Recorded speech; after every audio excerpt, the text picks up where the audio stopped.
Without him, brother. Welcome in. It is right at 8 minutes past the hour, and you've got the kickoff hour live. Alapuka, your early intern, he is getting show prep ready to go for the guys. Rick, Bubba, Adler all join us right after top of the hour, next hour, so in 1 hour from now. The Good Time Gang, though, we're settled in, and we're ready to go. Over to my left, it's Puppy Love, Mr. Greg Burgess, and to my right, it is Bullethead, Michael Helms. What's up, boys? What's happening? What's up, gentlemen? How are y'all? Good. Good. Yeah. You know how sometimes when we get here, we're just in a routine, and you just kind of like, okay, I'm getting out of the car now, I'm walking in, and even though you're awake, you're just going through routines. Yep. And then all of a sudden you hear something, and you're like, am I hearing what I'm hearing? Yep. I'm surely not hearing this, am I? And it was coming out of Greg's car. And we have an update for you when Helmsy pulled up. But when I pulled up, I was listening, and I could hear something coming out of your car. My truck. Yeah, out of the engine. Listen. Oh, I know exactly who he is. I saw him out there. It was coming. It was like when I pulled in, he must have come out of the bushes or something. He was sitting right there at the entrance doing that. On that speed bump? Yeah, right there on the speed bump doing that. And well, I was like, you know what I did? I tried to ignore him. I've rescued enough animals this month. Well, I was wondering. I was like, did you have? I was wondering if you brought a kitten with you too. No, it was a cute little white kitten. It looks like. I don't know. You hear me saying, kitty? Well, you need to take that home. You used to have a cat, and you dumped it off on the people that bought your house. Remember that? No, I didn't dump. No. Well, kind of dumped it off. No, I no, didn't dump it. Didn't dump it. Am I glad it didn't come with us? You left it. Well, yeah. Well, it was the cat's house. I couldn't. It didn't want to leave. I wonder if it's still alive. Yeah, I don't know. So that was coming out of. It was somewhere up in your engine because it wasn't sitting on top of the tire. Are you serious? Well, I don't want to go there and crank it up and.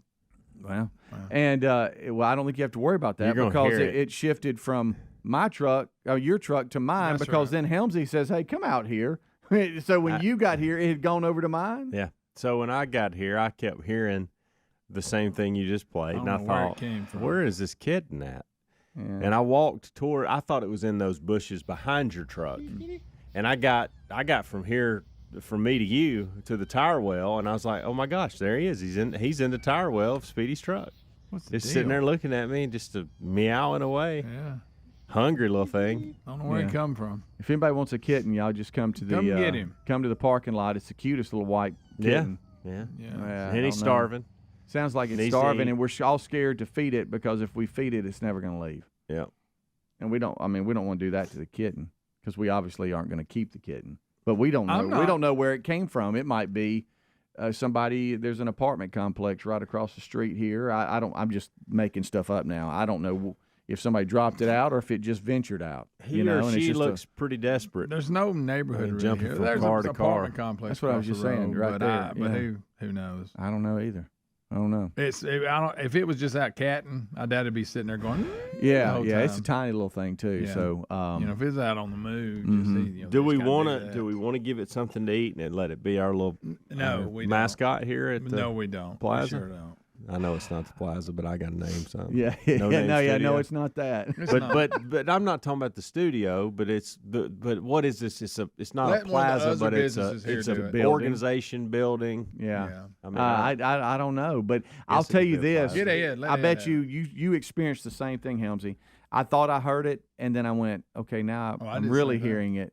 All right, is that a cat? And you stop your routine because you're just a walking zombie at the time to come into work. When I shut my motor off and went to get out, I thought, oh no, I hear a cat. And I looked and there it was. Did you think you brought it with you? No, I didn't bring it with me. I thought that y'all trying to put it on me. I can tell. I'll say this. I honestly thought I'm shell shocked right now. When it was in Speedy's tire well, I thought, did it take a ride from Speedy's house to here, and now he's coming out? Like I did think that, and that happens. And I thought that with him. I thought, well, good night. Where'd this thing come from? It is funny though the way we label people now. The first thing I thought of when I saw it, when I eventually put my eyes on it, was, well, Greg and Lisa got another set of duties to take care of here. I did. That's where my mind went. Well, All right, so it's nobody's here, and now we got to figure out what to do. I do feel like we need to check on it from time to time. Yeah, well, that's a little I'm going to choose to ignore it.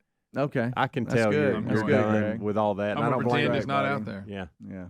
It's in the back of my mind right now because I'm sitting here thinking, do we still have that tuna? Do we have? Right. Yeah, we do. We have some in the car. Sure. I'm allergic. I think it's going to move from warm car to warm car or truck. It ain't cold out there. Well, I mean, it's just you could tell it looked a little wet. Did it rain yeah. last night or something? Yes. Somebody throw it out. I don't know. I figured it came out of them clump of bushes when I came by. Yeah. Because that's what you thought. It was hollering. Mm-hmm.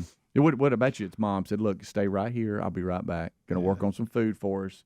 Yeah. And then it ventured off. You got it with his mother. Well, yeah, I do. I don't know why. I'm glad you brought that up. So the other day, just stay right here. I'll be right back. Do not move. Of course, what do you do? A couple of weeks ago, when I was in Gadsden, I was standing on the bank at my parents' house just fishing. I'd been doing some yard work and stuff for them, and all of a sudden, this bird flies into my chest. What? Now, everybody's sitting there, all the family's sitting there, wow. and it was like a baby robin, and it got too close to the bank, and it jumped in the water and it couldn't fly. And so Braden jumped in and got it back to shore and put it on inside the fence of the house, and I could see the robins flying around around it, like protecting it and whatever. And you could tell they were all chirping back at each other, and I thought if birds could talk, what are they saying right now? Are they saying, Speedy, to your point on this, are they saying, hey, told you wasn't ready to fly, and you jumped out of the tree, and now you got us in this predicament down here? But then like an hour later, I never saw it again, so I didn't know if it, it was back in the fence, and there was nothing that it could get it there unless a hawk swooped down or something that I didn't see. But I wondered, could it fly, and then it just was working had out. concussion because it jumped into my chest, and then his wings were too heavy from the water, and he needed the time to dry. Or is there a way that these birds can team up and get them back in the tree? Teaming up. I don't know because it was gone. I'm not sure. Hey, everybody I'd like to see it. Everybody up. But all I could think about was the parents were going, told you. Yeah, I told you not to leave this tree, and now here you are in this yard. Right. You done hit and some everybody, goofball. the rest of our family's up here, and here you are down here, and we don't know how to get you back up. Yeah, I thought it was kind of weird though when we went out to find the little kitten. That the first thing Greg said was, No, that was I actually can't say what you said. I did this. I'm ignoring it. Well, I don't want the kitten to get run over. I don't somebody either. come I in. don't either. I'm just we got to make it. sure the cat's okay. I'm just pretending it's not there. We do. It's in your. Do truck. we have any of that tuna? Yeah, I was that thinking. you used to eat. I was thinking about putting. Don't feed it. That's I was what thinking happened to about me. putting the tuna in the back of How his. do y'all think I ended up with them puppies? I was thinking about putting the tuna in the back of his truck. Yeah, so it'll know that's where the food is. Yeah, I want to take that home and deal with it. Okay, good. Greg, if we feed the cat, it doesn't mean we're taking it home. That just means that if it's starving. Yeah, who wants a cat? There's enough people in it's a this kitten, by the way. plaza area that can. Well, or anybody out there that wants one, come on. If y'all know where we're at, now's the time to come because there's not a lot of cars out there. But we need to feed it. We ain't feeding it. You are. I'm going to make you do I'm it. Not feeding. Do we have some that you think it'd like that Yup milk stuff? Probably Fairlife? Probably no. Rick and Bubba. Folks, our longtime friends at Alabama Mountain Lakes Tourist Association have an amazing new podcast called Unexpected Adventures in North Alabama. There's so much to do in that area, and on the Unexpected Adventures in North Alabama podcast, you hear conversations with a lot of interesting people about all kinds of cool things to do and see in North Alabama. So just go to northalabama.org/podcast to listen and find out how you can subscribe. You can also listen on Apple or Spotify. Again, that's northalabama.org/podcast today. Whether you're hosting the crew or just looking to bring a little summer to your table, HelloFresh has just what you need, from seasonal recipes to crowd-pleasing eats like a bratwurst bar and s'mores bundle for the kids. HelloFresh makes summer entertaining a cinch. Relax and enjoy summer with America's #1 meal kit. Join today and get 16 free meals plus free shipping with the code BUBBA at HelloFresh.com/Bubba. That's the code BUBBA at HelloFresh.com/Bubba, or find a link at RickandBubba.com. under the sponsors button. Got you a free silver bar? Well, okay, we've asked our friends at Lear Capital to do something special for our listeners. Look, highly respected financial analysts predict gold prices could soar as much as $4,000 an ounce. Now, there's no magic 8 ball that guarantees that's going to happen, but gold has outperformed the S&P 500 for the past 20 years. Right now, new Lear customers receive a free 1-ounce silver bar with every ounce of gold you purchase. Free silver bar offer expires soon, so hurry. Visit LearBubba.com. That's LearBubba.com. Helix Sleep does it again with an innovative kids mattress made to flip. Why? Well, the firmer side is great for younger kids when they need more spinal support to aid proper development of their growing bodies. You simply flip it over when they're a little older, around 8 to 12 years old, when they want the softer side for sleep. Handcrafted and assembled right here in the USA, Helix is offering 20% off all mattress orders, including the kids mattress. Go to helixsleep.com/Bubba. helixsleep.com/Bubba. All right, folks, you've heard us talking about what Relief Factor can do for your pain for several years now. If you struggle with occasional aches and pains due to aging, exercise, everyday living, consider this. Relief Factor is 100% drug-free. It's made up of ingredients that simply help your own body deal with its natural inflammatory response. And we kid you not, Relief Factor is for real. And the majority of people who order the 3-week quick start for just $19.95 go on to order more. Try it at relieffactor.com or rickandbubba.com under the sponsors. Our friends at TheraBreath have some good news if you have bad breath. Try TheraBreath Fresh Breath Oral Rinse. TheraBreath is dentist formulated by Dr. Katz himself. TheraBreath doesn't mask bad breath like those burning alcohol mouthwashes that can actually irritate sensitive mouths. It's alcohol-free and free of gluten with no added dyes or colors. Find TheraBreath in all your favorite retail and drug stores. Look for the bright orange cap or online at TheraBreath.com. You can find a direct link at rickandbubba.com under the sponsors. TheraBreath, confidence in every capful. Oh, look, honey, the ants are back. Wow. We leave one itsy-bitsy speck of food out, and they appear out of nowhere. Yeah, it's pretty hard to believe we used to try to get rid of these guys. Now they're just part of the family. To be honest, I liked our family the way it was before they came. I guess it's time to call Cooks. You don't have to live with pests. Get proven protection from Cook's Pest Control. Call or go online for a free quote. Cook's Pest Control. Looking for peace of mind when it comes to your car's performance? Look no further than our friends at CarShield. With plans for every budget, CarShield offers protection plans that cover more parts than ever before. Whether your car has 5,000 miles or 150,000 miles, plus they offer plans that come with roadside assistance 24/7, courtesy towing, and rental car options. Call CarShield today at 800-465-6550 to save 20% on your plan. 800-465-6550 or go to carshield.com/Bubba. Our friends at Simply Safe were recently named Best Home Security of 2023 by U.S. News and World Report. So they're probably resting on their laurels, right? Definitely not. They're always innovating, like their new 2-in-1 smoke and CO detector. It's hazard detection. It distinguishes between fire and cooking smoke, so you get fewer false alarms. Get 20% off at simplysafebubba.com. That's simplysafebubba.com for 20% off your new system, or visit rickandbubba.com under sponsors. There's no safe like Simply Safe. Attention, all you coffee drinkers. There's a brand new brew that you definitely want to make part of your daily ritual. If you enjoy delicious, good coffee like us, My Coffee needs to be your new drink. It's organic, which is so important because if not, then it contains chemicals banned in this country decades ago. You've heard us talk about My Pillow for years on this show, and now they've got My Coffee direct from the mystore.com website. Go to mystore.com, enter the code Bubba to save 25% off your order of My Coffee, or find a link at rickandbubba.com.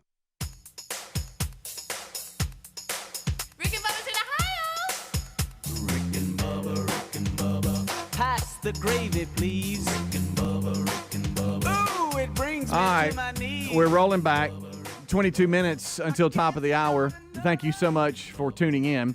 Just the other staff members that aren't here yet, Rick, Bubba, Adler, if you pull up and you hear a cat meowing or a kitten from the bushes, We'll get her in the... you're not dreaming. There's one out there. It's a little white kitten that if you missed the first segment when we pulled up, it was coming from your engine of the your truck. It wasn't sitting on a tire or anything like that. It was actually coming from your engine. We all hear them horror stories. I played a little bit of that. Then when Helmsy pulled up, it was on my tire well on the driver's side. And you went out there and kicked it. No.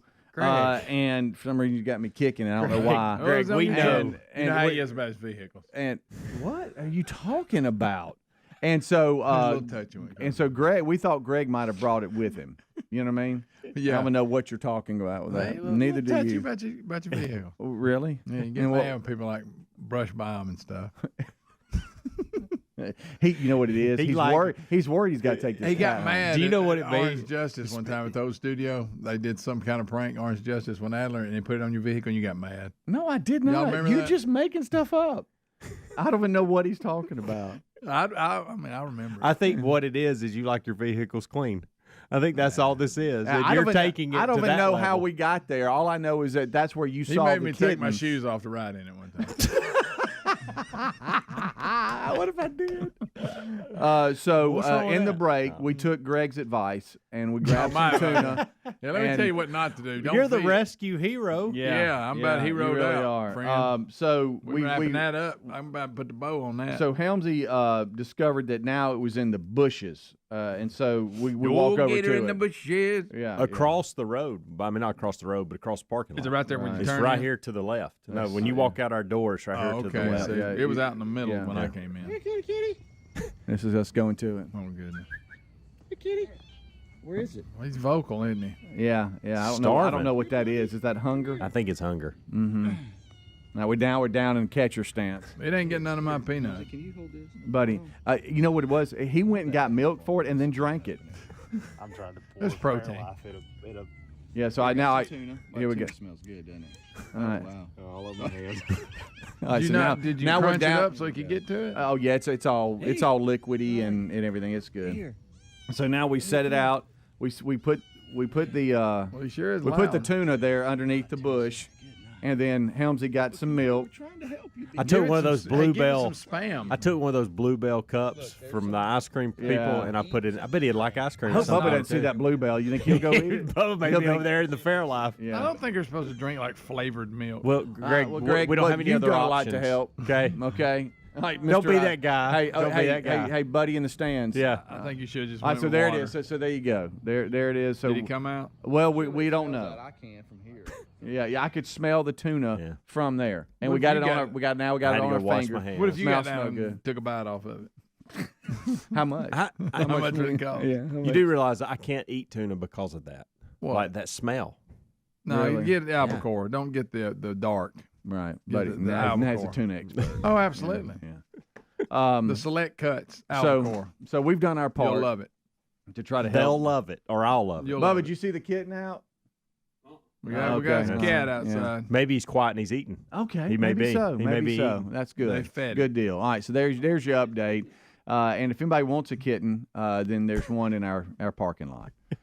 Bubba can put it in his backpack. Yeah, maybe so. There's your update. That kind of started our day. I'm sorry. Yeah, this is I kind heard of it what we when do. I stopped. I got out of the truck. I could hear it, and I thought, "Dadgum!" And I looked up. It was a good way from me, though. So you know what I did? I just took off. You acted like you didn't hear it. Absolutely. That's very kind. Well, how often should we go check on it? Well, I know. Never again. I know. In the bottom of the Hey. hour break, we're going to walk out and just see if it's come out eaten. No, That's I'm what glad y'all are into it. When do y'all take it home? And then nurse it back to nobody's health? look at me. Nobody's taking it home. We You just might. making sure it survives this morning, and then you can take it back to Lisa because No, she just sir. texted me and she said, "Make sure Greg brings that back." No, we don't do cats. We're just dogs. I'm just telling you what she. I texted can't me. do cats. I'm allergic. Guys, I saw this break-in yesterday, He and knows he's I allergic need to a lot of y'all's stuff. help trying to understand it. This Titan little submarine thing that was Ooh. going down to the Titanic That's ooh, wreckage. Can't find it. It's a submersible Mhm. Titan type submarine that goes down. I guess you can pay to go Yeah, down to a see lot of the money. wreckage. And they're talking about like Would it hold what was 5 it, two- people? Yeah, I think so. You got some billionaires on there for sure. Mm-hmm. And it's a 22-foot long metal cylinder with room for 4 people and a pilot who steers it using a reinforced PlayStation controller and communicates with the mothership by text. Well, I guess about was it an hour into the 2.5-hour trip down, they lost contact with it, I hadn't seen nothing since. and now they're not sure what's going on. I mean, it went missing off the North American coast in the Atlantic, and it's believed to have 1 crew member and 4 other passengers on board. We've got Coast Guard, we've got NASA engineers even looking at it, and they're consulting those that are looking for it. And it kind of consumed a lot of, yesterday afternoon, a lot of the news coverage. And wow, this is bizarre, man. Of course, they may have completely destroyed, but if not, did I say to have oxygen good to Thursday? Am I wrong about that? Well, that's what I was bringing this up to see if we could kind of figure this out. But based on Coast Guard's estimation, that those on board have 72 hours of oxygen left on board, as when this story was printed, which was last night. I can't breathe. I know. And it says the carrier has a life support of 96 hours. So as you can imagine, there's a lot of hung up in the wreckage anxiety about trying to find this thing. What if they're just hung up in the wreckage and they can't get loose? Well, and you have experts in this field that are weighing in, saying that, hey, they just lost communication, they're still alive. Some said, hey, no, it probably is gone. You don't know. Complete failure.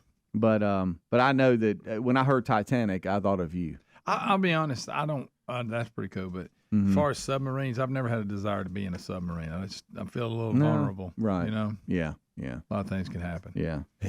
Don't submerge me. Did I see $250,000 is what they paid for this little trip? Yeah. Some of them. Yeah. Wow. Might want my money back if I get out of this. I don't know. Yeah, probably.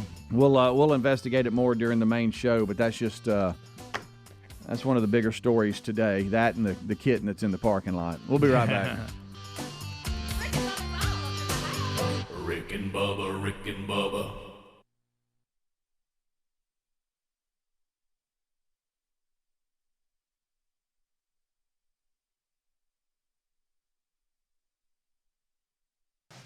Imagine getting ahead of your irritable bowel syndrome with constipation or IBS-C by treating it with Linzess. Then you could start proactively managing your constipation with belly pain and get ahead of your symptoms. Talk to your doctor about Linzess, linaclotide. Linzess is a prescription medicine that treats IBS-C in adults. It's not a laxative. It's a once-daily pill that helps you get ahead of your symptoms. It's proven to help you have more frequent and complete bowel movements and helps relieve overall abdominal symptoms, belly pain, discomfort, and bloating. These symptoms were studied in combination, not individually. Do not give Linzess to children less than 2. It may harm them. Do not take Linzess if you have a bowel blockage. Get immediate help if you develop unusual or severe stomach pain, especially with bloody or black stools. The most common side effect is diarrhea, sometimes severe. If it's severe, stop taking Linzess and call your doctor right away. Other side effects include gas, stomach area pain, and swelling. Imagine, what could relief from IBS-C mean for you? Talk to your doctor and say yes to Linzess. Learn more at linzess.com or call 1-800-LINZESS. Oh, look, honey, the ants are back. Wow. We leave one itsy bitsy speck of food out and they appear out of nowhere. Yeah, it's pretty hard to believe we used to try to get rid of these guys. Now they're just part of the family. To be honest, I liked our family the way it was before they came. I guess it's time to call Cooks. You don't have to live with pests. Get proven protection from Cook's Pest Control. Call or go online for a free quote. Cook's Pest Control. Our friends at TheraBreath have some good news if you have bad breath. Try TheraBreath Fresh Breath Oral Rinse. TheraBreath is dentist formulated by Dr. Katz himself. TheraBreath doesn't mask bad breath like those burning alcohol mouthwashes that can actually irritate sensitive mouths. It's alcohol-free and free of gluten with no added dyes or colors. Find TheraBreath in all your favorite retail and drug stores. Look for the bright orange cap or online at TheraBreath.com. You can find a direct link at rickandbubba.com under the sponsors. TheraBreath, confidence in every capful. Summer is calling our name, and this year you can actually get the free time to enjoy it like we will with HelloFresh. Figuring out what's for dinner, not the top of anyone's summer activity wish list, but with delicious HelloFresh recipes delivered right to your door, pre-portioned and ready to cook, you can skip the planning and shopping and get back to what you were doing, which is whatever you want.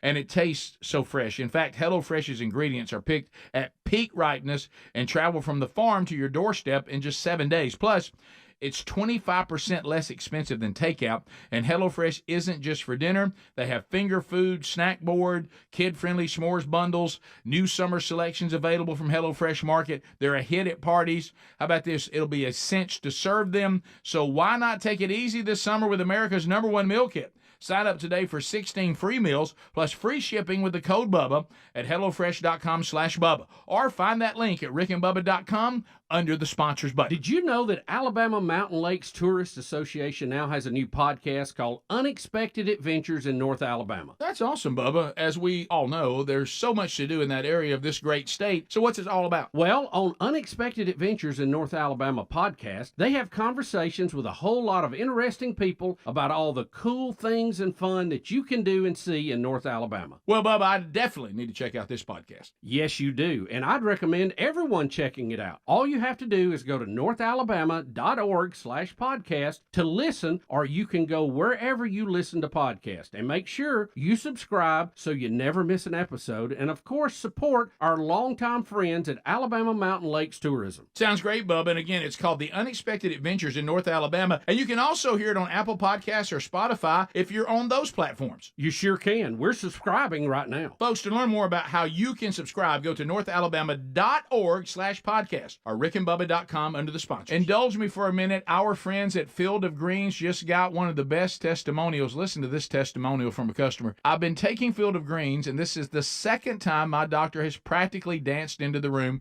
praising my blood results. Credit where credit's due. Thanks, Field of Greens.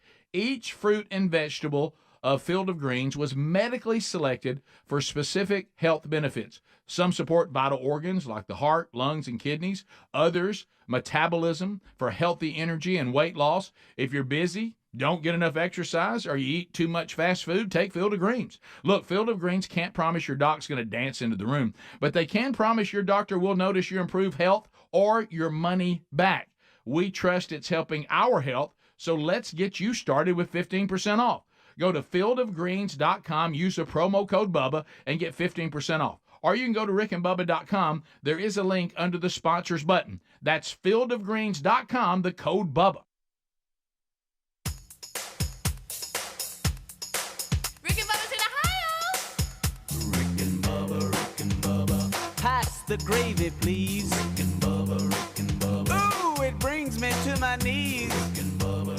All right, 866 We Be Big is our number. 25 minutes until top of the hour. Just a real quick kitten update from outside the studio here. Y'all done it now. It seems to have quietened up and tore up that tuna during the last segment. It would not come back out of the bushes. Of course, we got Bleacher Man. He's in the bleachers telling everybody what to do, known as Greg Burgess. He came out and had some commentary as well. Some of the tuna. Do you think it? Did you eat that to make us think it did? It didn't whine. It may be taking a nap. Yeah, Helmsy's looking around here too. Just like you when Lisa feeds you. Yeah. I take a nap. All right, let's see. It's not whining. I wish he would come running out there and attack Helms. He'd come running out there and attack Helms while he's looking. That's what you want. Yeah, it didn't. Yeah, Helmsy got in there looking around. I didn't even hear it moving around. Greg. Hey, kitty. Do your little sweet kitty. How do you talk to the puppies? What voice is it, Greg? Oh, yeah, I have to get my old puppy voice. You give it. Well, say, hey, I can't kitty, get it kitty. right, kitty. Come here, kitty, come on. Is that your puppy voice? There it is. Look at little Greg and his big heart. Yes, sir. All right, so we got him out there, and it appears as though, because you know how sometimes you pop the tuna open and it's got all the little juice and all that, the flavor. We left all that in there, didn't pour it out, and we went out there and it's all dried up and all this. It's been eaten. So. Well, y'all saved his life. And I think a lady said that she's if she can find it, she's coming in. I don't know how you're gonna get it out of those bushes. I don't either. That thing may have been living here for months. Months. I don't think it's months old. It's a tiny little thing. Yeah, well. So there's your update. I think we maybe have. We've tried. We've tried. We've started our own little rescue. Greg, you're rubbing off on us, buddy. That's coming to a close, guys. I've got it finalized. You so close? Yes. You so close? Oh, yes. I know we don't want to talk about it in Mojo or anything, but if if things work out right, do you predict maybe by this weekend you're puppy free? Yes. Okay. If everything the goes last as four, planned, the last I don't want to get all ahead of myself. The last 4 have been spoken for. Yes. Okay. Everybody's spoken for. Just get them delivered. And you've talked to the potential. Yes. Oh, okay. Did you see him? He's so confident. Yeah. How's Lisa handling all that? Well, she's going to miss them, but she's also stressed out from dealing with them for 8 weeks. But yeah. What will you do with all your little kiddie pools that you went and bought? I just throw them away. Okay. I figured it out. Tom was the one busting all of them because ever since he's been gone, none of them have been busted. So he was the one that would bite them and get the air out of them. Oh, okay. Yeah. The others, they'll dive over them though. Right. We if you missed yesterday's show, Kate's had taken a picture of Greg sitting in the little pool with all the little puppies around him, and that was really good. Thank you, Kate's, for that. So all right, there's your puppy update. If things go well, and the people that have said yes, we want to adopt these little puppies, if they show up like they're supposed to, then within a couple of days you should be puppy free. I believe I will be. And then all you got's Millie, who you said is. I don't pay her no attention. She don't pay me no attention. So. Okay. Does she say thank you or anything? No. She growls at me. She growls at every time. She likes Lisa a lot. Oh, really? Oh, yeah. Sounds like the teenagers in my house. She'll run up and jump and play. Yeah, you know. This sounds exactly like what I'm dealing with 2 of my kids. They growl at you. They do. Yeah. Wow. All right. Last night I caught the bottom of the 8th inning with Wake Forest and LSU in the college men's World Series in Omaha, baseball World Series, and I see where Wake Forest I saw them score that a run in the bottom of the 8th and go up 3-2. I see where they held them off and won that game. So Wake Forest beat LSU, and that was a double elimination round. And then earlier in the day, in the elimination game, Tennessee sent Stanford packing. Saw a little bit of that and won 6-4.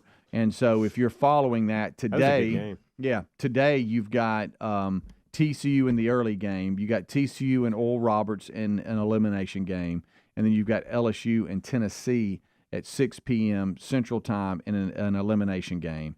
And so 2 win or go home situations today. Correct. And both of the winners of each one of those games, Florida and Wake Forest, are sitting back, and they're waiting for the winners of those elimination games, and they'll play them on Wednesday. So there's a quick update on the College World Series. About the driver's seat. Yeah. Yeah. Those were big wins for them. The Wake Forest thing, you've been paying attention to them just because, Alabama went to them and played. Deacons. And, boy, they got some good pitching. Good night alive. And can get some clutch hits, apparently. Yeah. So there's your update. I was watching a little bit of the footage, and, they've got these little World Series for the youth that you can go and participate in and take your youth baseball team and then be there, and you see all the little kids and in their little jerseys where you could tell they've been playing earlier in the day or whatever. It's just a lot of fun. And Helmsy, I know you were able to go with your dad. That's always something I thought would be fun for the boys, especially now that they're grown, just to go and have a good time. Some people take vacation. That's just part of their annual vacation. They go and enjoy the week. Great experience. Now, when we went, it was they were in that Rosenblatt Stadium. Mm-hmm. They weren't in the stadium they're in now. The new, TD Ameritrade or something. I don't know what it's called, but Rosenblatt was that was one of the last years, by the way, that it was there. Wonderful experience. Awesome sports experience, and if you're a baseball fan, there's nothing like it. Yeah. Speaking of baseball, a story we had yesterday, but we never got to, and I was kind of paying attention to it a little bit with the Atlanta Braves. I saw the Father's Day fail. What in the world? Who does that? The father of one of the players was going to throw out the first pitch, and I guess it went ahead and did. But then the player got reassigned before the game. Oh, they sent him down? And so his dad was there. Why was his dad? What's made his dad so special? I don't know that part of the story. I don't know if they let parents on Father's Day or, like those kind of things do that. But Dad, nice pitch. Now, I'm packing my stuff. Yeah. Right. So you saw the same story. Yeah. And I saw a guy breaking it down, and he just said, you talking about an ultimate sports fail from an organization standpoint. Right. And he said, they have Father's Day. They have this guy came out. His son's on the team, and then they let him go, send him down. Well, and they're like, what in the world? When you're picking fathers that you're going to let throw out, it needs to be an established player. Right. Maybe so. Yeah. And the player is hard to fly everybody over from the Dominican Republic. Right? Yeah, it is. Right. He's not a player that, is fresh out of college. He's been around the league for a while and been up and down in different teams and got called up but didn't see any action. So I guess they were like, okay, we're going to reassign you and put you back down. And then the dad, from what I saw, went ahead and still threw out the first pitch, but his son wasn't. Did he have a crappy look on his face? For Father's Day. Did he have a bad look on his face? The dad. What if he's mad after throwing him, burn him? Charlie Culberson. Yeah. We all know them. Dang the luck, though. Yeah, that is bad luck. You think somebody that's just bad communication? He looked over and he's in civilians. Everybody else got the uniform on. He's standing there looking and waving his dad. Hey, did you reassign him? We had his dad throwing out the first pitch. What? I didn't know that. He's come to Richmond with me and throw it out there. Here's the headline you saw yesterday, okay? Atlanta Braves cut Charlie Culberson hours before player's father was set to throw out the first pitch. What a Father's Day fail. Good night. Hey, did y'all not check on this? Yeah. You could have given him one more game. Yeah. Right. One more. Just get through today. That's all. Who did this? Bad call. Yeah. Who did this? Come on. Good. Great. Yeah. But anyway, I saw that. We never got to it yesterday, but what in the world? All right, we'll take a break. We'll come back. Rick and Bubba are here. Adler will join us shortly. Alapuca is your early intern, and Cam Solo will join him shortly. All right, so he was a minor league player. Yeah. And he was simply sent down to the next level minor league. So it wasn't like the... Yeah, he just got reassigned. Yeah. He wasn't in the big... No. He was up and down, up and down. No, it's not as bad. Still bad.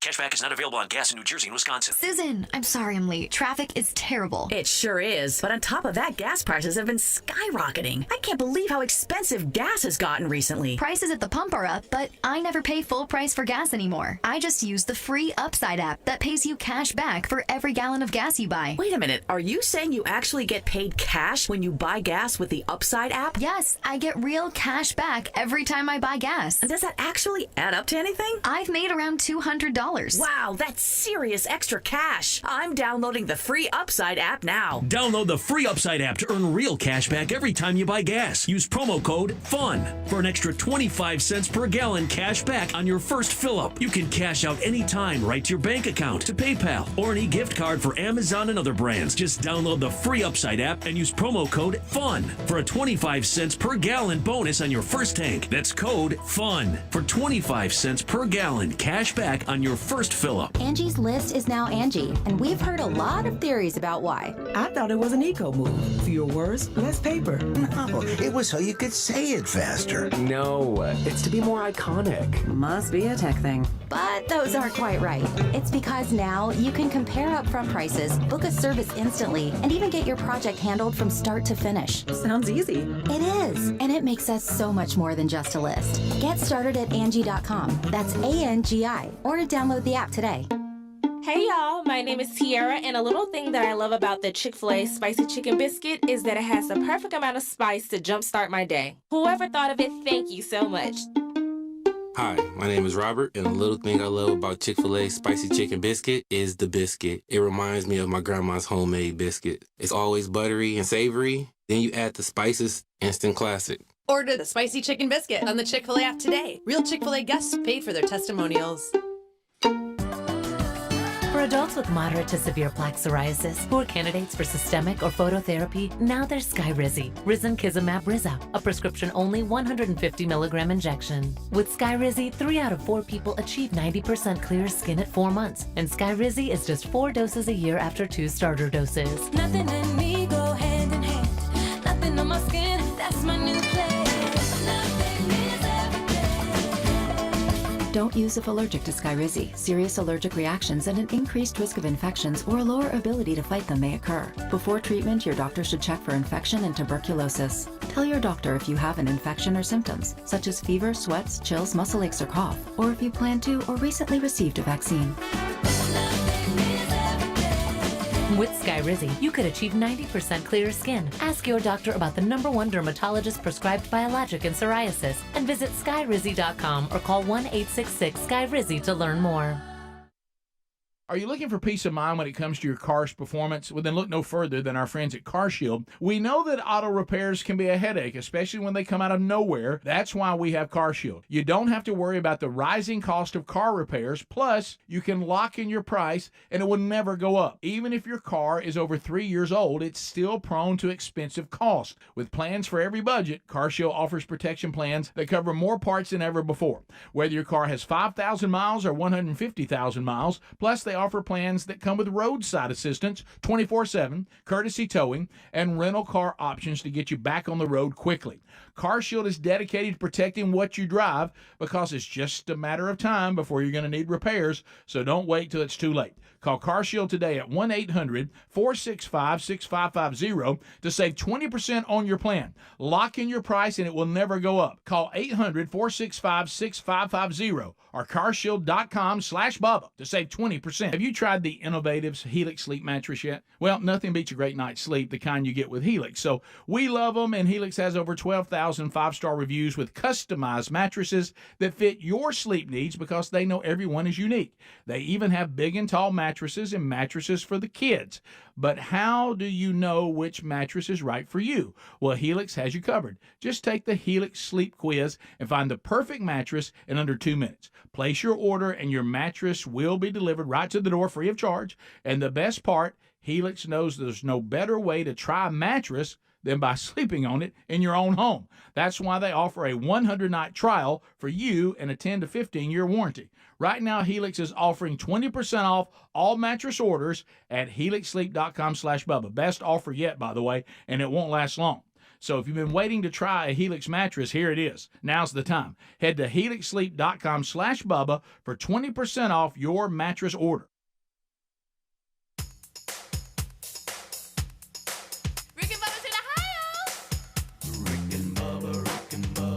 Pass the gravy, please. Rick and Bubba, Rick and Bubba. Ooh, it brings me to my knees. Rick and Bubba, Rick and Bubba. I can't start another. 866-WE-BE-BIG is our number. We thank you for being with us. Alapuka's on the phones right now. It's the kickoff hour here on the Rick and Bubba Show. Rick, Bubba, Adler all join us at top of the hour, as well as Cam Solo. She's your other intern today, as Alapuka and Cam Solo are getting their degree in common sense, which is a superpower. Let's talk about LearBubba.com. LearBubba. LearBubba.com. We've been talking to you about LearBubba.com for quite some time. Highly respected financial analysts predict gold prices could soar as high as $4,000 an ounce, and although there's no magic 8-ball that guarantees gold hits that number, we can all see the trends, and the facts are if you bought gold today at their favorable prices and the cost of gold jumps close to predictions, we're in for a major return. And so you need to take our advice and check them out right now. Go to LearBubba.com. Go to LearBubba.com. Look, for 25 years of experience and thousands of 5-star reviews, visit LearBubba.com. As a special gift, all new LearBubba.com customers in our audience will receive a free 1-ounce silver bar for every ounce of gold that you purchase. So to speak to them directly and learn more and then make the decision, 1-800-707-4575 or go to LearBubba.com. Again, 1-800-707-4575. LearBubba.com, or you can find a link at rickandbubba.com under the sponsors button. I want to dig into this. The Brave story, when we went to break, I thought it wasn't as bad. It turns out it's even worse. Okay. Talking about the Father's Day fail. Yeah. First pitch. So he'd been on the boys on the team. I'm throwing it out. He was on the roster, been on the roster, the Atlanta, the big leagues, okay? He made the show. I made it to the bigs. Oh, yeah. He's a local kid from Rome, Georgia, went through that system, Gwinnett, all that. He was on the roster for 27 days. He didn't appear in a game. Speedy mentioned that. But he was designated for assignment Sunday morning, which means I guess they had to make a decision on him. His dad was scheduled to throw out the first pitch that day. So you're talking about a bad day. You call your dad to tell him Happy Father's Day. Sure. Hey, good news, bad news. Father's Day, I love you. Good to talk to you. Thanks for doing all you've done. Oh, by the way, that first pitch that you were throwing out, it's not happening. They've made the decision to send me down, reassign me. So outfielder Michael Harris, who I don't know, his dad actually threw out the first pitch. So they Dad, had to call somebody else and I'm go. on the team. You need to. The guy that was going to throw out the first pitch today for this great moment, father-son, on Father's Day, we've sent him down to the minors, and we need you and your dad to do it. And so Michael Harris's dad got the call. Man. How about So his that? dad said, I'm not throwing it out. Well, I don't think it was that. I think it was just they didn't. I mean, why would you go to the ballpark if your son's not there? Yeah, You know, Right. point. Yeah, that's wow, that's tough. And be all mad about it. And they did say, it was kind of expected that he wasn't playing very well and he wasn't playing much, and so he really wasn't. This was not like, gosh, can't believe they sent him down. They kind of expected it to happen. Just but, probably poor communication Right. on what they have planned for game day Yeah. versus what adjustments they need to make on the roster. Got it, but to what we were saying is just one more game, or do it the day before. Yeah, maybe yeah. Friday or Saturday. Yeah. Go ahead and do it. Yeah. Don't that way Let's nobody. don't wait That way till- it's not a story. Let's don't wait till the morning of. Yeah, just bad communication.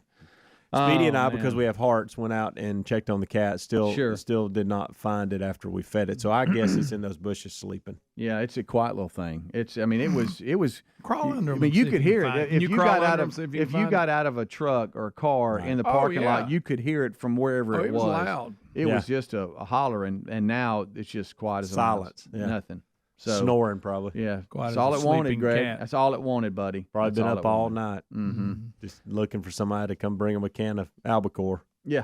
Well, So I got it's ready.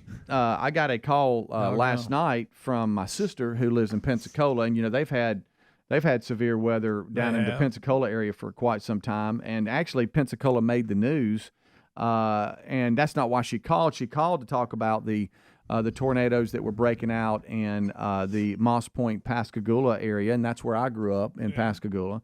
And just horrible footage coming out of Moss Point where it looks like a tornado just ripped through the center of Moss Point and just tore the city up, man. I mean, just I thought of you, Greg, because you said that when you were with the power company and you guys would get on the road to go to wherever the tragedy and the devastation is, sometimes you would just have to treat it like it's a new subdivision. Yeah. Everything was Nothing gone. standing. So it looked like that? It was bad, yeah. Flat And it was very similar to at Jacksonville State University.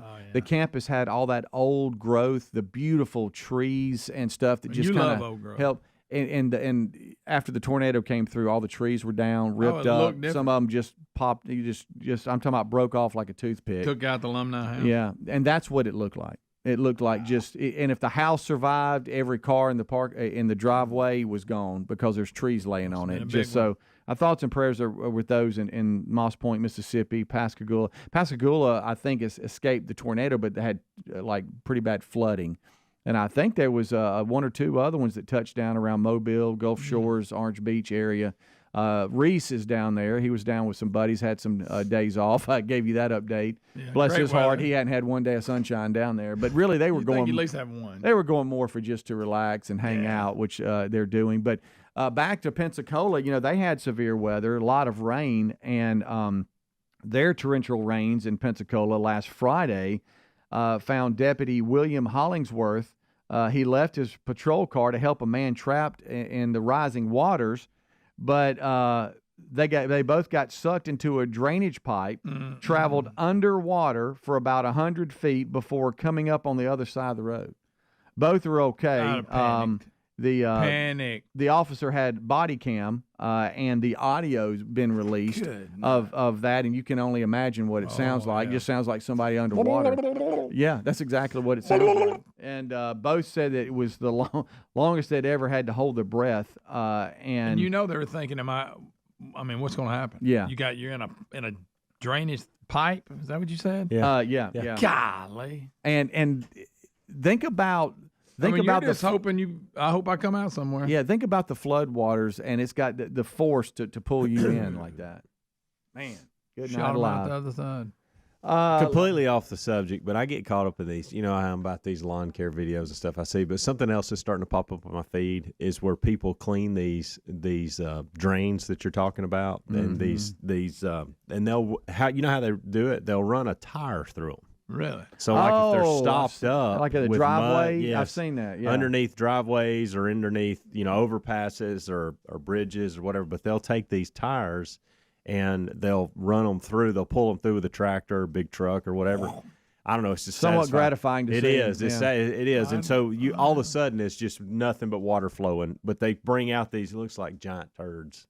The mud. I didn't think I'd hear that. It does. That's what it looks Who like. left that? So, but they drag it. What a dirt. They drag it through the pipe, and then about the time it comes out, that's what it looks like. Yeah. And so, but once it comes like an out, it's elephant like laying all one. of a sudden, just water starts flowing. And there is something satisfying, gratifying about watching that. So you love. I'm getting on YouTube and watching it. No, I'm serious. I have seen one or two of those where it's at the end of a driveway or something, the drainage ditch to his point, and it gets all clogged up underneath the driveway, and they pull it through like that. I was like, wow, boy, how about when it's unclogged, that water will release. Yeah. My thought is, what happens if you get the tire stuck in there? You're just SOL. You're not getting it out. No, not at all. You cut it off. But you really now your drain's going to be plugged for the rest of your life. I got a tire in there. You don't want to be stuck in a drain, though. Yeah. I wonder who the first person said, I think if I drag a tire through here, it's going to I clean know. this thing That's out. the thing. Yeah. I'm going to show y'all a video on the break. Y'all won't believe it. Yeah. Well, I thank you for that description, though. You really brought it home. Yeah, I get it. I know exactly what it looks like. That's what it looks like. I wouldn't expect it. Matter of fact, some of the videos, that's how they've described it. Oh, wow. A little more colorful. I cleaned it up. Oh, wow. Did you? Yeah. Okay. Try that. Well. All right. So, boy, all the Braves story stuff is coming in more about. Listen, I don't follow the Braves. Charlie. So you folks that are emailing saying that Michael Harris is actually the starting center fielder. We probably should have known that, but we don't. We don't follow the Braves like we should. Yeah. I don't follow anything that close unless you're, if you're not somebody super famous, I don't know you. So somebody said, okay, here's what Joey, hey, Joey. He emailed and said, hey, here's what happened. Starting catcher Sean Murphy got injured, and they had to add a second catcher to the roster. In order to make a roster spot for another starting catcher, they had to reassign Culberson, and bad timing for the injury, of course. Yeah. But that's what happened. Okay. They didn't just decide. That makes sense. Let's reassign him and Hey, get him out of Joey's here. in the know. Apparently they Joey had to. knows what's going. He hadn't played since he was there 27 days. and He just took up space. had an Anyway, get him out of injury, there. and they're like, hey, we got to make room, so let's send him down. I mean, we can get somebody else to sit there. Yeah. Huh? But it's just somebody probably should have said, okay, well, hey, Somebody tell Daddy. before y'all do that, somebody tell Daddy it's Greg Scream. Bubba, Rick and Bubba.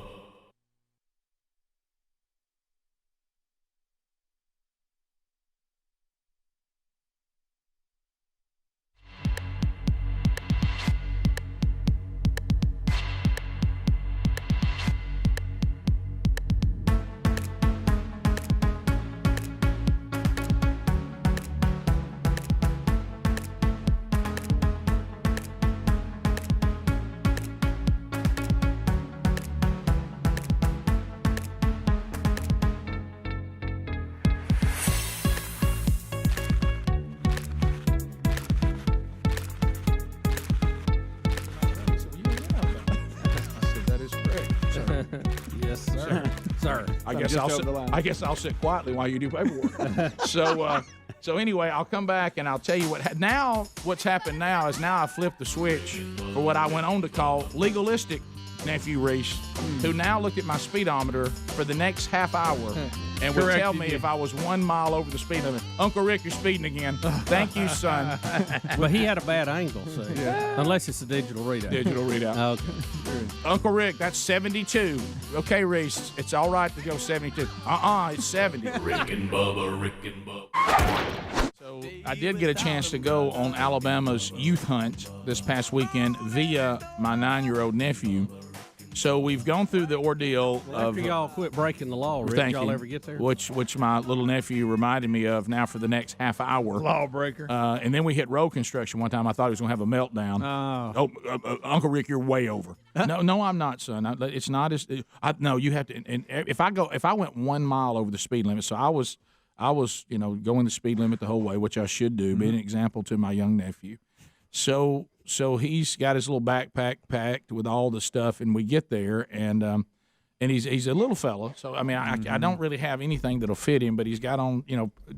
He immediately gets his Rick and Bubba toboggan as he had to have. You might have seen the picture on Instagram. Yeah, it looked great. I did. Yeah, and so I get him suited up, and we're gonna head out, and he says, "Well, what about riding four-wheelers?"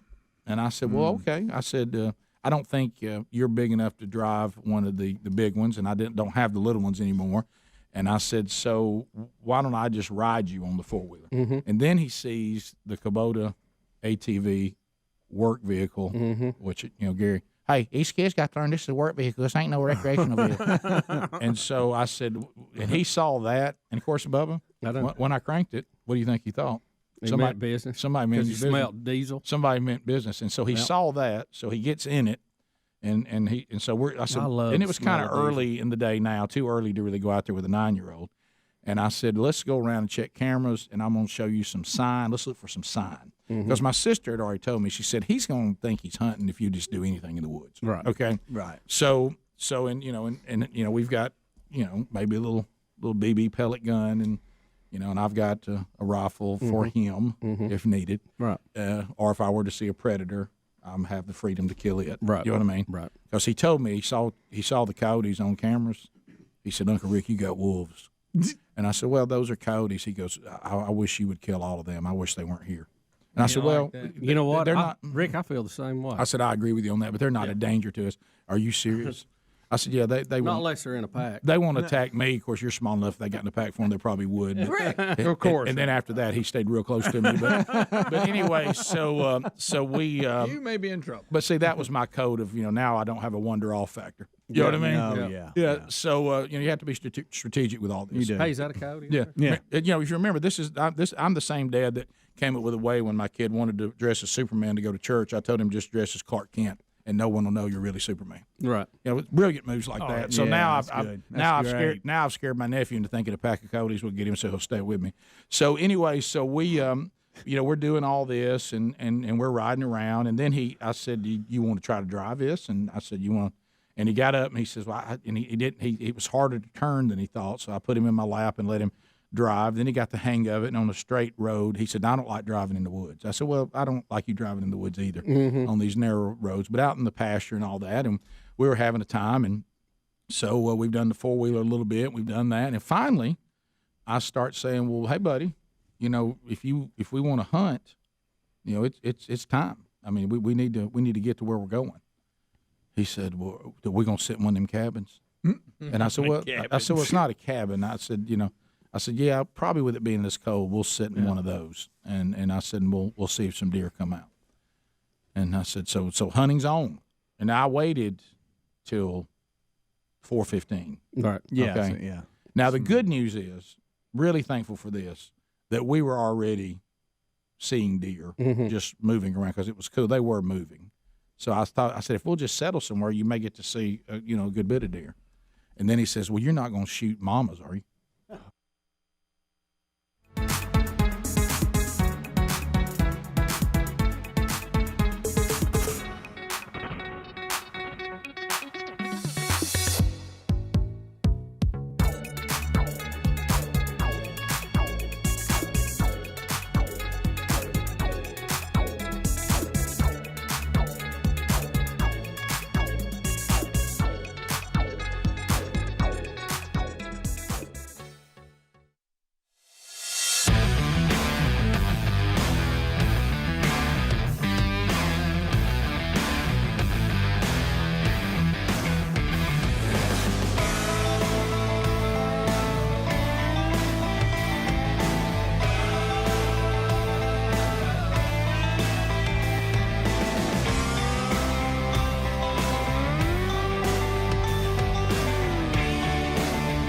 Here we go.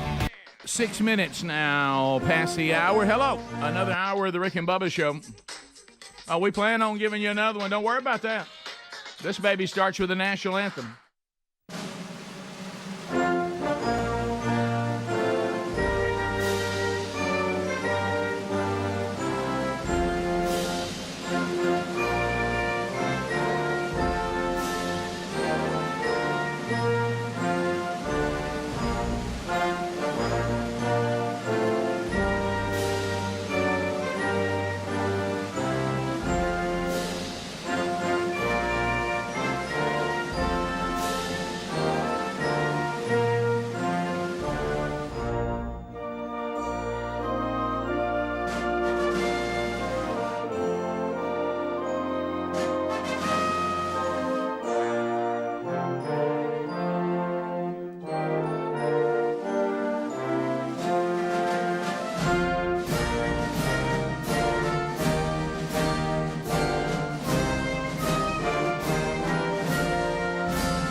So here we go, 7.5 minutes past the hour. We are from the No Name Studio out on the bleeding edge of technology. We come to you from Sweet Home, Alabama to the entire world on all sorts of platforms. Find them all where you can catch the show live or you can catch the show on your own time. Speedy, the real Greg Burgess, Helmsy have given you the kickoff hour. Eddie Van Adler now gives you the YouTube experience. There's one of our options, and it offers both live and archive. Subscribe at rickandbubba.com and get alerts when there's new stuff on the YouTube channel. Also, Rick and Bubba University is our intern program as we try to train up these young people and give them a degree in common sense. Something is a lost art and now has become a superpower. We're missing one, the silver-tongued one, the man with the golden voice, professional lunch eaters, man of the year, the inventor of pizza in a cup, Shakespeare's worst nightmare, and the master of the King's English. Ladies and gentlemen, put your hands together for Bill Bubba Bussey!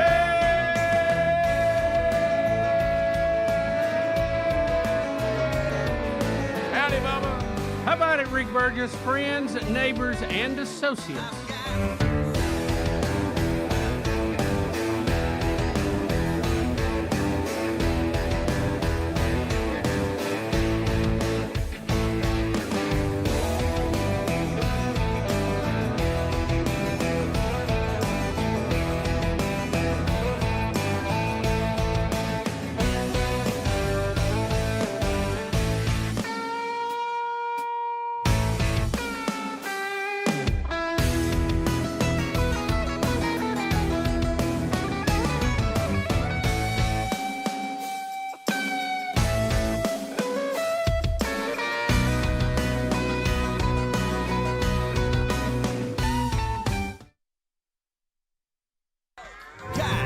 Southern comfort running through my veins. My mama was the wind, and my daddy was a train.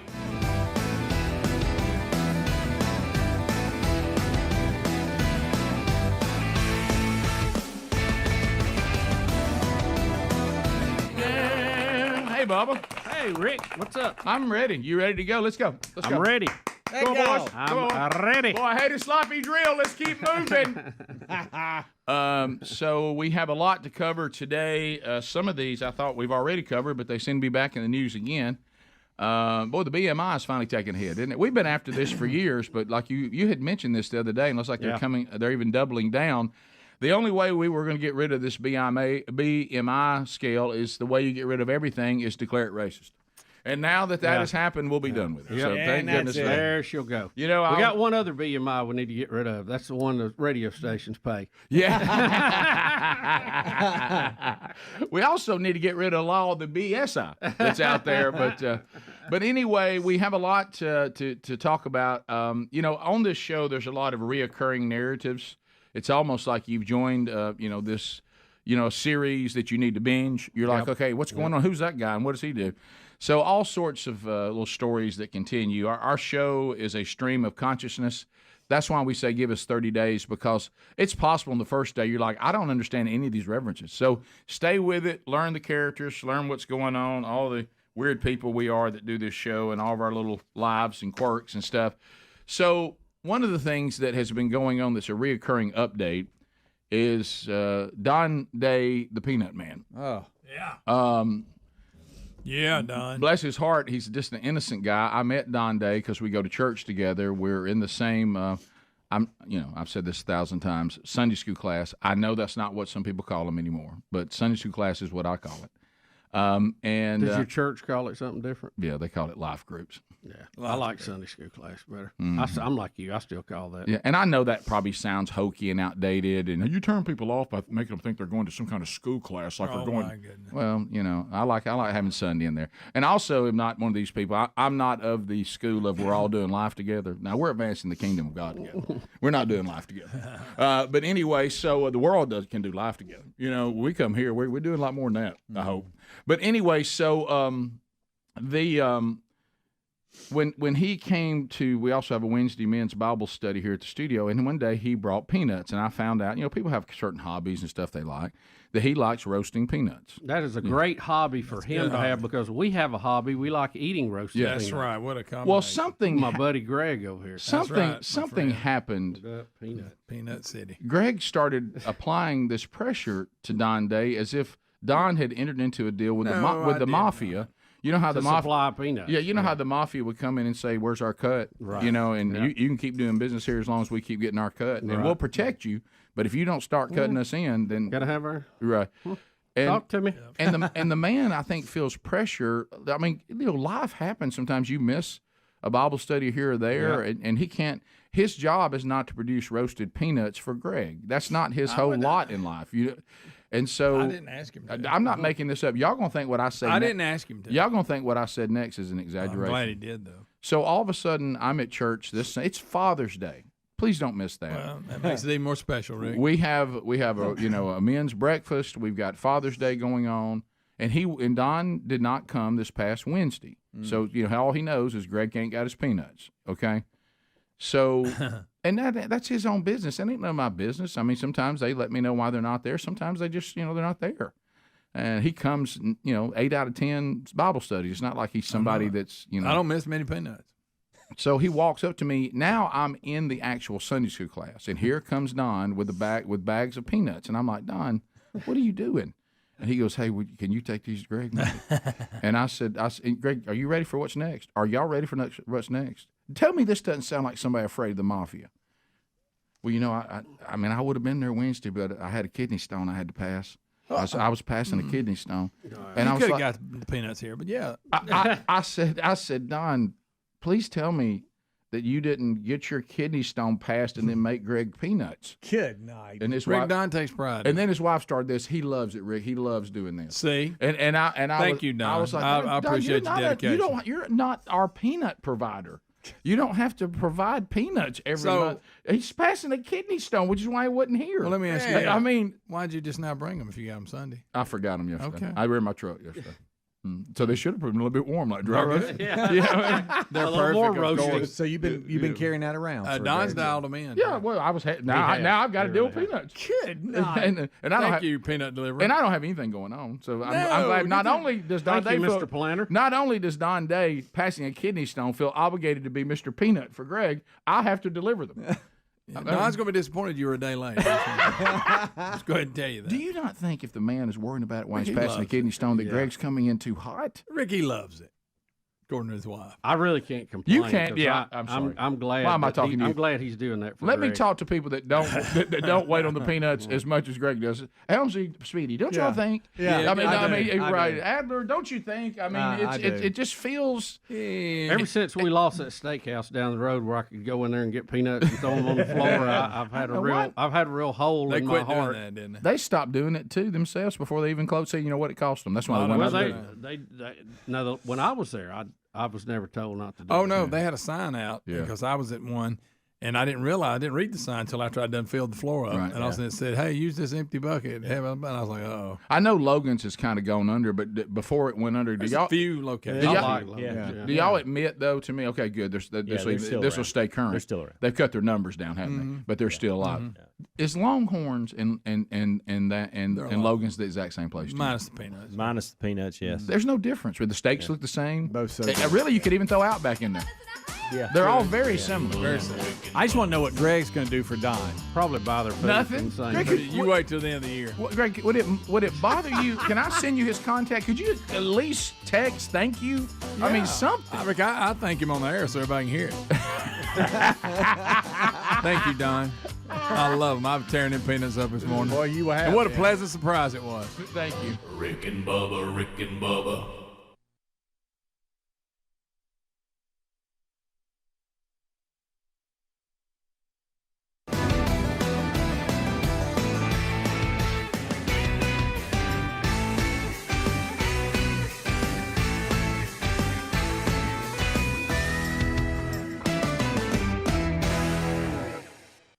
Well, I'm not going to shoot anything at youth hunt. It'd have to be you. I don't know about shooting somebody's mama. And I said, well, That sounds like something that Angie told me. And then he looked at the cameras. He said, well, there's some little ones in there. Y'all don't shoot them, do you? And I said, no, we don't. I said, now, Mama, we need to there's too many of them. Why would there ever be too many mamas? Well, you don't want to have too many of them because, well, don't they have the babies? They do. Now I realize I'm going to lose this debate. You know what I mean? Oh, quickly. And I'm like, but we want to kill the male deer, and if the male deer have too many, and then I realize, oh my gosh, where am I headed? Mm-hmm. What do you mean too many? Too many? Why would too many matter? You know all this is going to get repeated. Yeah, back. and then I start thinking to myself, am I almost getting to the point where the baby deer come from? You know what I mean? And I'm like, well, let's not worry about that right now. Let's just see what happens. You know, that's all you got to do at this time. Yeah. Guys, I'm not exaggerating to you. I really thought to myself, I myself got the timer out because he's an active little fella. You know what I mean? He likes to be active as all little boys do, which is why the current setup for school doesn't work for little boys as well as girls, because we tell them they got to sit still for hours on end. Still hunting, I remember as a kid, didn't work that well for me either. Yeah. So we get in, and now of course he loves the part. Now we like it because we give out. He really reminded me, because now we got things to escape from. This kid didn't have anything to escape from. No, right. So all this means he can't ride his bicycle. You know what I mean? So anyway, he's reminded me a lot of Brody because he likes the whole. I like the gear. I like the stuff. So he wanted me to have what's those things you stick the straw in the packs. Those little drinks. The little Capri Suns. Yeah, that's exactly so what he got those for us and peanut butter crackers, and he set them up inside the shooting house, and I was given one. And I said, he goes, no, I want you to have one. Okay, well, now I've got one, and we've got the stuff like that. And, guys, I kid you not, on the 11-minute mark, 11 minutes, he said, well, this is kind of boring. And 11 minutes. And I was like, well, I said, you have to let everything kind of settle down. I said, I think we'll see deer if you'll just settle. I wish I was riding that four-wheeler. And I was like, well, we can do that in a minute if you want to. Then he sticks his head all the way out the shooting house and starts looking around, like that. And I'm like, well, let's bring our head back in. And he's like, why not? I want to get out there and look around.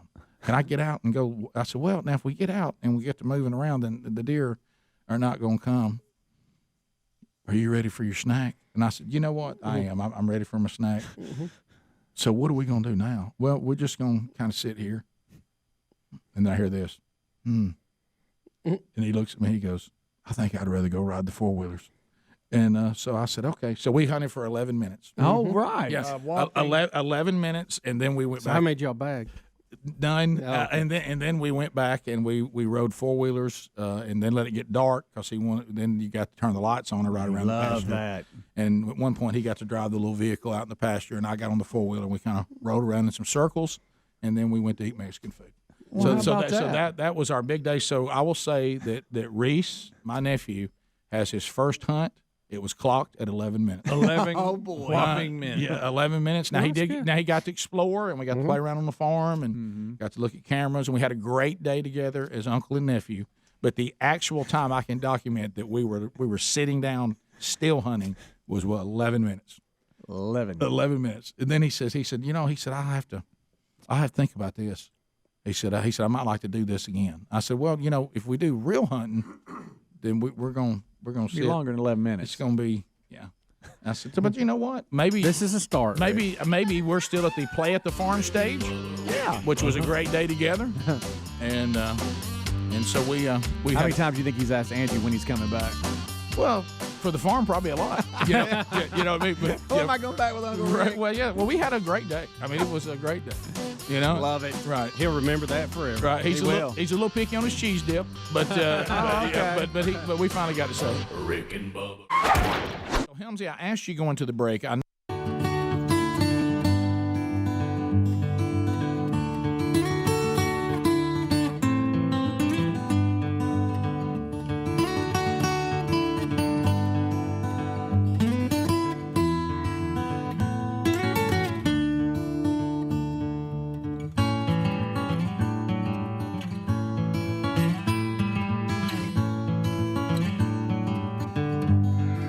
Bring it on, Big Kenny. 22 minutes past the hour. breaking down the stories of the day and your phone calls coming in at 866-WE-BE-BIG. Our hope for America, the next generation, Alapuca and Camsolo, coming here to see if we can't send them out to impact this crazy world in which we live. And if we can get them to look up from their phones, there's no telling what they might learn. So as we work our way back, we do want to discuss this story. The Kickoff Hour just talked about it, so some of you, this may be, hey, I just heard the discussion about this, but Bubba and I haven't talked about it, so we're going to chime in. We're excited about it. It really seems like a story that it's uncomfortable to even talk about, this submarine that now they've lost contact with, and I'm calling it a submarine. I know that's not what it is, but submersible. It's, Yeah. Do you know I have a guy? It's a little submarine. Back to Sunday school again. Do you know I have a guy in there that's his whole world's been submarines? Really? Oh yeah, he works on submarines. Ooh, military. Yellow submarine reactor stuff. I'm not sure. I'm not sure. I didn't pay attention when he got into the details where I didn't know what the words meant. But so I'd like to have one of those. It's much deeper than that. But all I would say is that's that guy that does submarines. Yeah. Power the house with it. They're awesome. I think his son is currently in a submarine. Like right now in one of our units. Really? That's cool. Yeah, I worked on submarines during the summer when I was in high Rick, school. you're out of control, buddy. You're test driving them. Time out. Yeah. What'd you just say? Yeah, at the shipyard, at the Ingle Shipbuilding. Oh my gosh, he's brought up the Ingle shipyard thing. I'm just saying, y'all brought up submarines. Look, I've worked on. I've had several friends that worked on some of the nuclear ones.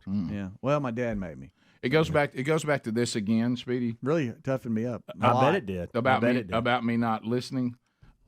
The Ingle shipyard thing you're talking about, I never thought that included submarines. Yeah, submarines destroy. I mean, they refurbish everything. Swap the decks? They bring everything in and make them new again. And part of the job that we had was stripping everything down and backing out of a room and it being perfectly clean and brand new. You know, the rust and all that. So primer, thinner, everything. We have to get all that. So this thing, do I have this right? This is another one of those rich people pay to ride.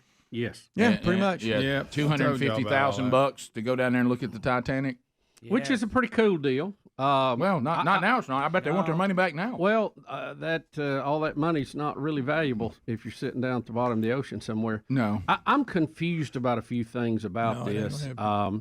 I've been on one of these small submersibles in the Cayman Islands where you go down and you look at the coral reef, and they're tiny. I mean, you might fit a dozen people in it.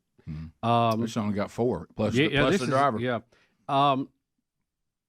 Surely when you do that, you have a ship over the top of you that's staying in constant contact, right? They show they're just but they're texting. They're doing that. They said it was. That's what I don't understand. Texting.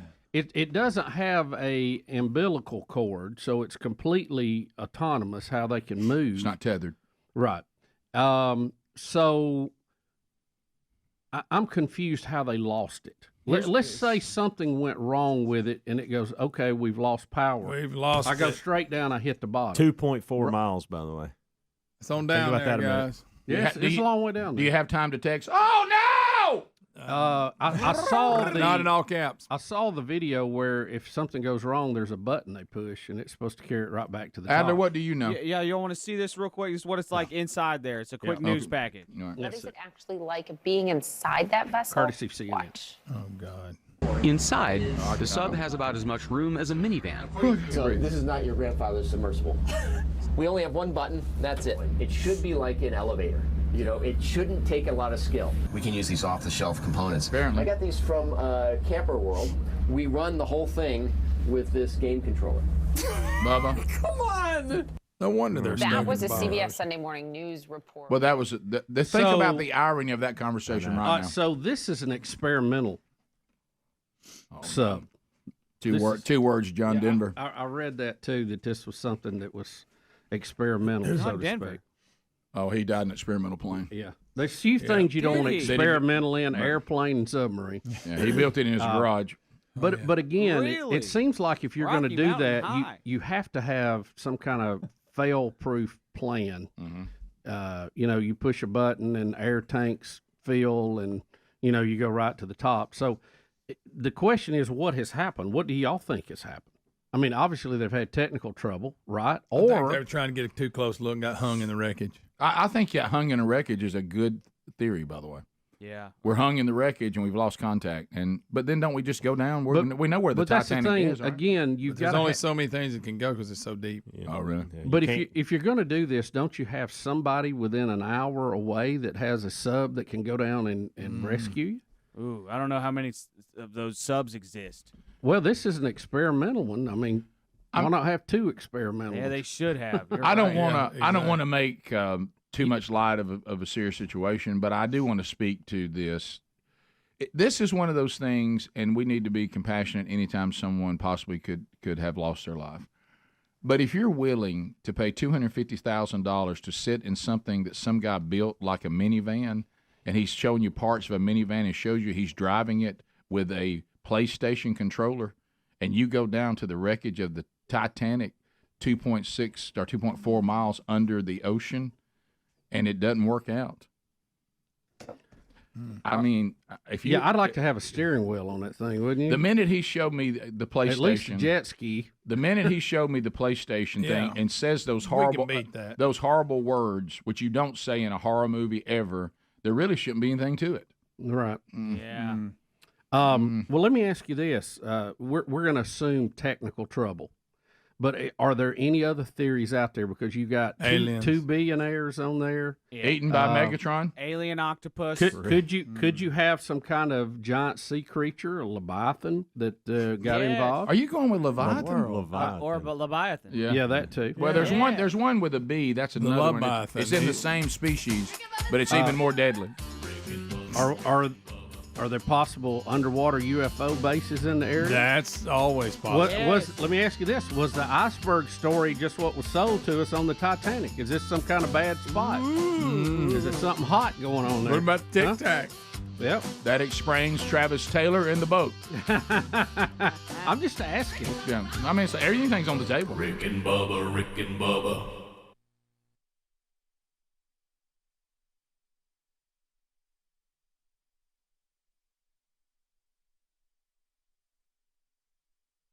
Have you tried the innovative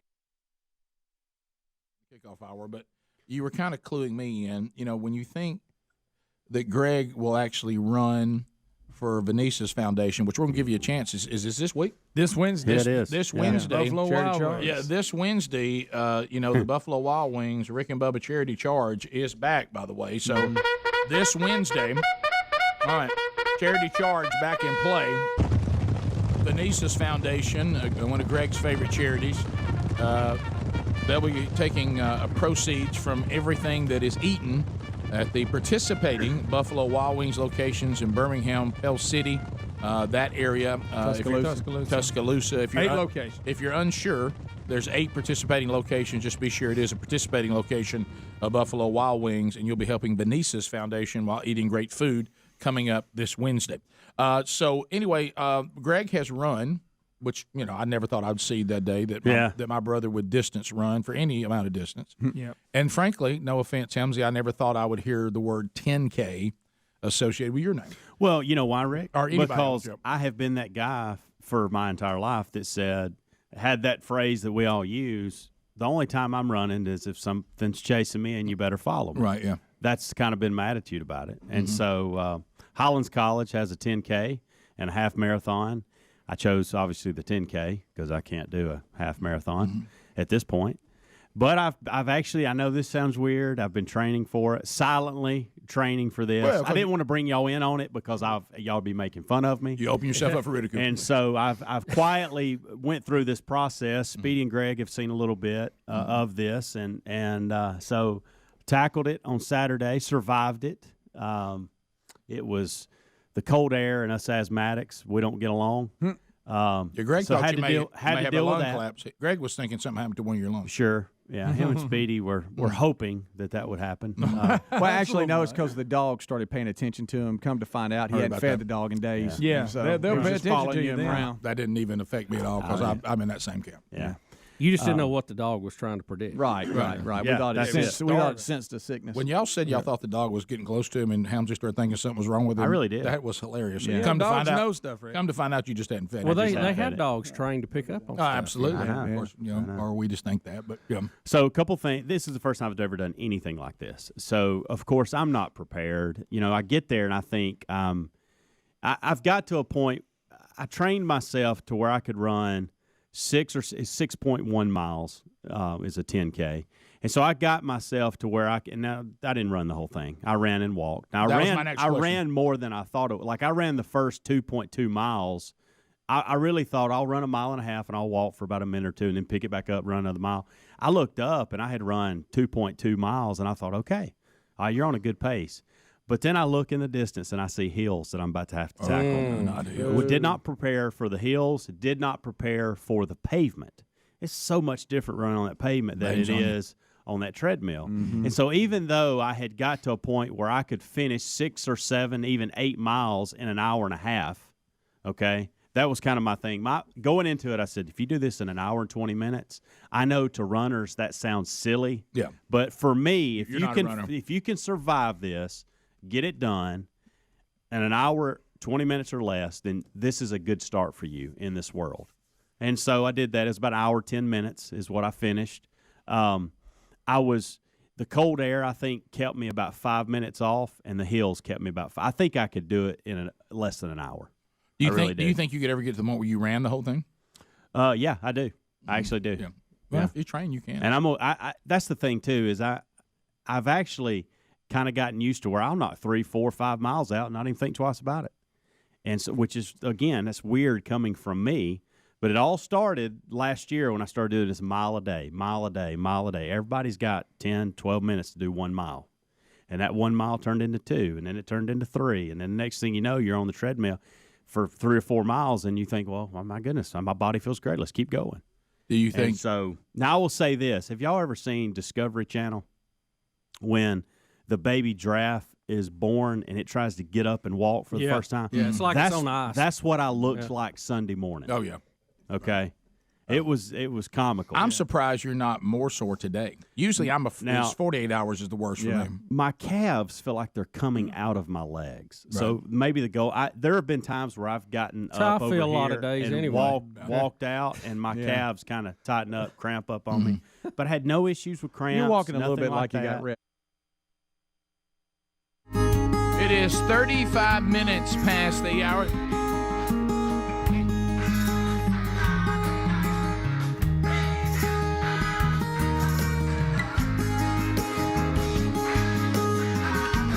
$35 past the hour. MyPillow.com's got it. I see a horse in the sky. It makes me turn and wonder why. I hear the same old bunting reasons.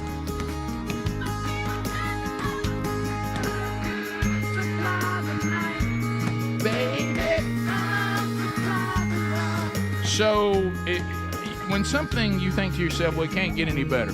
Some of you probably thought that about this program, and unfortunately, you were correct. It couldn't get any better. We tried. But we're still here, outlasting all of the critics now in our 30th year. MyPillow.com/Bubba says, we admit that when we made the original, which was the walking dog, we did not know that there was technology coming that would make the MyPillow even better. And that has happened. Thus, we now have MyPillow 2.0. This technology, temperature regulating technology, Bubba, it really is incredible that it keeps your pillow comfortable and cool the entire evening.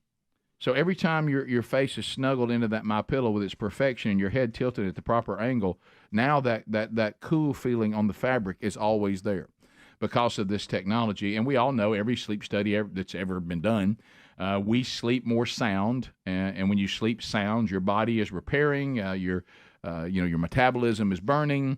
When you sleep in that deep, deep sleep, and a good night's sleep is crucial. I mean, I don't know how many more studies we have to tell you, and The MyPillow is one way to get a good night's sleep. And right now, there's buy one, get one free, 10-year warranty, 60-day money-back guarantee. You can go right now to mypillow.com/Bubba while the buy one, get one free continues. There's also a link at rickandbubba.com under the sponsor. So you want to stay with the submarine a little longer? Well, or whatever this thing's called. I just had a question because somebody had emailed and said, hey, Bubba, what if it went below the crushable depth? That's true. And it just caved in. But wouldn't you know that before you started going down to the Titanic? Wouldn't you know, hey, it's this many feet and this down? They do this all the time. Yeah, it's this many feet down, and the pressure is this much, and this sub is rated for this amount. Or something happened where they couldn't stop it, and it just fell to that depth. You know what I'm saying? Yeah, but shouldn't they be able to text back and go, "Hey, we're the dead fact that on we're bottom?" texting hurts a little. Right. I'd like to see it have a little better communication set up. Or Rick, what about this? Because you got a couple of billionaires on there, and look, I'm stretching. Okay, we're just whiteboarding this. Okay, Are we on my dry erase? Yeah, that's what I'm talking about. Gosh, I love it. So what if you have some evil villain like Sir Hugo Drax from Moonraker? And he has gone down in a bigger sub and scooped it up and take them off, and he's going to hold them hostage. You know, that's always possible. All right, I just want to be sure on the dry erase. Well, number one, eaten by Megalodon. Well, that's okay. Or that some kind of there. Leviathan. Right, and I'm putting some aliens sea in monster. the movie. Sea monster. Squid. Sea monster. Giant squid. Yeah, below the squid. So all that's under one. The aliens in the abyss. Did you ever see the movie The Abyss? Number two. It's pretty good. We've got underwater UFO attack. That's it. Aliens, UFOs. Yeah, that's right. This is what we call the abyss theory. Three, you just said a villain from a 007 I'm movie. just saying, what if somebody an enemy of wanted to kidnap two billionaires I'm and gonna hold them hostage? I'm going to put that under advanced military type underwater vehicle takes hostages. Yeah, I just used as an example Sir Hugo Drax from Moonraker 007. Greg, in the 4 slot. I was on the other night, by the way. And I don't even know how to. My favorite. I don't know how to feel about the fact that the 4 slot, we literally have moved all the way to 4 stuck in the wreckage. Okay, stuck in the wreckage should be higher. Yeah, it really should, but it's at 4. I think number one, you just put technical problems. Okay. Which So who's the guy there that goes major malfunction? Who's the guy that goes? Can we get a closer look? And he tries to go in and get hung up. Well, this is what's so weird is because in the story it talks about how they have the pilot has a monitoring system that would give him a heads up. Hey, there's a problem coming, or whatever. The fact that none of that communication took place. It almost looks like there was something wrong. A sudden failure of the vessel of some kind where they didn't have a heads up. Is the operating system Windows? Do we know? I knew that was coming. I knew that was coming. That's a good question. I think the culprit may be the video game controller that they were. What if he had low batteries and it didn't charge? He was a little cavalier about that. Thought he was being sharp. I'd have felt better. What if he went left turn? It's not working. Oh no, the batteries. The joystick. Yeah. Would it have killed anybody? Those things are cheap. Oh, I mean, that's look. Please look. That's not even a new one. That's not space rated technology. You know.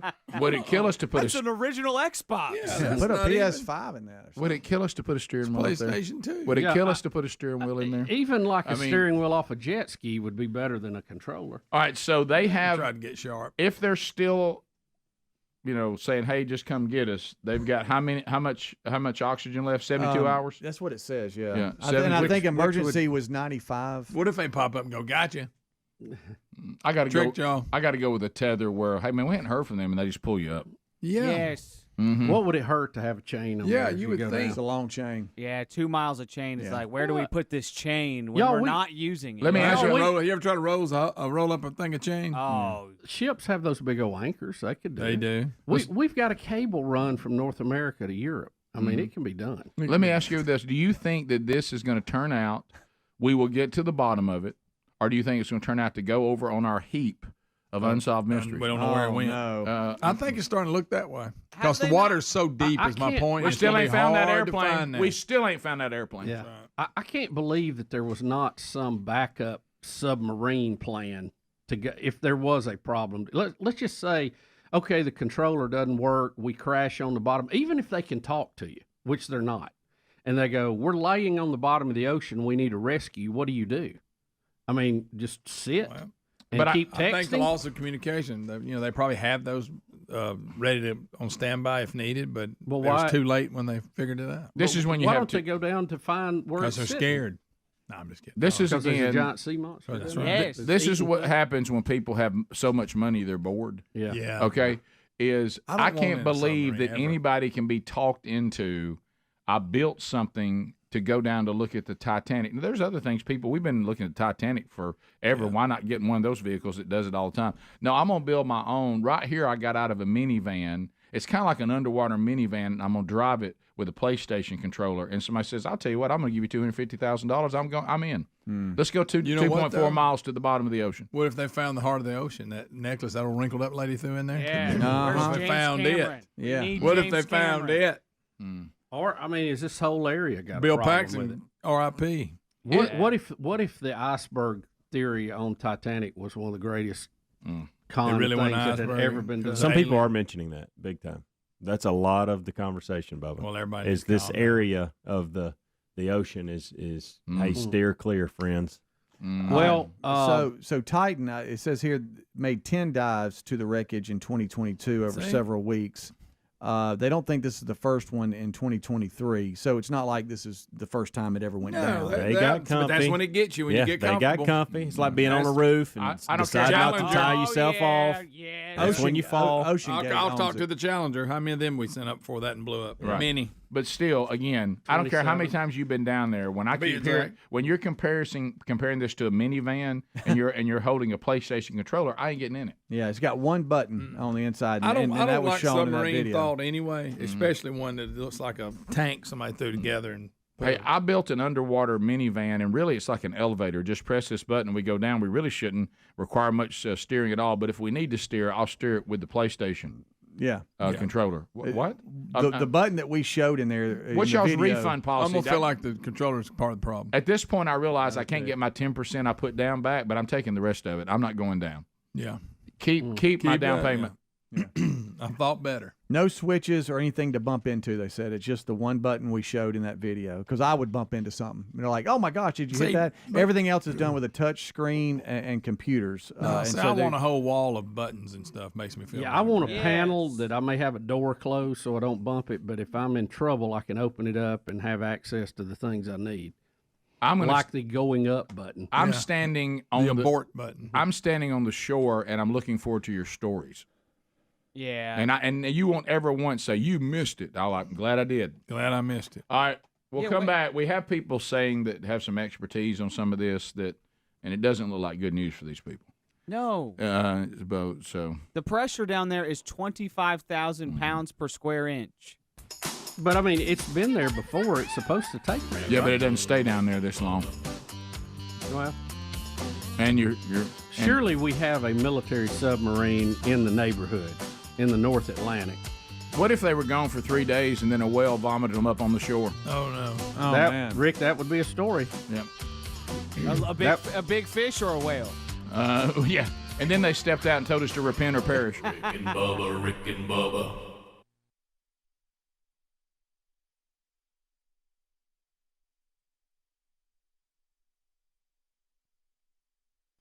Just a little. I do. But I wasn't prepared for. I don't think I can't prepare for that weather because here you're running. You're out there moving for 6.1 miles. First of all, overdressed. I had too many clothes on, and there was a point where I wanted to shed my pullover. Just start throwing it along the route. But you realize, hey, you're out here on the road, Right. and where do you put it? Do you set it on somebody's mailbox and go back and get it? People don't like that. Where did you run, by the way? So it started at Church of the Highlands, the Grants Mill campus. And so our deal was you start off running and you run around the church, and then you come down the parking lot, down the hill, and then you take a left on Overton Road. And you go a long way till probably about 2.5 miles, and then you come back. And you go back up the big hill right there at the church, and then back around the church, and the finish line's right in front of the church. I was so thankful to see that church. When I saw the sign, Church of the Highlands sign, y'all don't realize I was just... Do you think they designed it like that to make you appreciate church more? probably. And is that first lap Probably. around the building so people can bail out if they decide this is not their thing? I will say this, Bo. When I made that first lap, I thought, wow, you hadn't even hit the road yet, and you're struggling. Yeah, it's not good. This is tough. Yeah, the cold air guys killed me. Yeah, but you didn't have anything happen that was negative other than just uncomfortable. I didn't even have to use my inhaler till after the fact. I had it with me just in case. And normally, even with training over here or running on the treadmill at the house, or even when I did get out and about with the temps where I like them, I never would take my inhaler. But I took it just in case, and I never had to puff on it. Are asthmatics supposed to be running like that? As long as you take precautions and have your gear with you. Right. But I've actually enjoyed doing this and getting ready for this. Not to a point where I'm gonna start being a runner. Okay. Right, yeah. But are you on the run? Did you get the looking, runner's high? No, I didn't achieve the runner's high. I've had eater's that high. everybody talks about. Yeah, I've never found runner's high. But here's what I am going to do. I look for it. So this won't be my last one. I'll probably do it again next year. They also have a half marathon. So here's what I'm going to do. I'm either going to train myself into do it in 50 minutes. I think I could actually do that. Or try to get through the half marathon in like 2 hours and 15 minutes. That would be another one. All I care about is if he had the runner's stomach attack. I prepared. I took some Imodium the night before. Smart. Oh, yeah. Yeah, that's good right there. If you ever, that stuff will stop a leak in the radiator. You ever get to running and have that? Yeah. You'll talk yourself into using the bathroom anywhere. Yeah. Oh, no question. Yeah. Oh, yeah.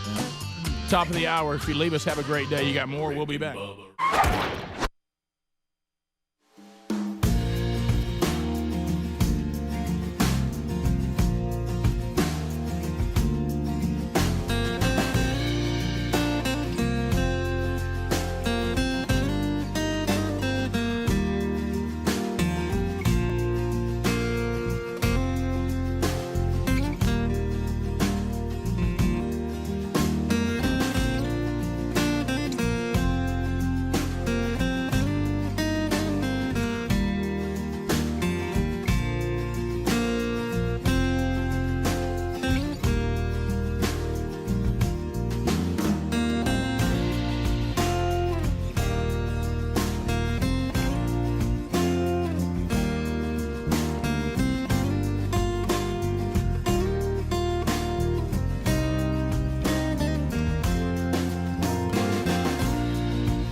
It is 10 minutes to the top of the hour. You got Rick and Bubba. Phone calls coming in now. Rick and Bubba University students, Alapuca and Cam Solo, have lined those calls up. And you can join us at 866-WE-BE-BIG, themanchurch.com on the road this week. Got 2 of them coming up this Sunday night, June 25th. I'll be at First Baptist Church in beautiful Lake, Mississippi. They're kicking off the men's discipleship strategy with their first man church. Honored to be there Sunday night. So if you're in and around Jackson and Lake, Mississippi, I'll see you guys Sunday night. That same night, Tony Cooper, one of our brand new speakers and teachers to Team Man Church, First Baptist Columbus, Mississippi, also coming up on Sunday night. And they've been doing our strategy for a couple of years now, and they're in their latest curriculum. And it's time for their next gathering, and Tony Cooper will be bringing that message on Sunday night. Matter of fact, Coop's coming by today. We're going to chat a little bit, get him ready for Sunday. Let's go to Bam, Tennessee. Is that your name, Bam? Sam Bam Cunningham? Dan. Yeah. See, no wonder they couldn't understand it. I don't know what you just said here. That just kind of sounded like noise. Is it Dan? Dan, yes, sir. Okay. All right, Bam. Go ahead. So, I don't know, did y'all see the story a couple weeks ago about a plane that went down northeast Tennessee? It was headed toward New York. They sent 2 F-16s up to kind of follow it because it was getting close to. I talked to a friend who was a pilot and said, "What do you think happened?" Hey, he Dan. said, if they lost pressure in that cabin, you got about 30 seconds. Dan, have you got some Jiffy Pop on the stove? Your phone there's is something cutting clicking in and and out a popping. little bit. Y'all remember Jiffy Pop? Oh yeah, do like this. Yeah. Oh yeah. So anyway, quickly, Dan. So get to because you're. Is that better? Yeah, that's Oh, much better. Attaboy. Pop that up. Attaboy, Bam. All right, so tell us what happened. So, plane left Tennessee, headed toward New York, got near some restricted airspace in Washington, D.C. They sent 2 F-16s up. I was talking to a friend who's a pilot. Any idea, what might have happened? That you would think if the pilot had an emergency, somebody would try to control the plane. And he basically said, if you lose pressure in a small plane, you got about 30 seconds to do something as far as losing the oxygenation and so forth. So don't know anything about the sea, but wondered, could the exact opposite happen at that depth with the pressure and everything, that if the pressure changes, you got about 30 seconds. You're saying if their oxygen situation got out of hand, they might have very little time. Yeah, you're right. And the plane you're talking about, the pilot lost consciousness, everybody on board, and it was headed toward D.C., and they did scramble planes, and they were prepared to take it down, but it started going down on its own and ended up crashing in the woods in Virginia. Yeah, and everybody in there, like not very far from D.C., by the way. Yeah, everybody like in there miles. had passed out because of loss of cabin pressure, unfortunately, including the pilot. Much like Stuart Payne's plane that time. Correct. Or Payne Stewart. I'm sorry. So, Chad, welcome to Rick and Bubba. Bubba, we got a Navy guy who was in the submarines. Go ahead. Oh, boy. Got a submarine guy. All right, Chad, go ahead. How you doing today? Hey, we're good, man. Thank you for your service to the country. Thank you. So, being on Navy submarines for 15 years, there's really only 2 possibilities that could have happened. It was catastrophic failure. It imploded, and you have no way of combating that. It's instant. And then with the loss of communications, it's probably electronic failure, and they might be sitting down there and have no control over anything whatsoever. So do you think, my question is, what is the plan? I mean, as you sketch out this mission, what is the plan if that happens? Shouldn't you have a backup submarine or some kind of rescue plan? And or how close do you think we have military submarines in the area that could survey for the sub or wreckage of the sub? Well, military submarines were not designed to go to that depth. They're designed to go to certain depths for combat purposes only. There are very few submersibles that will go to that depth that can carry multiple people as far as the rescue mission goes. Yeah, so you're saying if they get in trouble because of where they are, this is not a simple, go get them. It's much more complicated than that. No, sir, it is very complicated. But wouldn't you think when you plan this, you go, okay, worst case scenario, we lose power, we're sitting on the bottom of the ocean, we're hung in the wreckage, whatever. What's our plan? I mean, don't you have that page in your manual somewhere? You should. And in the Navy, we've got backup plans for the backup plans. I mean, we train, we plan, we go through every scenario. My time in the submarine force, it's not perfect. Things fail. You have fires. You have flooding. It's going to happen. You've got to have those plans set in place. But you've made it clear, though, because of their depth, even the backup plan you would pick, there's not many to pick from. You'd have to, first of all, Bubba, I guess you'd have to have another vessel that has the same capabilities that can get there, because he said even the military ones can't. And tow them up. Yeah, you made a good point about the military submarines. I really didn't think that. They're not built for exploration as much as they are war, just to be hid so they can deliver their weapons, right? Correct. Yeah, well. But you would think if one of those big boys couldn't handle that depth, how in the world did this little thing do? And I can't get past the PlayStation controller. But Michael, real quick, all right, go ahead. if I was in that meeting, I would have stood up and walked out at that point, Rick, when you have that. They only had a small window. We've talked about this with the weather situation. Yeah. Maybe they had a plan, but because of the weather, they couldn't go. Yeah. They couldn't execute the Can't plan get out at there that point. because they dropped of in the a window, weather. and if that window closed. And it did. Michael, go right ahead. Welcome to Rick and Bubba. Hey, good morning, gentlemen. Y'all doing okay? Yes, sir.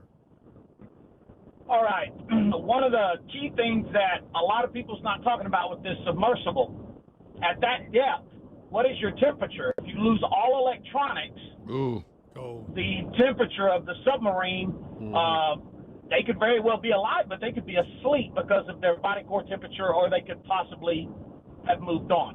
Right. Yeah. Yeah. Just the conditions would be more than you could live through. Yeah. Yeah, that's possible. You're right. All those things are on the table. The U.S. Coast Guard had a press conference yesterday, and they, couldn't comment on a lot of it, but they did say the operation would be 11,000 feet deeper than the deepest successful undersea rescue in history. Wow. See, that's the kind of stuff you got to take into consideration. So, I mean, you're on the... This is not we got somebody stranded out in the ocean, let's go get them. So you're on the edge. I mean, you're pushing the engineering capabilities. Correct. So it seems like, again, you got to have a good backup. I think everything I'm hearing things that means that we should have had a better backup plan. Well, I think this one, I'm afraid this feels a little more like Evel Knievel. There's not a lot of backups to you crashed on the ramp and now you're bouncing around on the asphalt. I don't know how we can stop that. Now we can come get you when it's done, because can you? I mean, what's going to go down and no, find you the can't wreckage? get them. No, I was just talking about Evel Knievel. We can pick them up, and put in the ambulance, but you can't even do that. But we know people have been down and they discovered the Titanic, so we've got things that have been down there before. Just send James Cameron's ship down there and get them. Yep, there you go. So the advisor for OceanGate, who owned this, said that their officials are working to get a remotely operated vehicle, ROV, that can reach the depth of the site to see if it's still there or not. All right, we'll come back. Not ROV. 866 We Be Big is the number. Top of the hour. You got more Rick and Bubba? Stay with us. We'll be right back. Rick and Bubba, Rick and Bubba.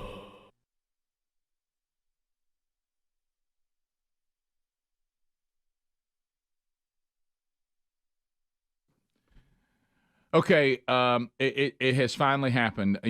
Naturally, it's clean as a new product. The audience, you're going crazy over it. Our wives are going crazy over this. We love the product. It was just last week we had all the cleaning products, and the only ones we didn't have were the detergents and the stain remover for clothing. Got those, and my wife, as a matter of fact, our vacation coming up, this is something she's been dreaming about for years, and we're going to southern France to see the lavender in bloom. And that's one of the, they've got no scent, or you can have lavender as a smell for clothing. And the beautiful thing about naturally it's clean, yes, it's eco-friendly, but it's not made by a bunch of tree huggers and earth worshipers. These are people who share our conservative views. They're like, look, we're supposed to be conservationists. We're not supposed to be, radical, outrageous, woke, climate crazy people. And yeah, we want to do something. If we can make a product as good or better than what's out there that is more eco-friendly, then great. It's the best of all worlds. But here's what's happening before Naturally It's Clean came along.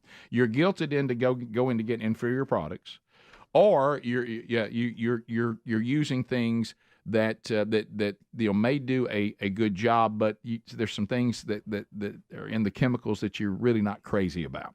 Well, Naturally It's Clean, it's the best of all worlds. As a matter of fact, when it comes to their carpet cleaner, the thing I love about these botanical oils that they've been developing, and this is proprietary to the folks at Naturally It's Clean, it lifts stains out. It doesn't just spread them out where you can't see them into the fabric or into the material. So when it comes to their carpet cleaner, they didn't even know Bob Vila was using it. They didn't ask him to do it. They didn't pay him to do it. And he went out and said, you know what? He said, this is the best carpet cleaner I've ever used, and it is the most eco-friendly one I've ever used.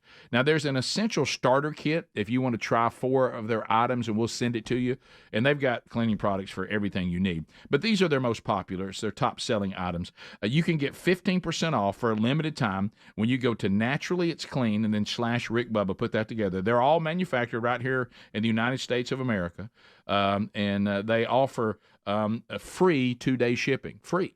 Okay, so you'll love that too. So go to naturallyitsclean.com/Rick Bubba and get 15% off and get cleaning products that do a great job. And at the same time, you also feel good about taking care of the world in which God has given us.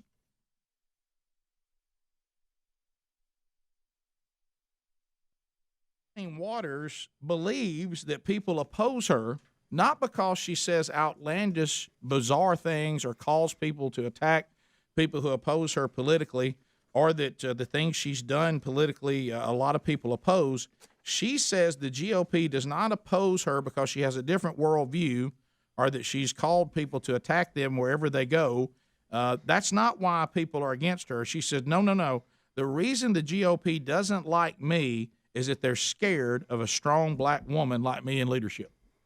Rick, So really, I'm wonderful, and the only reason why they don't like me is because they're a bunch of racists. It's not because I'm a whack job or I say things that are bizarre. And as I said, I encourage people to attack other people while they're eating lunch. Right, but that's not. Now that's where I draw the line. But Bubba, that's not why they oppose me. They don't mess with my lunch plate. They only oppose me because I'm a strong black woman.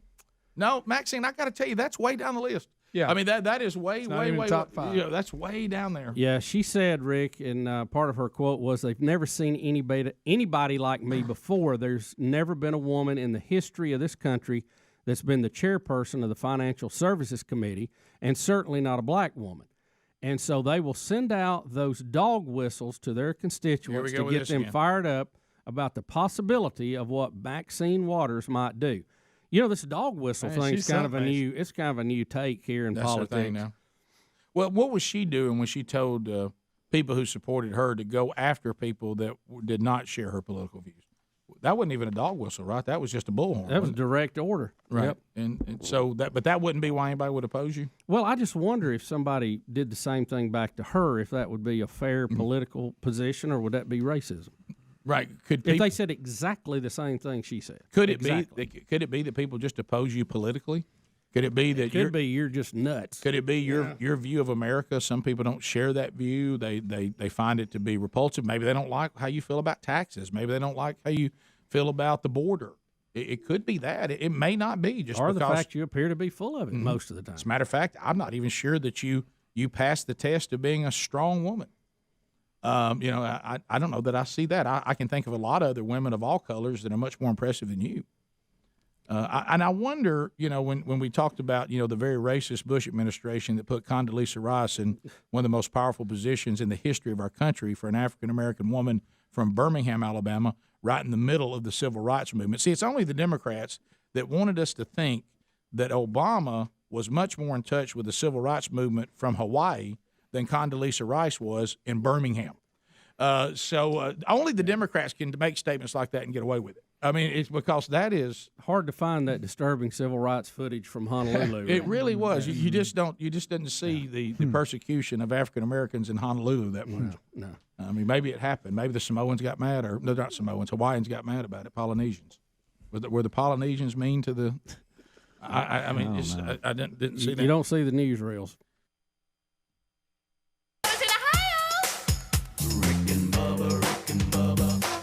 The gravy, please. Rick and Bubba. Ooh, it brings me to my knees. Rick and Bubba.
It is 7.5 minutes past the hour. Rick and Bubba. Here we go. And we thank you for being with us today. Much to do as the old show moves forward. Speedy, the real Greg Burgess, Helmsy, Adler here. Interns, Alapuca, Camsola. Rick and Bubba University students taking your phone calls and earning their degree in common sense. That now a superpower. And let's welcome back Bill Bubba Bussey. Rick, glad to be here. Thank all of you for joining us and being part of the Rick and Bubba family. Rick and Bubba family. It is. I had such a good time last night. I had yesterday. Sherry headed off to the Holy Land. She is currently in Israel with a group of women. Excited about them getting to take this trip.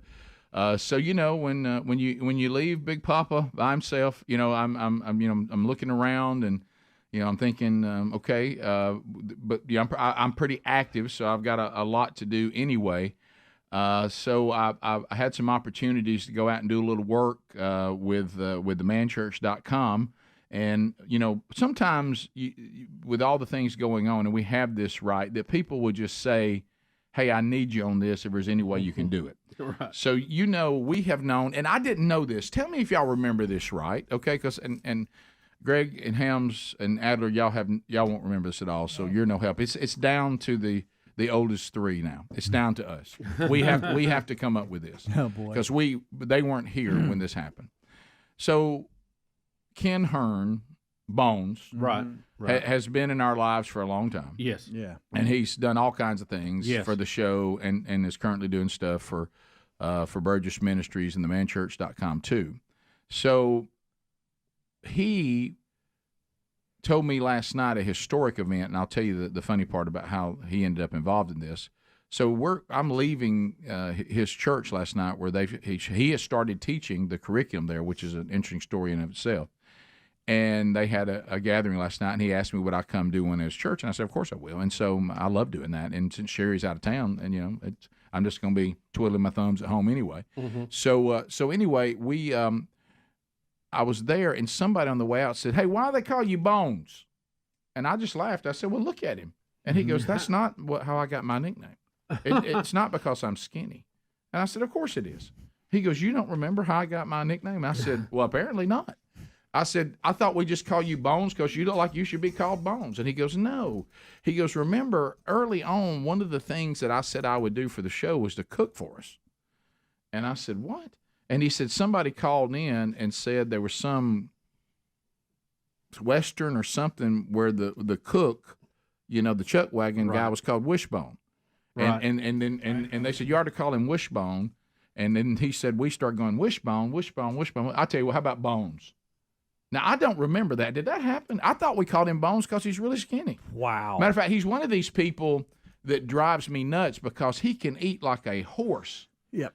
And never gain a pound. No. And he's the metabolism, if we could bottle Bones' metabolism, because he's not a bird. He eats hearty. Sure. But it just doesn't impact. Now, I do remember. Do y'all remember that? I do not, Rick. I don't remember how he got his nickname. I just kind of default back to what you did. I do remember him cooking breakfast for us at the Red Velvet Lounge. Okay, see, I don't even remember that. And boy, it was good. I thought he came into our world to drive the mobile assault broadcast vehicle and handle, the equipment upkeep. I didn't know he was ever cooking breakfast at the Red Velvet Lounge. Do you remember that? I remember him cooking, and the name Wishbone came from the cook on Rawhide. Correct. That was the Western. I couldn't remember the Western. But I don't remember us naming him Bones based on that guy. That's what he said. And we may have. Makes sense, doesn't it? We may have. It does. But I'm going to have to think about that a little bit and study on it. That's an interesting question. Yeah. Well, Bones he very much prefers to be behind the scenes. And so, but he came to a conclusion, and I agree. Didn't he cook for us at the beach too when we were there? Maybe on a beach trip. That rings a bell. We did 2 or 3 days broadcast out of Mavda down there. Yeah, and I think we rented 2 or 3 places, and he cooked our meals for us. I don't remember that. That sounds plausible, but I don't remember it.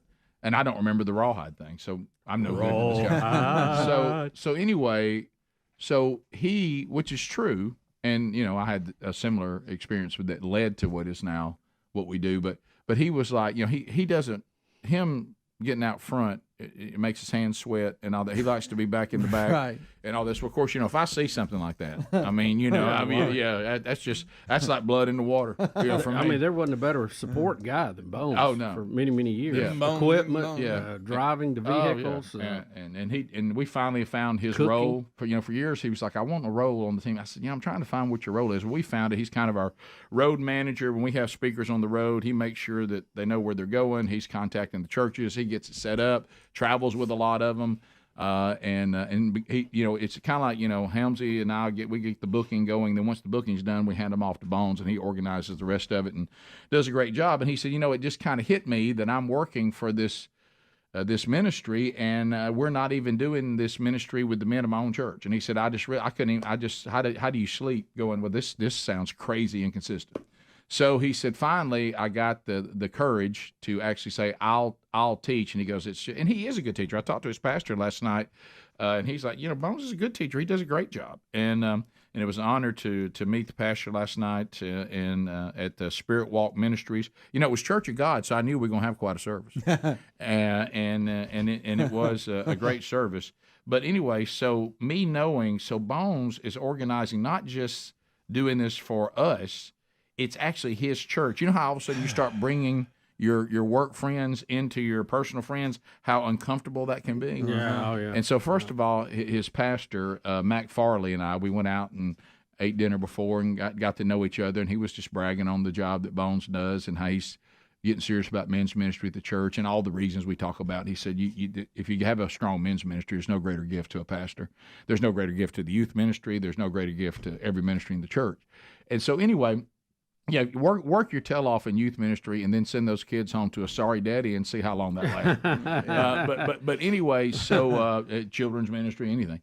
So I knew he was he was nervous wreck that he was having a man church, that he was having to not just, it was him. He was hosting, and he was so nervous. So what do you think I did? You made him more nervous. Oh, Rick. Call him out. He was so nervous, and I did my famous thing. I said, hey, did you get my email? That's awful. And he goes, don't do this to me. Don't. I said, well, your pastor knows. He said, I think he's going to cover it. He was like, what? And I said, look, I thought I could come. And he was like, bad. He was, no, I've seen, please, I've seen, and I was like, no, man, I'm actually out here in the parking lot. And so, and then he came out. Oh, man, and then he came out. The minute I saw his body language, I'm like, he is so nervous. He is so. Well, think about all the worlds collide. He's got so many. That's things. one of those things where you think you want us to come into your world, and then we're here, and you're like, I don't know if I want you here.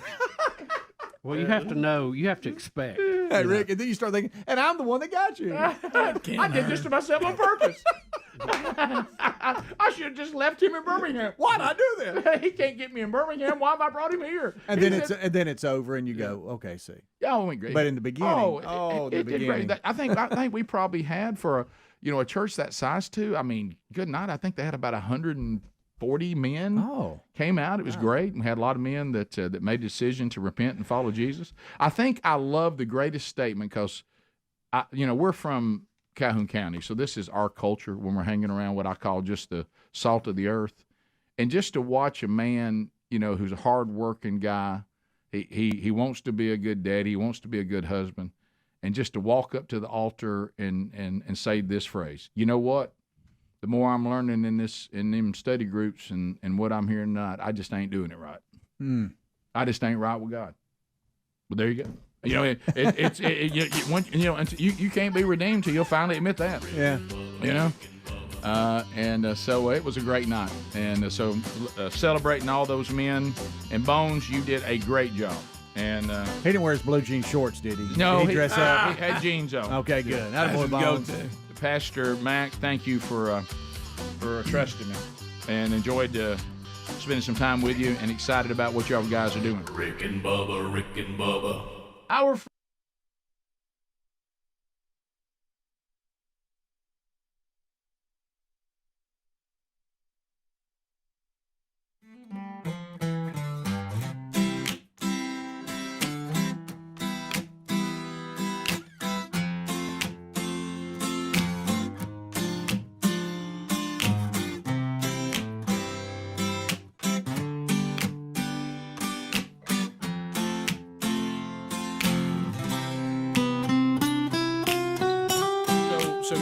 So Maxine Waters, no, people aren't against me because of my bizarre rants and raves and statements I've made throughout my political career.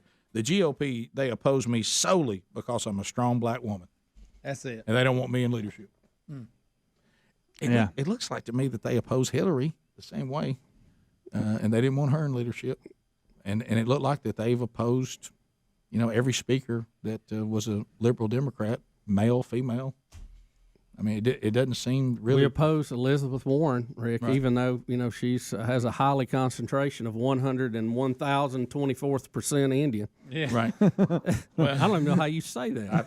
How about this? She's 1,024th Indian. But you have to, right. But listen, Bubba, you have to think about the mindset of that political point of view. Most people, if they said, I want to prove that I truly can claim that I should get precedent because of, any kind of advancement because I am part Native American, only a far-left Democrat would get the blood work in and it be that bad and still report it. Yeah. I mean, it was also like, aha, see? Only someone like her will come out and see, I told you. Since the average walking around American has a lot more than that, just on average. Most people with a shred of integrity would have come out and said, I've got the blood work in, I was mistaken. Yeah. Yeah. Okay, I think you Trump's, can even tell me you really thought I think that. Trump's got more Indian than she does. I think he pointed that out. He's from the Orange Indians. Right. Hey, I knew it. No, there's just a sprinkle of Oompa Loompa in Trump. Oh, yes. This orange look. I don't. Well, this time of year too. That's tanning season, so you watch out. He's getting. Listen, now the summer's gone. Look, it doesn't matter. Now that I'm taking politics aside, okay, and lesser than evils and all this getting job done, I'm putting all that aside. If you ever just stare into the face of Trump and you take these various colors and the white stuff around his eyes and the orange hues and the brown, and then you mix it in with what looks like a new flavor from Bluebell, his hair. It's all these swirls and colors and the directions it goes. It's a bizarre looking person. It is. I mean that Donald There Trump goes another interview. Well, no, and it's quite a look. No, he won't care. I mean, He it's might just, laugh. right? But so we're just going to act like he's not bizarre looking. I mean, it doesn't mean that I can't agree with him. So Here's what you need to do: go to Daily Mail. No, don't do that. And go where he is. He's staring at the King of Morocco. They're at this armistice event. Yeah. The King of Morocco's behind him nodding off. But just look at Trump's face and the look on his face. They got video. It is just I'm looking at it right now. Well, you remember the time when he was just a celebrity and a businessman, and I remember saying, I think he's trying to see how weird he can make his hair. I think he's messing with us now. I mean, guys, did we raise your hand if all of us didn't laugh at David Letterman's, and we don't agree with David Letterman politically at all, but did we laugh on the contest, Trump or monkey? Yeah, it was when they would show the monkey's hair and Trump's hair, and you had to guess which one it was. That was funny. And Rick, what was really funny about that is people couldn't get it right. No, I mean they went several episodes before anybody ever got it right. I was a huge Trump or monkey fan. Oh, you know. Well, you know why? Because that's funny. that's funny. You can't say anymore. He's president. Well, come on. I think all of us, the ship has sailed on that. I mean, one of the things you got to do is you be able to laugh at things that are funny. Yeah. What I don't want to do is sit there and say I would be making comments about these strange hues and these strange colors if he was a Democrat, but if he was Republican, I don't do it. I'm just not that guy. I mean, to me, you want to have some consistency. Get you a look right here, zooming in. Greg he's staring down. King of Morocco's gone. He's out. He's out. He likes. It's Trump mad at? He's staring at what's being said. Greg. When they were doing Amazing Grace.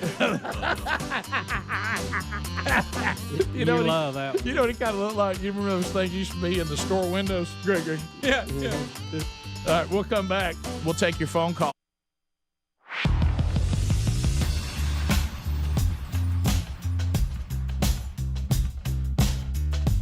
Here we go. 22 minutes past the hour. First phone troll of the day. Go! So, comments, questions, bringing information to the table, any topic you want to talk about. We'll get to other stories as our day continues today. But we want to talk to you. Cam Solo and Alapuca are ready for you to dial up. At the end of 30 seconds, the buzzer will grab you.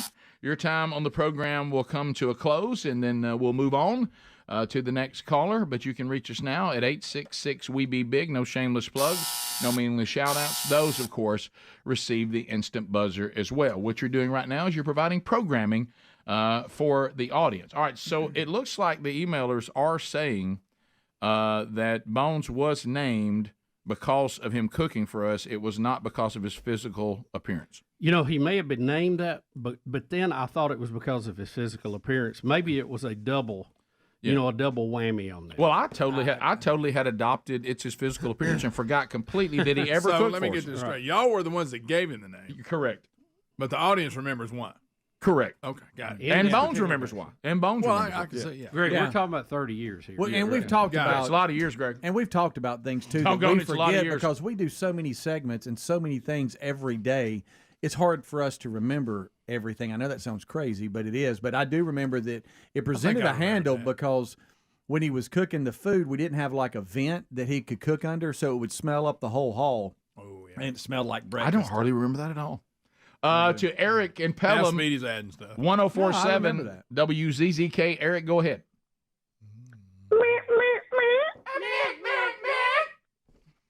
Hey, what's up, guys? You're up. Go ahead. Yes, sir. I got an idea of how to repurpose the mobile assault vehicle. Go ahead. What do you think about Topaz Tacos? Hey, not bad. A taco wagon. Topaz Tacos. Get them while they're hot. Truck. I like it. That's actually a good idea. And then we name them the different tacos after all the sports world-class athletes that Bubba think don't know about it. Right. Ooh, right. You know what? I like that. To Alan in Guntersville, Alabama. Alan, go ahead. 30 seconds. Bring it. Alan. Hey, I was in Mike's Benz in Guntersville yesterday, and it was Dollar Day, and I come across this stack of TurboTax 2019, and I'm thinking, hey, Hunter Biden might can solve his tax problems for 2019 if that was one of those years for just $1. Hey, can you get anything for $1 now? This is one of them bins where, like, one day it's $5, next day it goes. Yeah. I think it's one of them type stores. Oh, yeah. It drops, and on a certain day it's $1. How do you know about this? I don't know. How in the world do you like know those about stores, this? don't you? How in the world? Shouldn't you be giving a puppy to somebody? Oh, yeah, I'm about to. It's happening, brother. We need to get that update. That's right. David in Birmingham, ZZK. David, go ahead. Hey, good morning, guys. Long-time listener. Thank you. First-time caller today. Well, monkey grass to you, my friend. Go ahead. Hey, saw a lot of, I don't know, a lot of scuttlebutt, I guess you will, on social media yesterday, referencing a lot of people saying that there's been an enormous amount of military movement within larger cities. Have you guys seen anything or heard anything about that? This is not the takeover on 4th of July again, is it? Remember that? I've heard nothing about that, no. I see Adler grabbing his mic, and, of course, his very, very informative injections on the show are crucial. Adler, what do you think? Yeah. I agree. Thank you. Yeah. I'm going to be getting lots of emails and lots of social media posts of this supposed military No, we've heard this. movement. I know. And like Bubba remember the time they shut down all the Pentagon is Walmarts? silent. The Pentagon is silent. A lot of, and I don't know what's going on, but I do see lots of Humvees in caravans. I do see lots of airplanes. Something's happening. There you go. So we don't have caravans or airplanes any other time. Do you remember what our now retired pastor Danny Wood taught us, Adler? What? We come to situations with two buckets. One bucket is water. One bucket is gasoline. And we must make good decisions on which bucket we pour. What are we going to do with that bucket? Okay. Wow, I like that. Well, I'm to Bubba, I think it's where you were headed on this. I understand when these things pop up. What I don't understand is when they popped up before and have been duds, yeah. And then they do it again, and you start thinking, well, this may be something. Do you remember the last time that this started? It wasn't anything. These are the same footage, the same thing. Train full of tanks. Yeah, it may be that our that finally at some point stuff around all the time. Yeah, I don't know that if you do we. Look, the way some of the inner cities crime rates are right now, maybe this is a better way to go about it. Mm-hmm.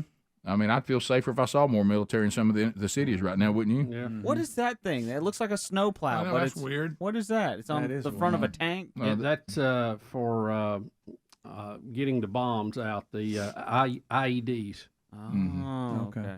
Easy. Or putting up barricades for people. Right. Yeah. Stopping Our protests. building camps for conservatives. Yeah, absolutely. Yep. Martial law. Martial law. All the above. Martial law is coming. Yeah. This kind of goes back to the deal again is we fear everything we shouldn't and we don't fear what we should. Leslie in Birmingham. Leslie, go ahead. Hey guys, how are we doing this morning? We're great, Leslie. Go ahead. I just wanted to make a real quick comment about the military movement. My son just got out of 5 years, just left Fort Bragg. Every year, without fail, for a month, the immediate response team will go from Fort Bragg to Fort Polk in Louisiana and train for a month. They do exercises like this. So if you see gear like this half the time on the roads going back and forth, that's usually the cause. Yeah. And thank you, by the way, for your family service to our country. Yeah, thank you very much. Brian in Clanton. Oh, never mind, Brian. I don't have time for you. And then martial law at the end. Is that what she was saying? Handler. I was just making sure. This is the company line. Yep. Stay with it. Company line. All right, we come back. A lot of talk today about some of the interview with Brett Baer and Donald Trump. Pretty funny. And Bubba, the Trump anthem has moved to number 24 on the countdown of songs. We'll be back. Rick and Bubba, Rick and Bubba.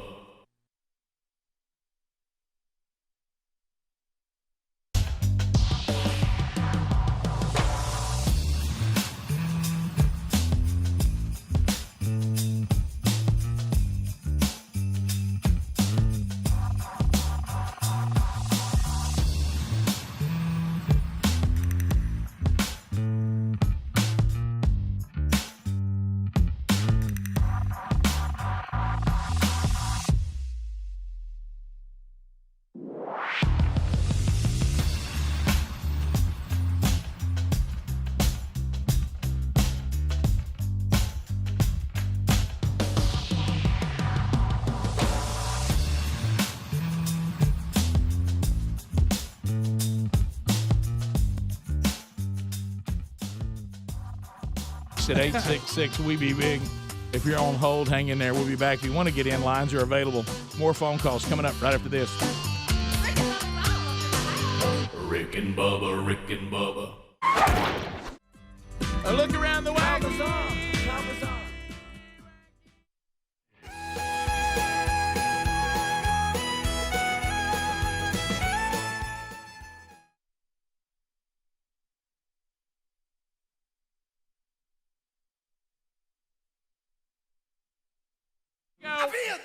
Rick, Waynesville, North Carolina. A North Carolina man says he duked it out with a mother bear. Yeah. When it charged him as he worked on his driveway. Hey. Now, Rick, look, a bear getting after you out in the woods is one thing.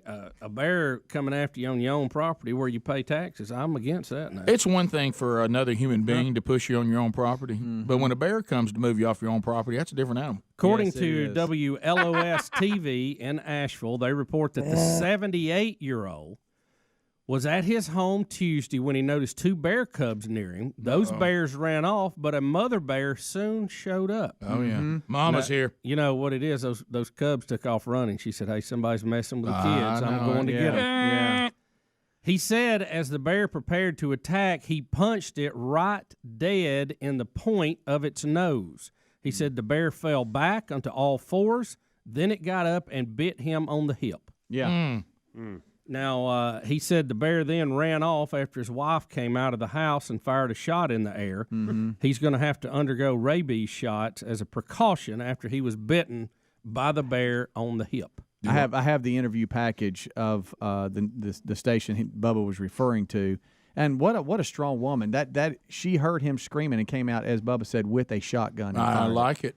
I love that. But hey, old Codger with his hat on. How about him punching a bear in the nose? Well, I know it got bit, but he lived. So I mean, yeah. So Attention down here to the surface of the driveway. Here we where go. You can see some of the scratch marks left behind by the bear attack, part of a harrowing experience. It was Election Day afternoon, and Sonny Pumphrey just had a car lift installed in his driveway. And I just happened to look around, and there's 3 bears right there beside me. It was a mother bear and her 2 cubs. The cubs ran off, but not Mama. She made a charge and dead run at me. That sucker was, eyeball to eyeball to me. Stunned, Sonny just reacted with reflex. I hit her right dead on the point of the nose, the first shot. And when I did, she went down and started trying to bite me right here. So I'm just continuing pounding. And she's continuing trying to bite me. And then, like I said, she got a hold of me and shook me a little bit. And then she let go, and then she took a swat at me.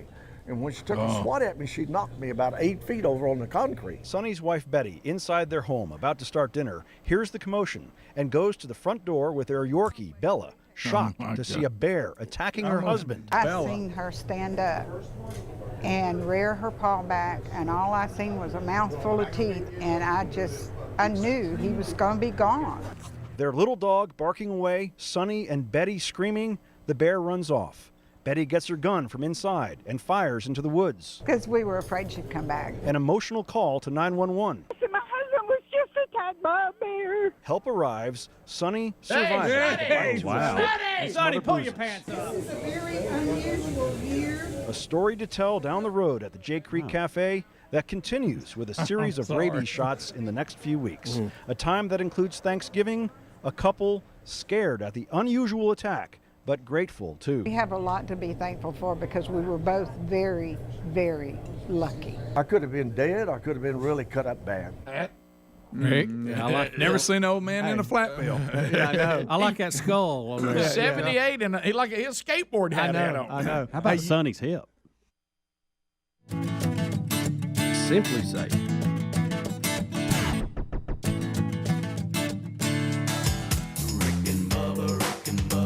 Pass the gravy, please.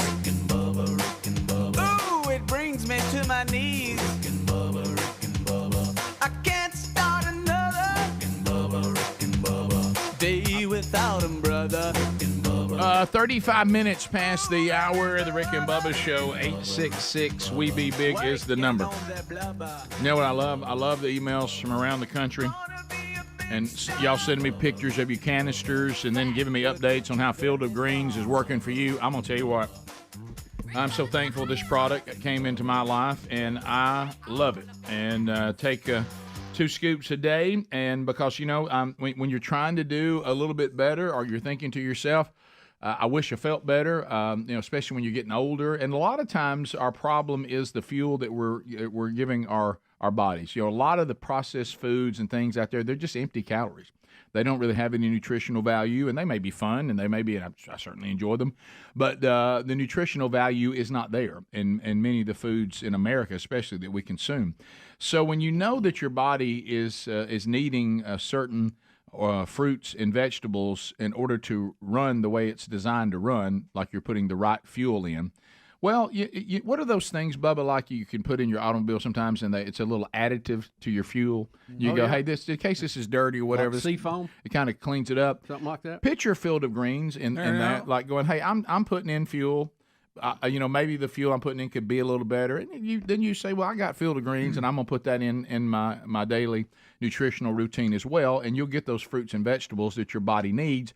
And it's pretty important because your vital organs need these. Your immune system really needs them, and I've seen a huge improvement there. And I would tell you how good it's going, but I don't want to mojo myself. Not that I believe in those things. I just don't take chances. But anyway, it's an octane booster. It takes you from 87 to 93. Yeah, there you go. So go to fieldofgreens.com right now. You'll get 15% off because you're using our promo code, which is Bubba. And get started. A lot of you ask which one I use. I'm going with the original. I use the green canister. That's the one that I've seen the best results. I haven't tried the others. I'm sure they're good too. But the next time you have a checkup after you've been doing this for a while, and we've had people that have emailed us and said, and my doctor said it to me, whatever you're doing, keep doing it. Keep doing it. So we can't guarantee your doctor will literally dance into the room, but I'm going to tell you what. Your next checkup, your doctor is going to notice improvement in your health. Fieldofgreens.com. There's also a link at rickandbubba.com under the sponsors button. All right, so Trump is in the news, and you know, so is he upset? Why is he upset with Brett Baer? What did Brett do that upset him? I think Brett in this interview said, "You realize you lost the election." Oh, okay. And that upset him. And I think then Trump went on the attack of Fox News. Yeah, this one here is he asks about the documents and why wouldn't he just turn them over and what was the holdup? How did we get to this point? This is the first clip here. Okay. Please, could we have it back? And they please, asked for that. Because they have no. We They were did talking. ask for it. No, and they said, I gave "Can you them give the some, documents back?" And we were talking. And then they said they went to DOJ to subpoena you to get them Which back. they've never done before. Right. And in but all why not fairness- just hand them over then? Because I had boxes. I want to go through the boxes and get all my personal things out. I don't want to hand that over to NARA yet. And I was very busy, as you've sort of seen. Yeah, but I've been according to very, the very indictment, busy. you then tell this aide to move to other locations after telling your lawyers to say you'd fully complied with the subpoena when you hadn't. But before I send boxes over, I have to take all of my things out. These boxes were interspersed with all sorts of things, golf shirts, clothing, pants, shoes. There were many things. I would say Iran war much more, not that I know of, but everything was declassified. And Biden didn't have the right to do that because he wasn't president. Nor did Mike Pence, by the way, have the right to do that because he wasn't president. All right, I'm not going to.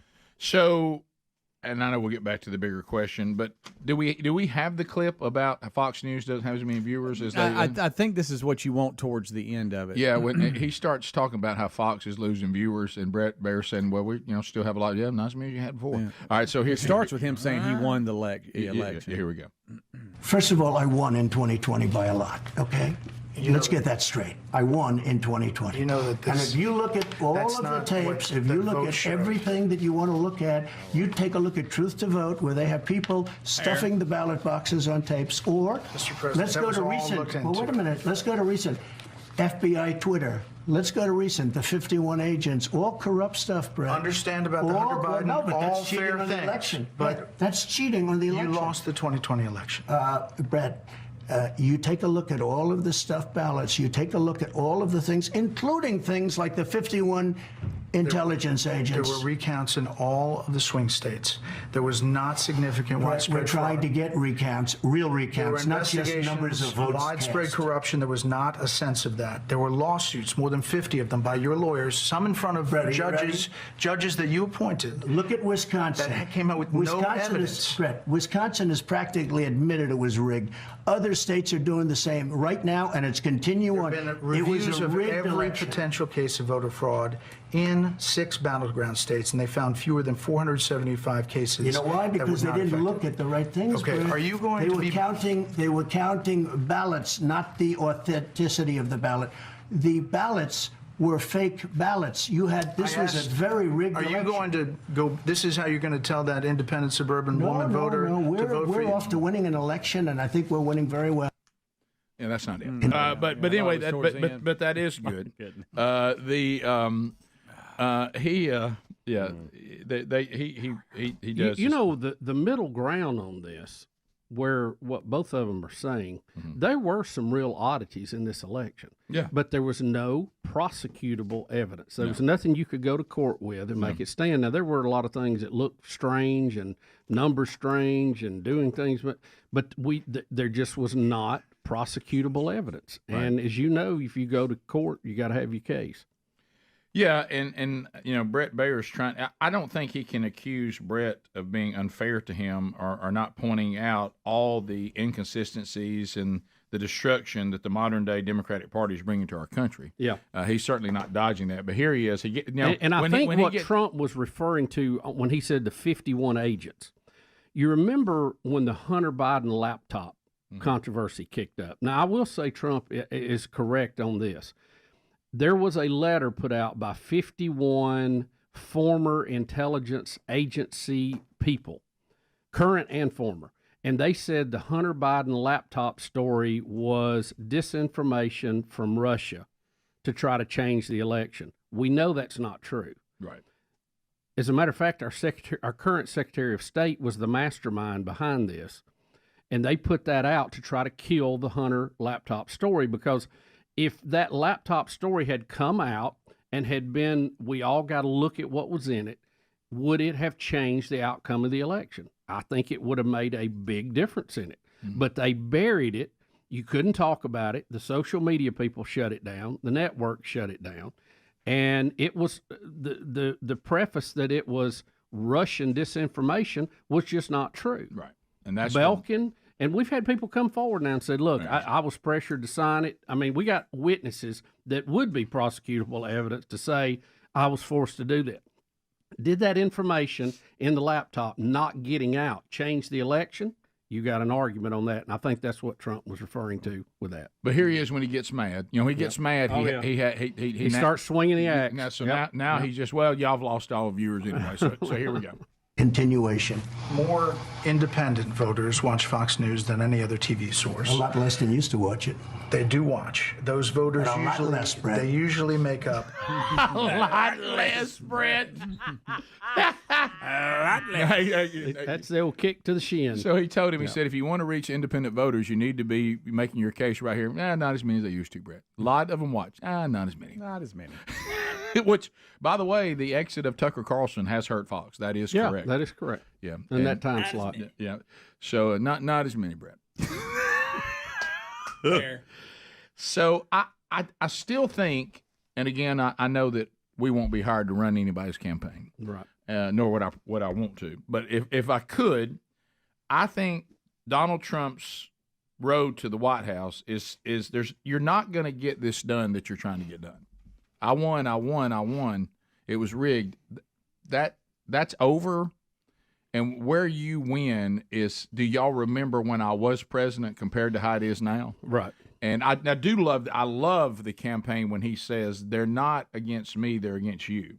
Mm-hmm. I'm standing in between you and a tyrannical central government. Yeah, I think that hits. That hits. That's sales. And that's something we should all be concerned about, because this tyrannical central government, they are taking away our freedoms, taking away our rights, destroying our economy, moving us towards socialism. And when he stands up and says, look, this is a battle, and you better put somebody out there that can fight the battle. And the last time y'all put me in, the economy thrived. And if you want to get back to that and get out of these bad deals all over the world and put this country and its people first again, you need to put me back in there, because I'm the one who can fight the current state of things. That's the way to go. Yeah. And when you start all this other stuff, it just doesn't. It's almost like you're going, this is a waste of conversation. Because the people who think it's rigged, they're with you. The people who say it wasn't rigged, they're not going to change. So there's really no need to keep talking about it. They're not going to overturn the 2016 election. Concentrate on winning the 2020. Yeah. Brett Baer was making a point. Trump has to win the small 4 to 5% of women independent voters. Rick and Bubba.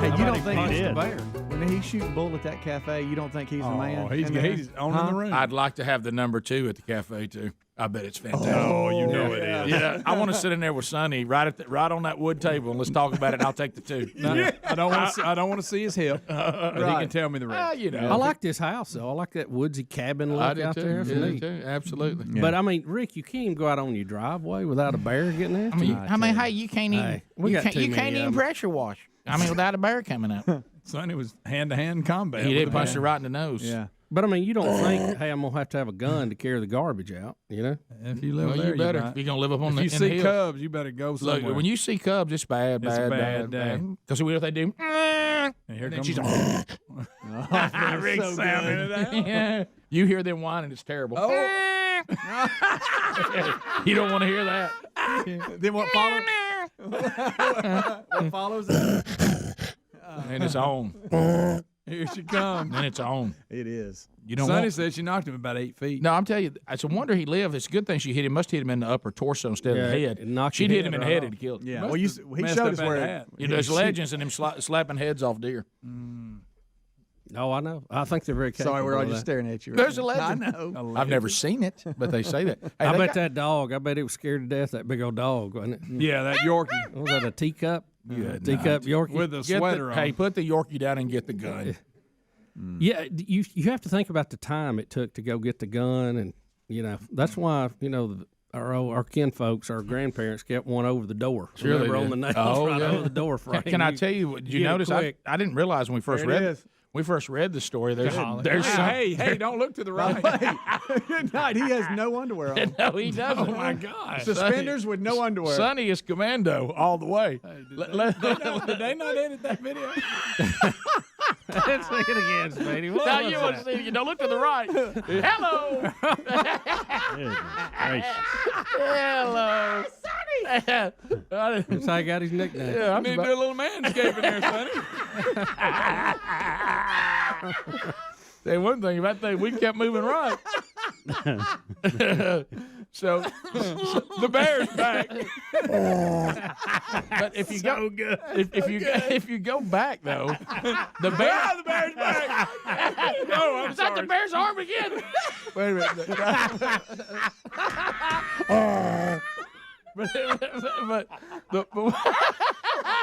But what I was saying, help me, Sonny, help me. But what I was going to go with is, in the story, I thought the shotgun ran him off for the rifle. He wasn't. The bear ran off when they screamed and hollered. Yeah. But She gave him one to grow on. She gave him one to grow on. Yeah. Don't come back. And then one to grow on. I just don't know. I don't know what a shotgun would do against a bear anyway. Don't you I'm trying to scare you. What if somebody's in a hurry and they said, "Where are you going?" So I'm going to go down to the cafe. Whatever you do, if you go in, please do not ask Sonny about the bear attack. He's going to show you as he went. Yeah, he's gonna right there while you eat. whatever you do.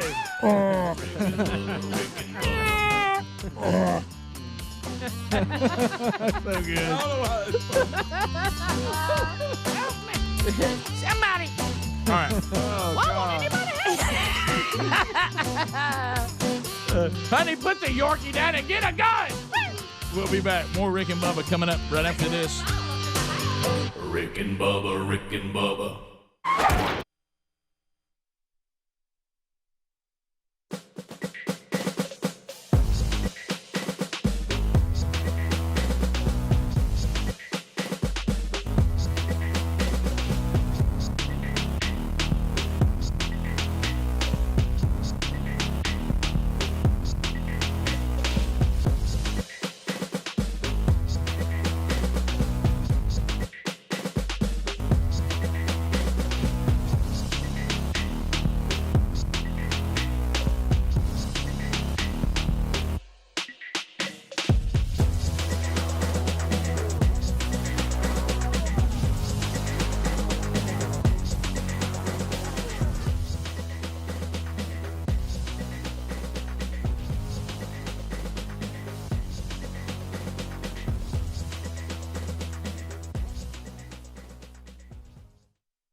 Minutes to the top of the hour, the Rick and Bubba Show. 866 We Be Big is our number. As we work our way back, got some Biden clips for you today. And also we'll get a puppy update from Greg. But first, and not trying to give away a surprise, but Greg, today, your daughter Chandler having her birthday. Yep, happy birthday to Chandler. She's 29 today. Woo! Don't want to give away the surprise, but guess what Daddy's got you for your birthday? A new puppy! A new puppy! Hey, puppylicious! Rick, I remember 29 years ago, she was born. Rick shows up at the hospital, mullet blazing. Mullet screaming. I got pictures of you holding her as a baby, and you got a mullet like no other. That mullet was beautiful. There she is with the family. There's her little family. There they are. There the they Joneses. Are. The Joneses. Oh, boy. 29 today. Happy birthday, Mrs. Jones. So, happy birthday. Happy birthday. 29. Chandler's 29. Wow. It's hard to believe. That is. I remember when she was a little dreamsicle. I know. Now she's got two little ones. I know. So she can say 29 and holding from now on. By the way, the ladies were discussing how Mary Hollis looks like a dreamsicle. She does. She's got them cheeks. Like that, just like her mama did. Yep. So there you go. Happy birthday, Chandler. Happy birthday, Chandler, 29. Greg, we'll get a puppy update from you coming up. Yeah, in a moment. It looks like we can baby's winding down. We can see hope on the horizon until people start returning them. All right, Greg. so let's go to our Biden clips today, Bubba. Always fun. Always fun with our president. Where'd it there. go? And then the basement, everybody knows Basement Joe. Basement Joe. All right, so he's going to tell us that he's committed that by 2020 something's going to happen. Does he know it's 2023? Does he have any idea what year? Well, he's got his cap on. What year we are in? Yeah. Doesn't have his shades on though, so he's squinting. Adler, when I saw this one, I almost thought you'd pulled up an old video that he was looking ahead and making a promise. He's fishing at the old pier. You talking about Andy Cap? Oh, Andy Cap. Hey, Andy Cap. So here we go. Here is the president, and this is a comment he just made. Oh boy. Yes. All right, so here we go. And maybe most important, I've committed that by 2020 we will have conserved 30% of all the lands and waters the United States has jurisdiction over, and simultaneously reduce emissions to blunt climate impact. All righty. We're going to get that done by 2020. Did we get it done? Because it's in the past. Yeah, But we're I mean, 3 years past it. Well, I don't understand what he's saying. That 30% of all the land in the U.S. will be owned by the government. What's he saying? I don't know. 30% of the land that is owned by the government will be something. Play it one more time. And maybe most important, I've committed that by 2020 we will have conserved 30% of all the lands and waters the United States has jurisdiction over, and simultaneously reduce emissions to blunt climate impact. All right, can you tell me? I have to have a little more Yeah, context. you're right. on that. I was all obsessed with him having the year wrong. Now, what he even says after that doesn't make any sense. Yeah, I don't follow. The Maybe land that the right United in that. Stames has jurisdiction over. Well, the 30%. United States has jurisdiction over the whole country, doesn't it? Yeah, jurisdiction. If you really get down to it.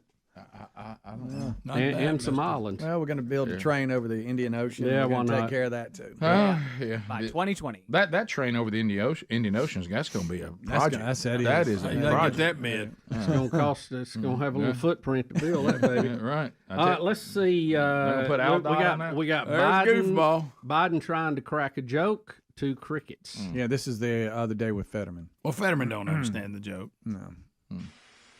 I might add, if I didn't, I'd be sleeping alone. You have to explain. I better explain that. Some don't know. My wife's a Philly girl.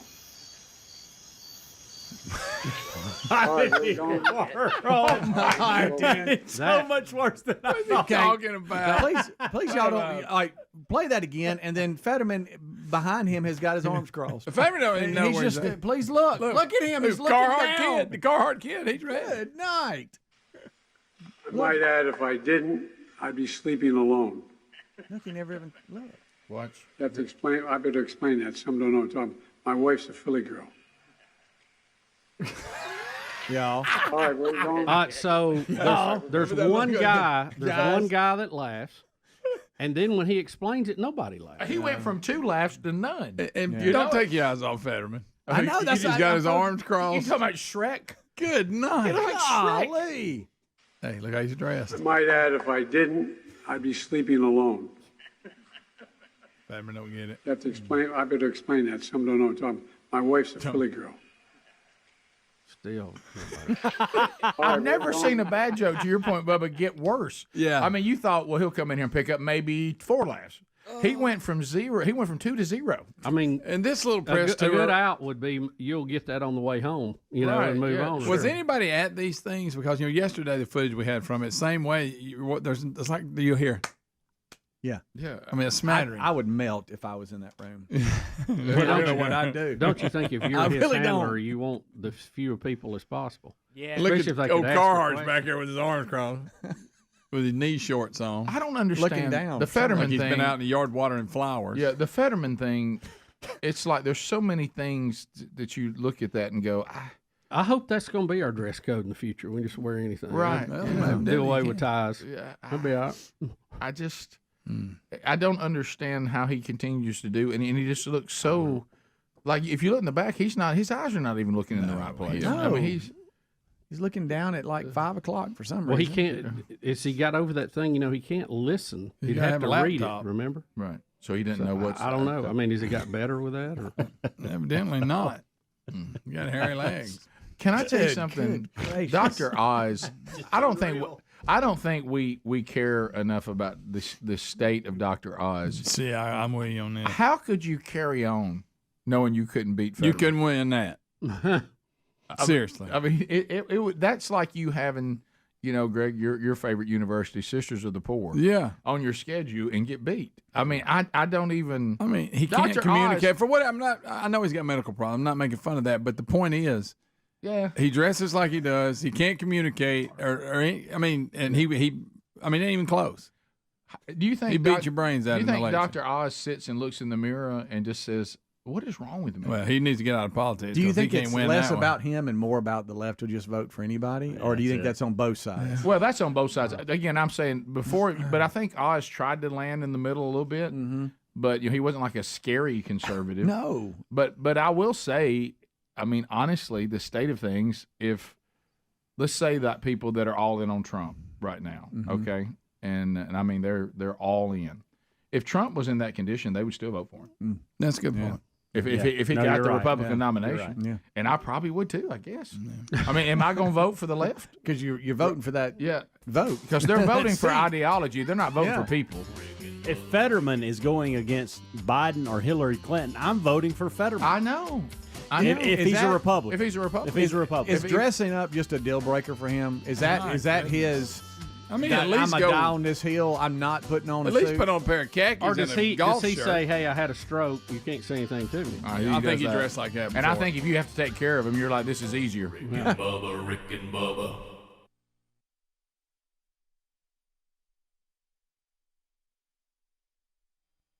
Before this is over. Now I want you to think about, of course, watching the mainstream media just fawn all over Michelle Obama. Oh boy. And certainly, I just disagree with her politically. I don't have any issue with her as a human being. But some of the things she's saying in the book, though, now we're getting into just a little bit of hyperbole. She's now taking on President Trump, and she's mad at him, says, and I'm still very angry about the birther issue that he wouldn't let go. And she wrote in the book, what if somebody with an unstable mind loaded gun and drove to Washington? What if that person was looking for our girls?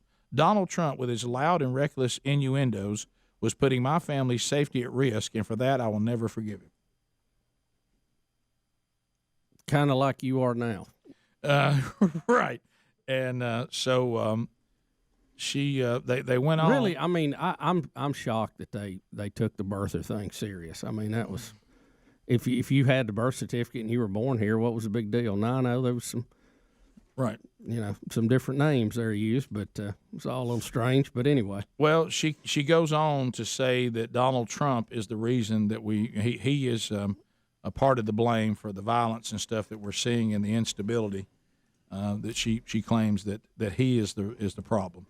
Now I noticed there's nothing. Well, I think this is part of they don't understand it. We feel like we've been run over for a long time, and we're finally fighting back, and that that's going to bristle the hair of the people who've been running over you, because bullies don't like to be told that you're going to fight back, and that's really what we've got in this country right now, and that's what they don't understand and don't see, and that's why we have a problem. Well, I don't really have a problem with people saying that when you're part of the government, rhetoric, sometimes the unstable can't see through the rhetoric of political battles, but then you have to say it equally. You can say, I think Donald Trump does that, but so has Maxine Waters, and so did Eric Holder and President Obama after the incident where an officer was completely innocent of what he was being accused of, and they threw gasoline on that fire, in the Baltimore area. So, I mean, and you do remember the police officers in Dallas being shot too, and that was after some of that too. So there's plenty of blame to go around, and the media is a third wheel partner in all this too. If we want to say that rhetoric sometimes causes unstable people to act, then we have to say that applies to no matter who is throwing the rhetoric out there. Yeah, it does. I mean, we can't just pick and choose. But Rick, really, I mean, if you look at it scientifically, we've had people act unstable for the history of time, and especially in our country. I mean, we've had people shoot at presidents and everything else when the rhetoric wasn't that high. I mean, who we going to blame them shooting at Reagan for? Who was responsible for that? You know, maybe it's just a nut job who gets a weapon and decides he's going to do evil with it. That may be what it is. Right. Did you, by any chance, on that note, and this is a little bit going off, but it does go back to the devaluing of life, and I still have not understood how any of us, no matter party, has let Planned Parenthood continue on and especially be funded by any of our money. Did you see their little social media ad over the weekend? No, I did not. Is it that one that we saw that that has the little baby in it? No, that is reaching out to the camera. No, and it says that that she should be loved, and that she should be wanted, and you see the little baby reaching out to the screen, and then the last thing says, and she should be a choice. Wow. Brought to you by Planned Parenthood, and it shows a live baby reaching out to the screen. Ooh, wow, that's creepy. That's about as creepy as you can get. Are you sure they put that out or somebody else put that out about them? All I can say is I watched it, and on that, it was presented as that brought just to you by. seems too bizarre even for them. It does. True. It does. But that's what's presented. Maybe it's not true.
Six and a half minutes past the hour. No Name Studio, bleeding edge of technology. It's the Rick and Bubba Show. Now in our 30th year, making a living off low expectations. Under-promising and continuing to over-deliver. Everybody say, let's go.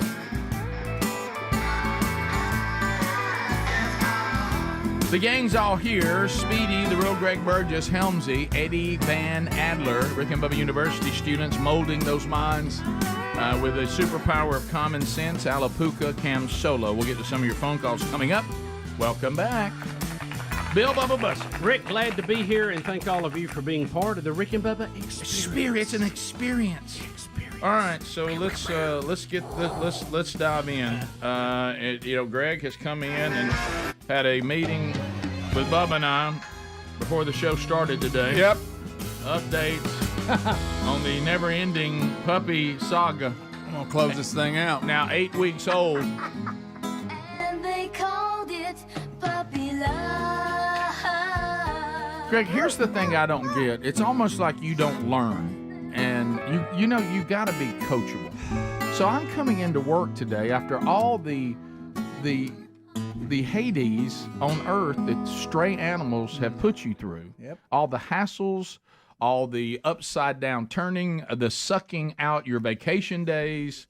I mean, I don't know what else. Taking sleep to the point that they're physically killing you. And all of a sudden, I come in this morning, and you're concerned about some stray kitten. And No, I thought, that's not me. I thought, That was I you. thought, does he No.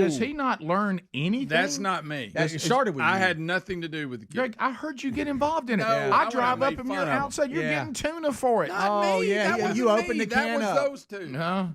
You opened the pulled can up. up. I thought you. I could hear a cat off in the distance. I looked; it was sitting on the speed bump, and I ignored it. Greg, you got Speedy filmed it. That was those two that were feeding the All cat. right, That's I was the last- concerned about the cat, and to be honest, and I'm that's still fine. concerned about it. Yeah. I'm just, but I mean, Well, I'm glad it's out burnt there, getting all the snakes out of the bushes. I took care It's of a it. tiny little cat. I took care of it. It's cruel to let them suffer. Rick, It's it cruel is. to let Rick, them come suffer on like that. now. I mean, it's cruel. I We got plenty of cats. I just sent Adler the video of me coming up on it, and when I got out, and it was coming from like Greg's engine, and I don't. It climbed up in my truck after Yeah. I All parked. right, Yeah. wait a minute. Hey, Alapuca. Oh, yeah. Alapuca. Oh, yes. Can one of these? How do you talk Huh? to them? How do you get their attention? One of y'all come in here. Give me just either one. Okay, so Come here. Boy, they move slow. all right, so Alapuca, go to the refrigerator and bring me a pack of tuna. Mm-hmm. Okay, bring me one of these packs. I've got to do something right now. I mean, and It's not in the fridge, is it? It's No, the one we they got. were in the fridge. There's some in the fridge. No, the ones that, 'Cause I put 'em that in you're there. talking about were in the fridge, Look, but I the had other ones that nothing have to do the with this. can. I don't need to open it. I just need a packet. Okay, all Yeah. right. Well, we It's for use the can. ceremony. We use the can. It's for ceremony. Oh, ceremony. Yeah, you're yeah. about to see what's about to happen. It's the only thing I could think of that would possibly be given So, to some stray to animal. finish your thought from earlier, Greg's going to be gone tomorrow, taking care of dogs again. I'm gonna finish. I told today. him. I No, told I'm him. I told getting him. it done. I told him. It's rare that I'm thankful that Dad has Alzheimer's. Mm-hmm. And No, I thought in this moment, I'm glad he doesn't know what Greg's doing. That he's taking off work. Well, days listen, for when I purpose. got people All right, no. that'll pick it up, and that's the only place I can get it done, then I'm in. Oh, here what? I I mean, want you to put your hand on that can of tuna. Yeah. And I want Oh, you he's to going to take an oath. I want That's you to jump raise line. your other hand. One hand on the tuna. I'd prefer you put left hand on tuna, raise your right hand. Yeah. That's Yeah. how they do it. Yeah, This come on, is tuna. Greg. It's Okay. different. All right. Well, I, Greg Burgess, I, Greg Burgess, solemnly swear solemnly swear that I will take in no more stray I animals. will take it no more stray animals. Even though I didn't this morning, that was the that's other not guy. what he said to repeat, right, Greg. right. Okay, I will take in no more stray animals. No more stray animals. So help me God. So help me God. Well, now And- wait a minute. yeah, At least, what if she takes them in? Yeah, Talking about you, Greg. We're Okay. talking about you. I will play no role. I will try to play no role. I will play no role. Okay. I will play no role I will play no role. in rehabbing stray animals. in rehabbing stray animals. I want to live up to that absolutely. So saith Greg so saith Greg in front of these witnesses. in front of these witnesses on my daughter's birthday. There you go. Oh wow, you added that too. Okay. All right, so give me audio here, Rick. this. I get out of my truck and I hear this coming from Adler. That's coming from his engine. See, I ran it, Rick. I saw it. I took off running in the building and completely ignored it. Greg, that's your new cat. No, That's no. Greg's truck. That's one thing you'll never hear. Who's is Greg saying has a here, new kitty? cat. I'm going. What is going on? I'm trying to Did figure you take it it out. food? No. I did. think I did. I thought he brought no, it. Rick, you Took don't it food. understand. I ran from it. I saw it and I said, "Hey, you're on your own, pal." I thought when I saw it, I thought he brought it to work with him. Then Helmsy gets here and it's No, over it's at in- my truck. it's and in your Helmsy- tire well. Yeah, and Helmsy's like, you need to come out here. There's a It's cat loud. by your truck. I'm like, well, it was with Greg's truck. Listen, when I heard that meowing, I ran to that building as fast as I could because I was afraid it was and behind you told me. us about it and said, come out here and Did let's help not. this thing. Yeah. Did So not. somebody grabbed the tuna. I think's what you said. Oh, Yeah. yeah. Y'all went crazy on the tune. I found it a good home. It's fine. So the How did you have time to? I heard about it on the way in, and we all play a role here. That seems fast. And what I did, what was right, and I took care of it. And let me tell you, that cat has no worries. It's taken care of. Rick Burgess. Using vague it's terminology. Fine. It's imperfection. So All we, right, so it so did the eat- it did eat it's the not sperm hungry out. anymore. No, it's not. We fed it tuna. We I fed did. it. Why is it not Feed it. hungry anymore? Because some food was provided for it, so it's okay. Good. We By the way, there is a lady that emailed us and said she was coming by at 8:30 to pick up the kitty. Yeah. Now I will tell her that I think she's wasting her time. Oh yes, she is. Because Rick, stop. Because one, if it is still around, you can't get to it. It's deep in some bushes. It is. Yes, it is. Got a little food in his belly and it was good. Rick, you're making people very sad right now. How did? Hey, this thing was just cutting up. I'm talking about cutting up. Then all of a sudden it was fed and as quiet as a mouse. Yeah, I could hear it all the way across the parking lot. Well, there was a good ways for me. I know, and that's what upset you about it. Y'all just keep setting them up. I mean, it's probably somebody's cat. There's apartments across the road here. Absolutely. I poured. It wasn't a cat; it was a kitten, tiny little thing. Rick, I poured some Fairlife that milk stuff in a little Bluebell ice cream cup, and he didn't touch it. He knew it wasn't real milk. He didn't touch it at all. No, he didn't. Yeah. So, Greg, tell me this is over. All right, Tell me this puppy thing is over. Remember, I wanted to be done at 6 weeks, and y'all told me it would be 8. Well, this past Sunday it was 8 8. weeks. Okay, since this, and we've documented the ordeal. So, got to talking, trying to set up, pick this up there. I said, "All right, look, we're gonna get this done this week." So tomorrow, and then Thursday afternoon, which I'll catch it on the way home. I should, if everything goes as planned, all puppies are placed with new families, and everybody's happy. In fact, here is Tom with his buddy who made his first truck driving trip yesterday. I'm all about and he that. said it was very successful. I'm all about that. You are. But so I'm gonna give you a rundown. This is how it started. Daisy and Dolly, you remember them? Yes. They were the little silver ones. Kevin and Peyton Bishop from Center. How do we go? Have them. Thank you very much. They took 2 of them. Seeing people, if you got, we're going down the list, trying to go by the order, trying to be fair, but we had a couple take 2 of them, so that eliminated. Oh, I love that. So if you didn't get one, it's not that we didn't approve. It's because Lisa called you. And I'll be this. Now, Lisa, once we would talk to some people, she would ask good questions. The little lot we was ended the up key. with some good candidates. And then we got Bob Seeger, Rick, Athens, Alabama, John and Paige Conway. How do we go? How about that? And Tom Petty, you just saw Tom. He's with Denise and Jill Ryan from Kentucky. He's now a truck driving dog. And Love they're it. having a ball.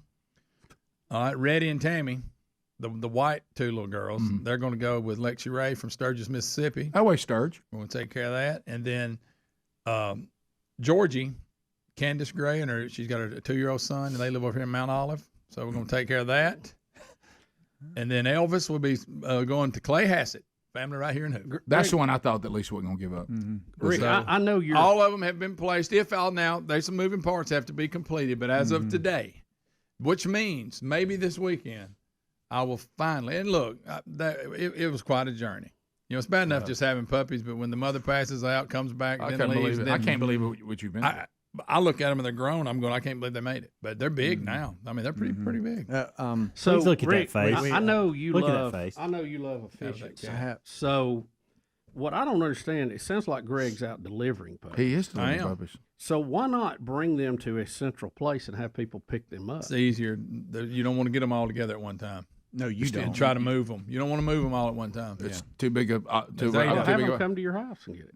Well, no, I can't Oh, understand. go out to Green Store somewhere. It's not. You're right, but be careful. So Yeah. the other thing, and Greg, what I would have urged you to do, because you do have a tremendous drive every day, I would have waited and done this on a Monday so you'd have a long weekend. Oh yeah. I think I would have done that. Just from an efficiency. But anyway, we don't have time. and I for it, but- mispronounced Dennis Ray. This is the truck driver. I think Rick, I you know said me. I'm looking. Did you get it wrong? I don't know. Rick, you know me. I'm looking for 3. You know what I'm Oh saying? yeah, sure. Yeah, That's 3 a good idea. weekends. I'm just, but anyway, it's been quite an adventure, and I appreciate everybody's help. And these people have stepped up, taking these puppies, and I'm so glad. And like Rick, that oath I took, I'm gonna go by it. Thank you. I promise you And that. Greg does have one bonus kitten. Rick and Bubba. Our friends at Simple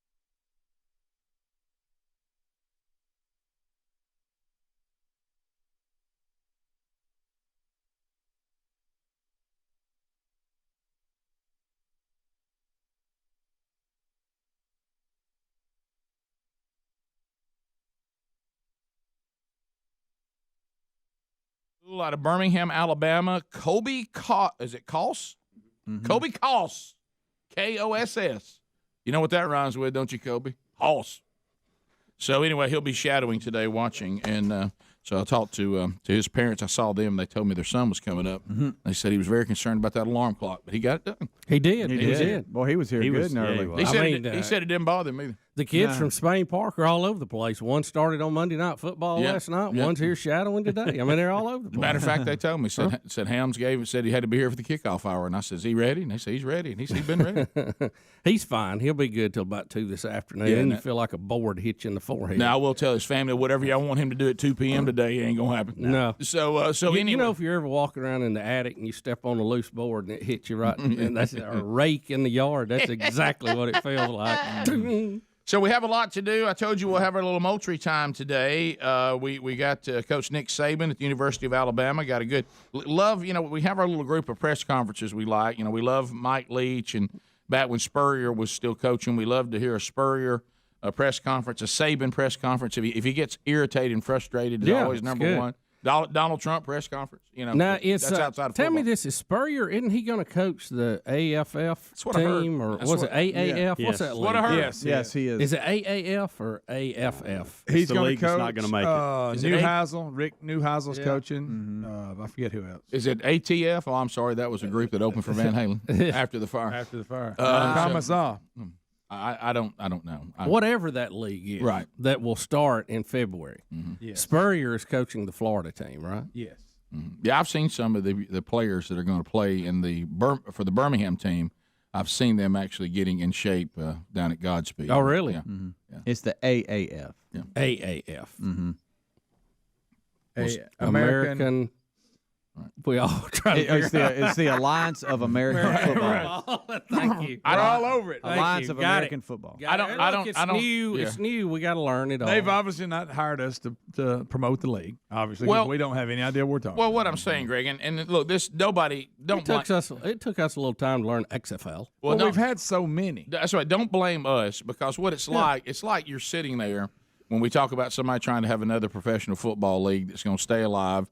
And it's going to be the same game. It's just going to be a different league, and it'd be like somebody sitting down and they said, we have tried to go into business with a fast food chain that sells chicken gizzards, and every time we've done it, it's failed. And somebody sitting across from me saying, "No, I'd like to talk to you about a chicken gizzard plan." Yeah. It's like let's try the gizzards. Every time y'all have tried this chicken gizzard thing, it's never worked. Why is this one going to work? Oh, it's all new, Rick. Sure Everything's is. good. I'd like to know what's Then new. we'll have the new XFL coming next year, right?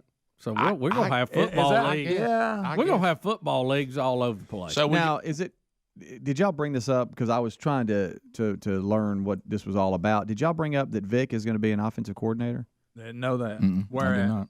He's actually coaching a team called the Dogs, isn't he? All right, Rick. I'm just kidding. Just my a goodness. little Michael Vick fun. It is. Sure.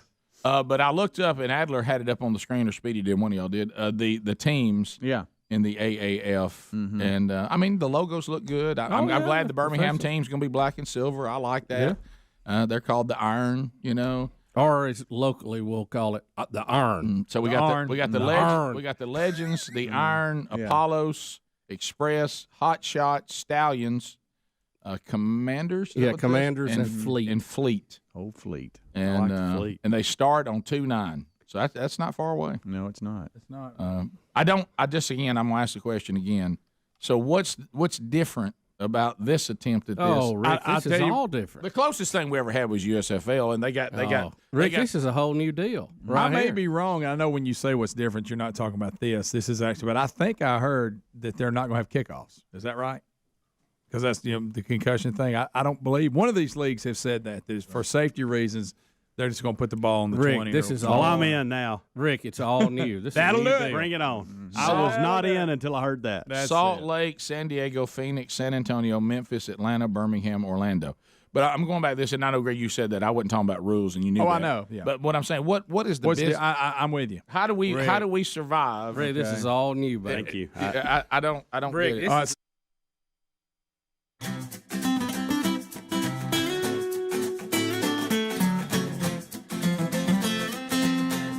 22 minutes past the hour.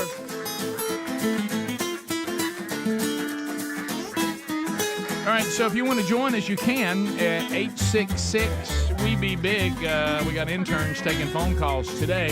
Thanks to all of you across the country that have made Greg's puppy campaign successful.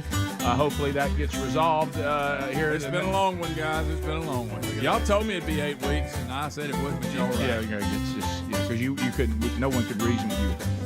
Ed Rick, I was being hopeful. in Clanton, Alabama, rode on past that old Peach water tower just yesterday, going to and from Prattville, Alabama. Just driving by it myself. How about that, Ed? Go like big old peach. That is a big old peach. Great phone. Go ahead, Ed. Yeah, good timing. I was just look. I got a theory about the submarine missing, and I hope I'm not real way out there, but it could be the Leviathan that is in the Bible, because the Bible don't say that thing went away. It could still be down there, so you never know. Down that far, they could have run into something like that, and could have, ate them up down there. Who knows? But, Bubba actually, you must have joined us late. Bubba actually threw that out there early on. Bubba said fact. Yeah, that said, it was actually our number one position, and that was sea monster of some kind. Yeah. Bubba was talking about down there. Yeah, Bubba was talking about one that's a little even more dangerous. That's Leviathan. Yes. A lot of people don't know about it. Yeah, and that's actually one that's confused about its gender. That's the big boy. That's the big boy one. So good. So good. He's actually fluid. He's good. Let's go to Jake. Let's go to Jake in Huntsville, 100.3. Jake, go ahead. Yeah, guys, I have a theory of how Fetterman possibly got elected. He just simply appealed to a base, a Gen Z base.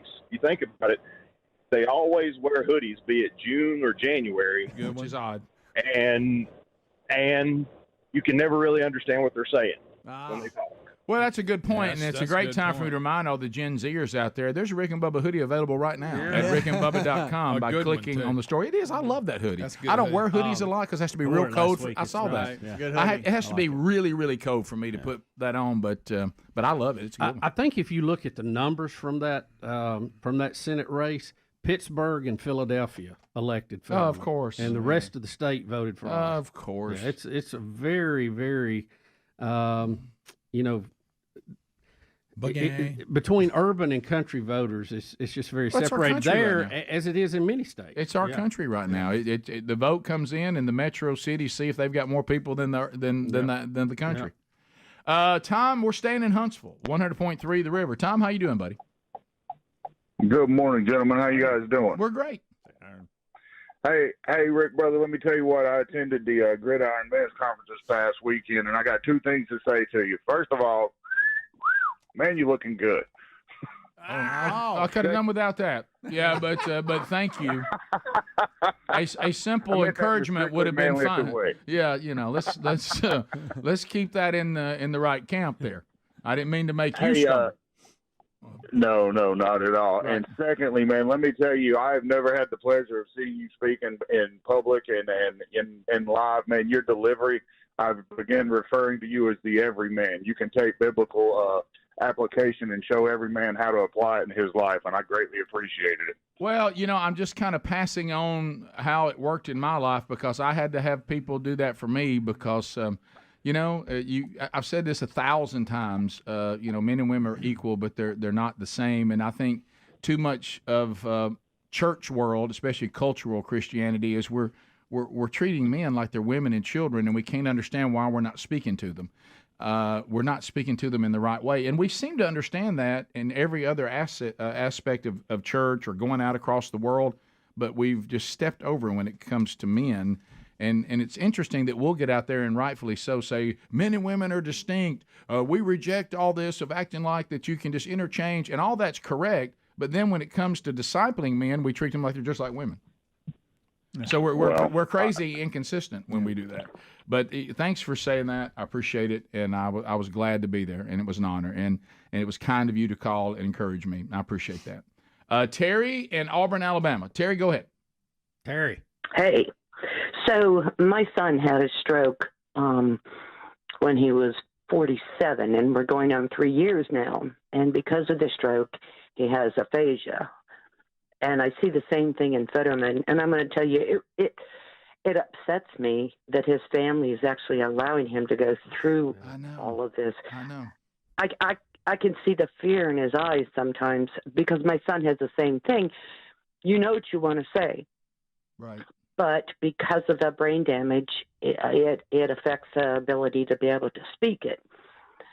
And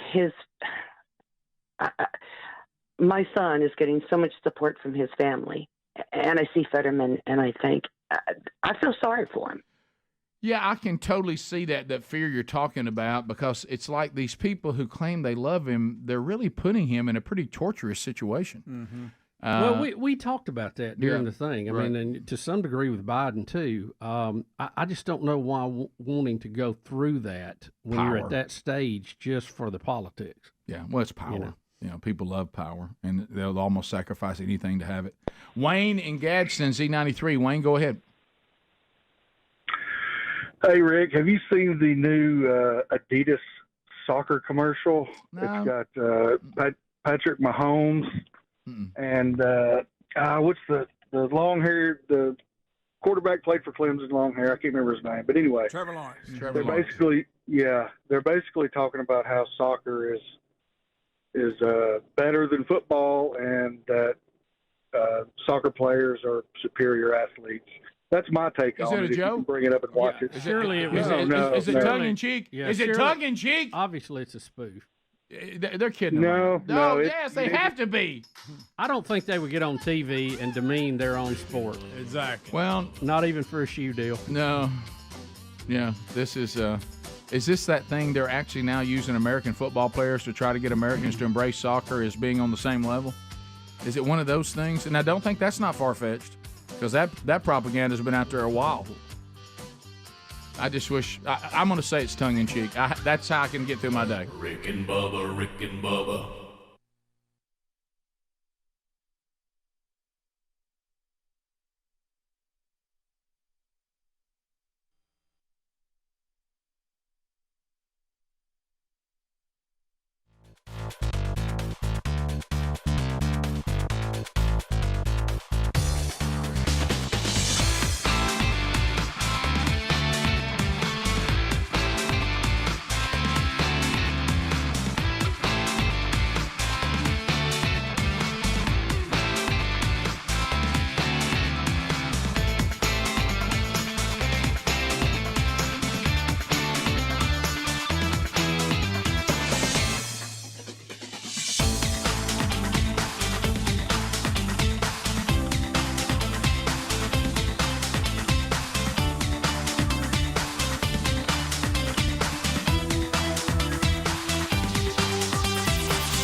We don't. So Rick, this we've is the had deal right here.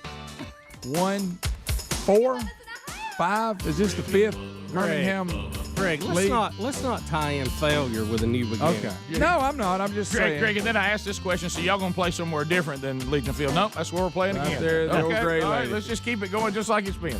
Let's don't change anything but the uniform and the logo. It's amazing, isn't it? Chicken gizzards. Yeah.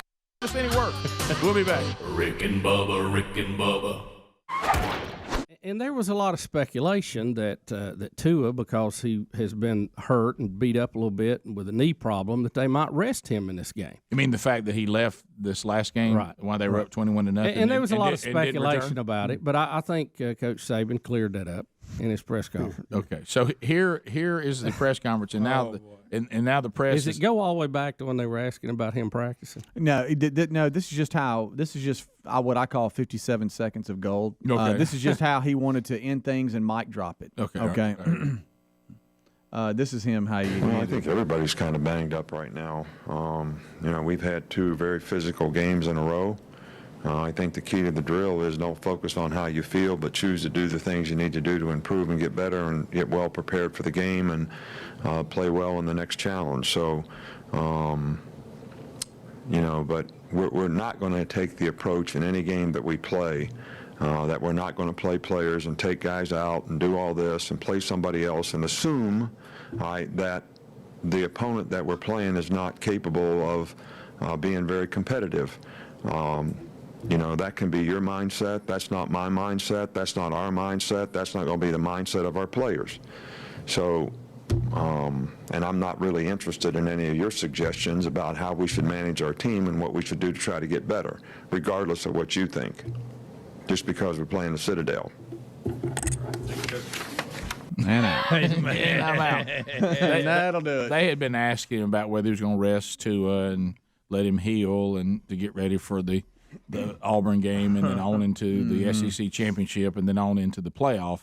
And he did not take well. If I remember right, it started with a question, is he practicing? Right. And he was like, well, yeah, he's practicing. Why wouldn't he? Right. Yeah. Rick, this shows you that's my kinda, favorite when they do the crazy thing, as if we didn't see him leave the game hurt. Right. How dare us ask what's going on with Tua since he left the game and didn't return when it was 21-0 and really, normally you don't take the starting quarterback out at 21-0 unless he needs to come out. I would think that's it's reasonable. Now talking about to a coach like this about who's going to play this week and all that, that's a huge mistake. You never do that. No.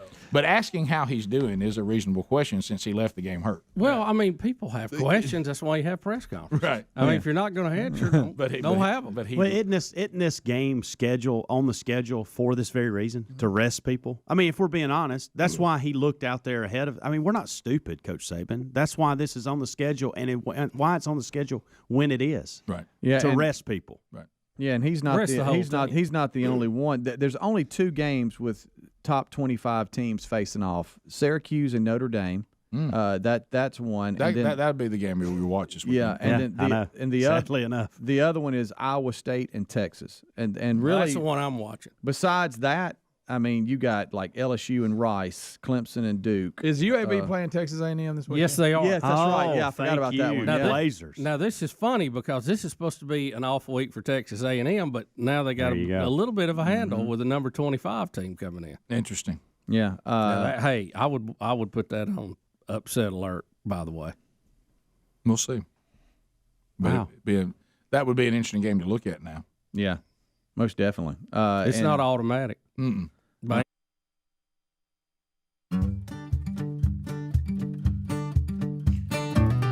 35 minutes past the hour of the Rick and Bubba show. We're back. So breaking news right now involving Hunter Biden. Looks like the DOJ has reached some sort of agreement with Hunter Biden's legal team for him to plead guilty to misdemeanor charges. Yeah, this is still early here. It looks like Hunter Biden has reached a deal to plead guilty in tax and gun case. Both of them would be misdemeanor charges. Mm-hmm. All right. We don't know a whole lot more about it other than that.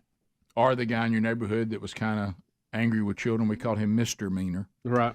But misdemeanor. Yeah, but so this is all. Hey, y'all come out. They got us, but we're trying to minimize. Let's go ahead and fall on the sword on some really minor stuff, and hopefully this will satisfy everybody who thinks he can't get away with all this, and so he's going to pick and choose what he's going to plead guilty to, and hopefully it won't do too much damage. And I don't think the voters for Biden will care one way or the other. And this is the DOJ doing this. So at least they will look like they're working both sides of the aisle for a change. Right. I tell you, the Hunter Biden thing, what is really ironic about all of this, he's dodged a lot of charges. He claims he doesn't have any money. He lives in this, has this extravagant lifestyle.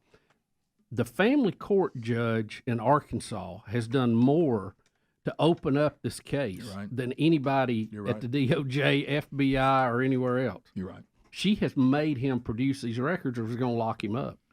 No, you're right, and it's a shame that we have government agencies that won't do their job for political reasons, and like you say, a family court has to get this done for them and put them in a position where they have to do something. You're right, that really is sad. Yeah, it is. It's pathetic. So we don't know exactly what it is. We'll learn more. All of this is just breaking news as we speak right now.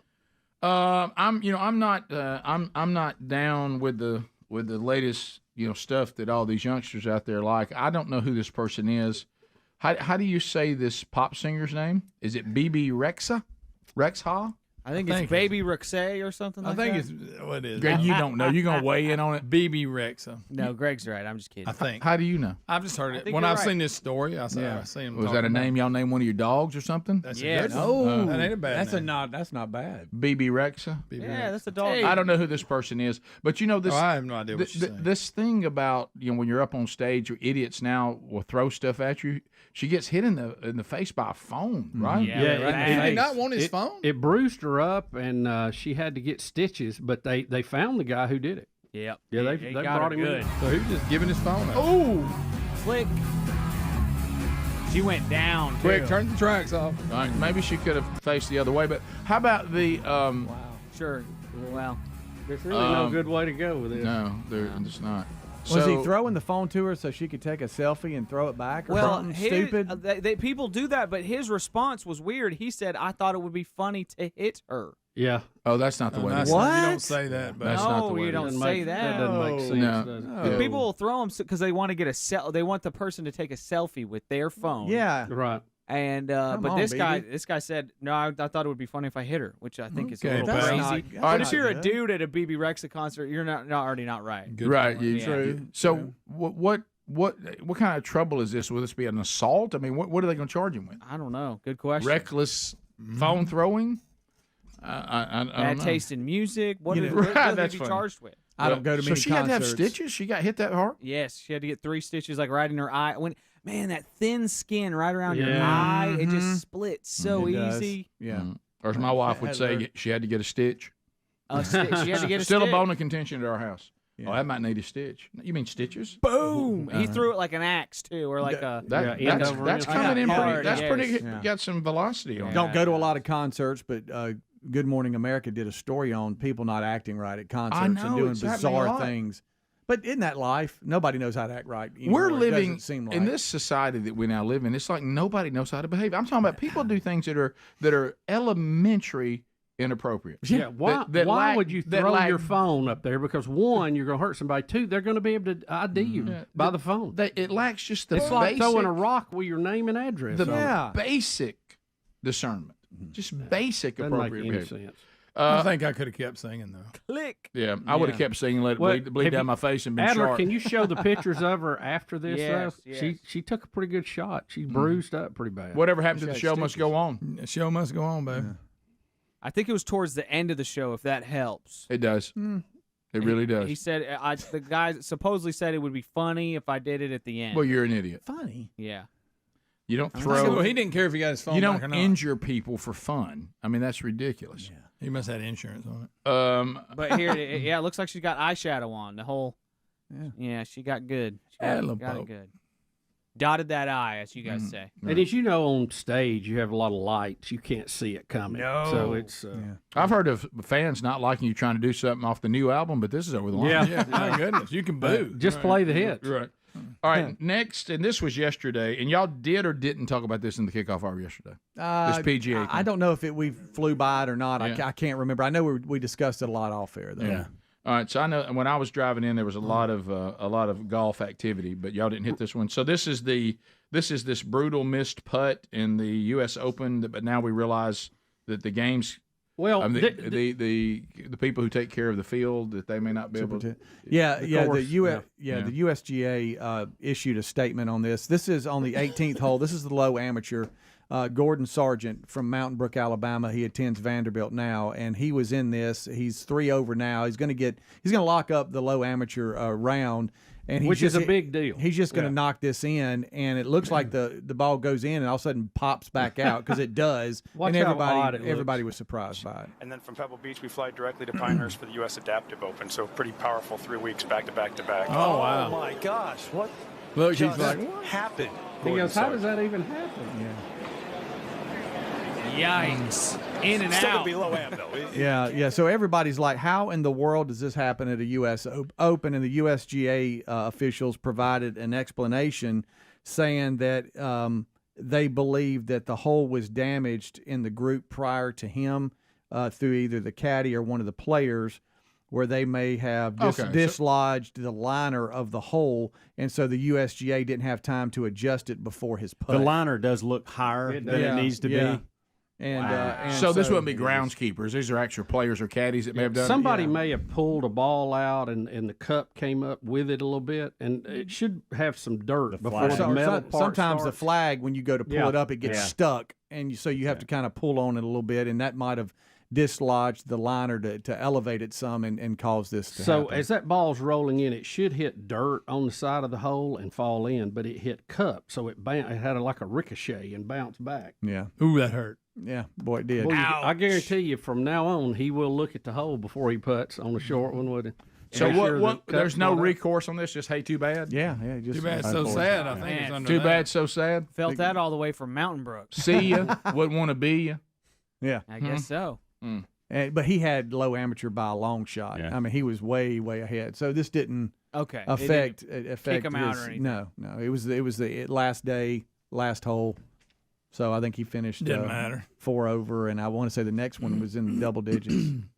Okay. And, For a low and amateur. correct me if I'm wrong, because I could be wrong here on this. Because he's an amateur and goes to Vandy, he's not collecting any money from this. Right. So it's not like it changed that. Correct. Yeah. Because one Right. stroke is hundred thousands of dollars in some cases. So yeah. But he didn't have to worry about that. No, didn't. Rick, some more details coming out on the Hunter Biden plea deal. It appears he's pleading guilty to federal criminal tax charges, and also he is pleading guilty to possession of a firearm by a person who is a user or addict of illegal drugs. Okay. So far. Any Maybe more. Any commentary about penalties that go along with that? No. Okay. Of any? It'd probably be like, you shouldn't have done that, Hunter Biden. All right, let's all move on. All right, everybody, we got him. Hey, y'all, everybody come on out. They got us. He's gonna Tell you what, serve- he's gonna serve y'all 60 got me on the days. weapons thing. You got me on the taxes. Okay, I'm coming on out. We will now slap him on the wrist Right. on television. Now tear up a picture of me with the crack pipe. Right. As long Sleep. Greg, as long as y'all leave me alone about cutting deals with people all over the world for access to my dad, if y'all leave that alone. Because, see, that's really a big one. That's a big one. That's your big boy. That's the good one. And now we're going to auction off one of his paintings. Here we go. We got 1 million, 2 million. Okay, 3 million from Ukraine. Okay. Yeah, that's all strategic because they're like, hey, look, just go ahead and plead guilty to this. Get this out of the way. It's far enough away from the election. Give them something. Yeah, give them. Right. More than likely, he will just have to pay his tax bill, interest penalty, and be on probation, let's say. Yeah. More than likely. And he'll get that money that he got from Ukraine and all that to pay it. Yeah, I bet he'll abide by that probation to the letter, don't Oh, you? yeah. We'll be back. More Rick and Bubba next. Rick and Bubba, Rick and Bubba. Well, it gives you a glimpse of what they would look like playing in that kind of league. Yeah. Right. You're talking about ranked UAB playing unranked Texas A&M. That's interesting. Yeah, I mean, really, UAB should be favored, shouldn't it? If you go by the rank. Not going to happen, but I mean, but shouldn't Yeah. it? They're number 25. To A&M ain't nowhere to be found. I bet you out there in the old betting world, I bet they're having a hard time getting action on it. Because you talk about a game, you don't know what's going to happen. And it might be that I've never bet on a college football game, but I tell you what, if I got enough points, I might put in a bet on that one. You know it. Well, I don't know. I don't know what their line is on that. I feel like because of the SEC and that they should and they probably will be favored and they likely will win the game. But this will tell us. Yeah. It comes at a really cool time to see what's happening. It does. Yeah, it most definitely does. Let's see. I'm trying to see if that game is even. It is on It says ESPN2 at Saturday night. I think the UAB. Now this Texas A&M game. this will I'm in. actually, what's kind of strange about this too. If you think about it, you have Bill Clark and the current coach at UAB and Jimbo Fisher, who they tried to hire at UAB, but it got canned. Can I tell you? A lot of people forgot that, right? Let Y'all me- remember that? Let me give you a great line that happened yesterday. The deal got snuffed out. No, you're right. Let me tell you what happened yesterday. It was very, very funny. Very, very funny. And it's going to – I remember where we were. It was actually at Fat Fest. There was this outdoor concert that we did for 5 years with various artists and comedians that were on the show, and the fans would come from all over the different markets, and we would have a great day together. And we did that, I guess, from 99 to 2003. So I can pretty much put the date because I remember Bubba announcing it. there was a UAB player yesterday where I was working out, and he said, "Hey, I'll tell you one thing everybody forgets: we're 1-0 against Saban." And I got to laughing because they beat LSU in '99. Was it? Was it '99? That's when Watson Brown was coach. Right, and so there was a former UAB player, and they were talking about how good their season was going. He said, "Hey, but no, I tell you what everybody forgets about, we're 1-0 against Saban." That was pretty incredible win right there. It was. We couldn't believe it. I remember you coming out at Fat Fest, going down there at night and winning, and announcing that at Fat Fest, and the whole crowd was like, "What?" It was in 2000, I think. Yeah, so it was. I knew it was right because we did Fat Fest '99 to 2003, and I thought it was the first couple of years we did it. So. Let's see. The only thing I can find online about it, Rick, and this may be right or wrong, is it's Texas A&M minus 16.5 points. Blazers. I don't know about that. And you're going to give about 3 just because it's home. So really, it's really about 13. And that's a big old home field. I think they factor that in. Yeah, I know that's what I'm saying, but I'm just saying that you automatically get that just because you're playing at home. Right. So, I mean, if you know, but I don't know. I mean, that might be one you look at there. But if you take a team that wants to be there, and this could be their, a big finale for their year, you got to filter that in too. Well, you've got a motivated UAB that's having a historic season after they didn't even have a team for 2 years. I mean, in the last 4 years, 2 of those years, they didn't have a team. And is A&M just showing up and punching the clock? Well, but A&M's going to be motivated not to get embarrassed, though, but you're right. So it's an interesting matchup. We'll be back. More Rick and Bubba next. Rick and Bubba. But he is back, and you and your lovely wife headed out.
We're back. It's 10 minutes to the top of the hour. The Rick and Bubba Show. Thank you for being with us. Hello, Fresh.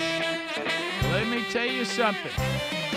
I'm on my own for the next 8 days before as my wife is away. You think HelloFresh.com/Bubba isn't worth its weight in gold right now? Got those meals coming right to the door. You can prepare them easily. You think about all the reasons it would be great. I mean, this service is great just on everyday living because, you're thinking, we've all been there. If you've got a family, I guess even if you're, single, it may hang over you to some degree. But frankly, in my single years, I don't recall ever cooking very often at all. I just found some way to eat at some restaurant. By the way, I've got a story about that I'm about to share. A very interesting story. So anyway, so I was, let's table that to 9 because I think what I have may be better. Let's table that to 9. So anyway, HelloFresh.com, it's a food service, and there's, it's not just telling you go out and here's the meals you need to get and here's how you get them. They actually send you everything you need for the meal. That's what makes them America's #1 meal kit. You're not just saying go to the store and buy these things. No, they actually send you the things. So everything you need for the recipe is in each individual bag, and then you just prepare them. Now, they have full meals, but they also have snacks and, things for on the go. This time of year, it's summer. We out there. Don't you want to enjoy summer? Do you want to take away that black cloud of, hey, what's for dinner that's hanging over your family? Well, get it done. And also save money at the same time. You don't waste food. It's a lot less expensive than, your DoorDashes and your Uber Eats or drive-thrus. Go to HelloFresh.com/Bubba. If you're trying to do just a little bit better, you talk about easy. You just say, here's the kind of things I'm supposed to be eating, but I can't come up with, all these on my own. Well, they got them for you. Do it.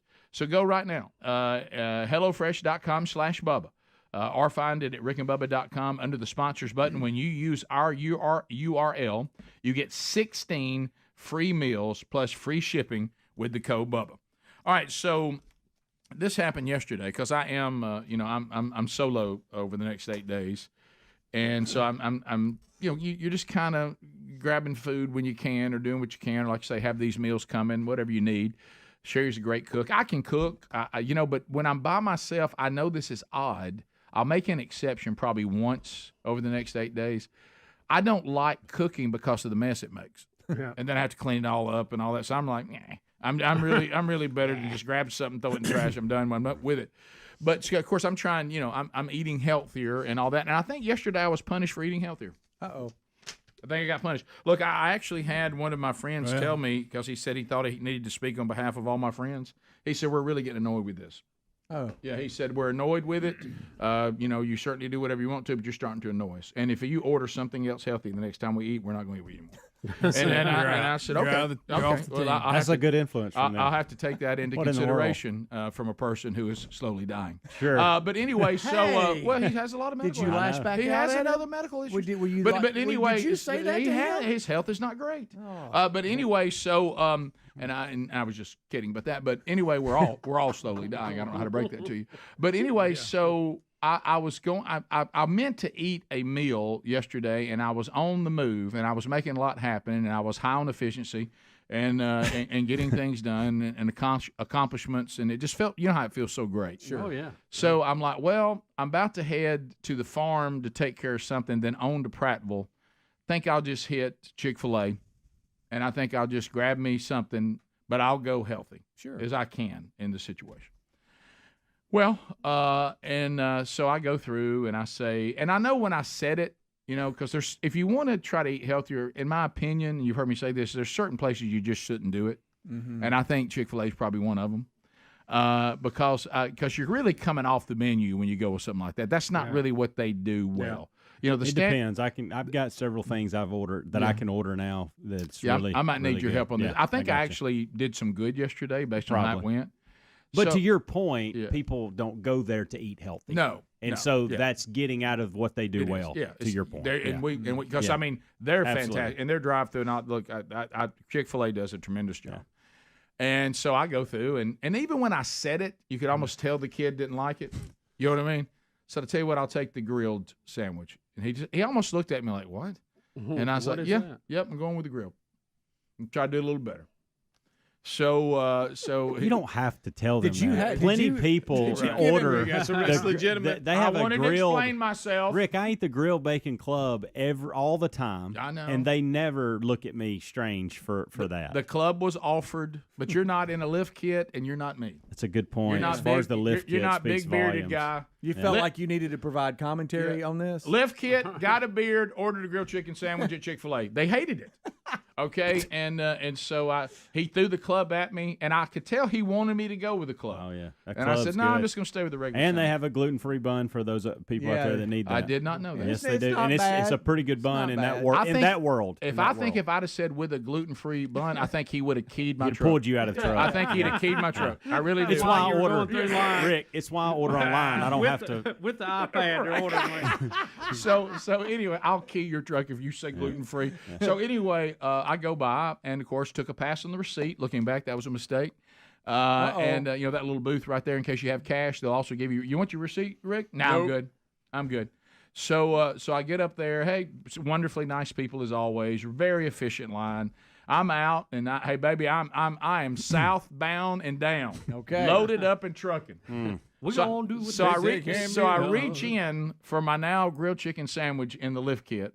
And as I reach in, I can tell it feels weird. Uh-oh. And I pull it out, and the biggest piece of lettuce I've ever seen in my Oh, life. yeah, they'll throw lettuce on there. It looked like an elephant ear. Oh, yeah. It was so Yes, good. You're right, by the way. Yeah, You're right. You could actually use it for an umbrella. Right. Anytime. I thought to myself, I'm gonna hang on to this for shade. Yeah. You know, and so I'm like, I don't want to eat that. So I went to open it up to take that lettuce off, and that's all that's in there. It is a lettuce sandwich. They forgot There's that no meat. Are you There's kidding? no meat. Hey, he showed you, buddy. Should have went with the club. There's no meat. And I thought to showed you. I thought to myself, I'd rather my car be keyed. right. I thought to myself, Absolutely. well, I really upset everybody today. Good night. I'm like, no meat. And you're far enough down. Oh, you it's didn't- over. Yeah. You know, once you're interstate, to try to Sure, get turned you around and go can't. Who's back. doing Yeah, that? it's over. This is where it would have served me better to do what I normally would do. You know, being a member of the heavy community, we're already in it while we're trying to come out of the parking lot. But I waited. I waited till I thought that my vehicle was steady and rolling. Okay, and so I think to myself, if I was them, I'd want to know.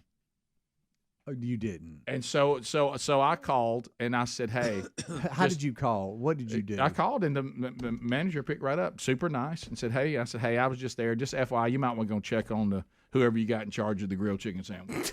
And I said, I'm saying this as one business owner to another. And I said, I'm rolling down 65. I can't get back. I know you'll tell me to come back because I know how y'all operate, and I appreciate that. But I'm not coming back. It ain't happening. But Me and my lettuce are headed out. But you just need to know that my grilled chicken sandwich is nothing but a gigantic. Now I am impressed with the piece of lettuce on here, but it is still. If I was going to the zoo, I could feed something. Yeah, right. If I'd ordered a lettuce sandwich, it's bigger than the bun. Yeah. And I appreciate y'all's commitment to large lettuce, but I said there's no meat in here, and that's kind of a downer on the grilled chicken sandwich. And she says, and of course they're wonderful. He's like, oh my goodness, I am going to go back there. Honestly, we go over this, and that we have a system, and I said, look, well, I got you. I think the bun's a little stale.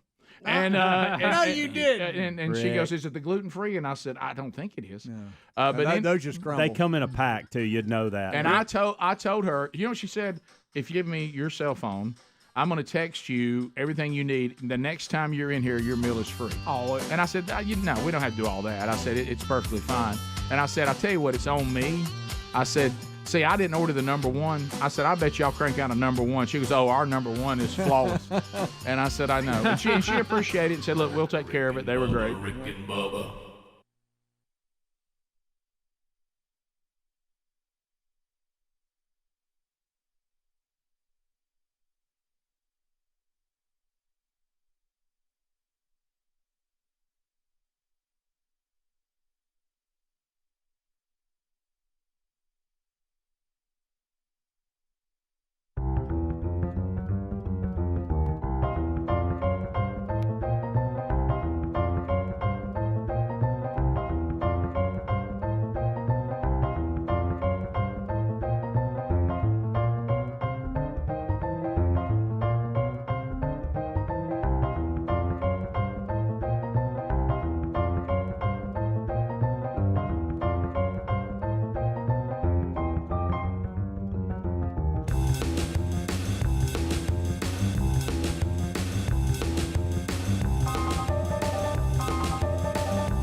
Going to Chicago, and then on to Green Bay to see the Packers at Lambeau Field, and you are back. Yes, sir. Yes, indeed.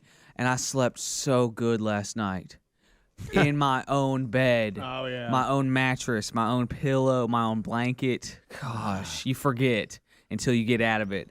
I slept so good last night. I woke up like smiling, like, I'm in a cloud of wonderfulness. Yeah, Adler, I enjoyed seeing you and your pictures in Chicago, or as you called it, the Big Apple. Yeah. Yep. The Big Apple. They got that big shiny apple. You know, that's why they call it that. It's pretty cool. Pretty neat. Terry's extremely confused. But Pretty funny watching everybody's comments too. Yeah. Oh yeah, people start. Yeah, I was right there laughing in the hard. Sunshine State. Yeah. My favorite is you replied one guy, yep, Big Sky Country. That's right. That's so funny. But it was awesome. So Friday, there's only one direct, I believe, one direct flight. So usually I'm trying to get a good deal, and I have layovers like crazy and stuff like that. The direct flight really makes flying, which I'm not a big flying guy. I'm not either. Taking off my shoes, taking off my belt. Yeah. I'm putting my belt on next to some lady that's holding a dog. Oh, yeah. You know, that whole TSA As I've thing. said before, it's the closest thing a human being will ever be to feeling like what an animal feels like as they're being herded to slaughter. What I've noticed is that there's so much pressure because if one person screws up, like it takes them a really long time to get their belt and shoes back on, then the whole line is waiting. Can we go into like bays and like put our gear back together that way? Yeah. You know, I mean, there's so much pressure. That conveyor belt's coming, the gear is all piling up and stuff. A lot of action. People hopping on one leg. Yes. I mean, because once they've cleared you, they just give you your stuff back, and you're like standing around going, you got to play hopscotch and get out of the way. Some airports have good places to put stuff back on, some don't. That was stressful. So my wife picked me up from here. We went straight to the airport. And she's like on the phone with her dad for some reason, talking to him. And he's like, y'all are just now headed to the airport. And so that freaks her out. We were fine. We were totally fine. Right. But that freaked her out. He's a big flying guy, which is awesome. It's very handy. He'll be like, if you're in the Kansas City airport, go to gate B14. There's a guy selling newspapers. Don't buy a newspaper, but he's got great Kansas City tickets deals. You know, that kind of thing. He knows all the inside info. I love that. He's that guy, which is awesome. Yeah. So we get to the airport, get through security, get in the waiting room, and we're like on time, and it's awesome. So I'm like, all right, we were in panic mode. Let's just bring it down. We're on vacation. This is supposed to be fun, you know, that kind of thing. Direct flight, which is awesome. Direct flight, which was great. Looking forward. That was great. We're sitting in the lobby, and I point over to a guy. I see a guy, and I say to my wife, "Hey, I'm gonna go choke that guy really quick. I'll be right back." And she's like, "What are you talking about?" And I'm like, "He's in my jiu-jitsu class. That guy right over there." And she's like, "That guy?" I'm like, yeah, I roll with that guy. I wrestle that guy all the time. Can people hear you saying that? And she's like, "What?"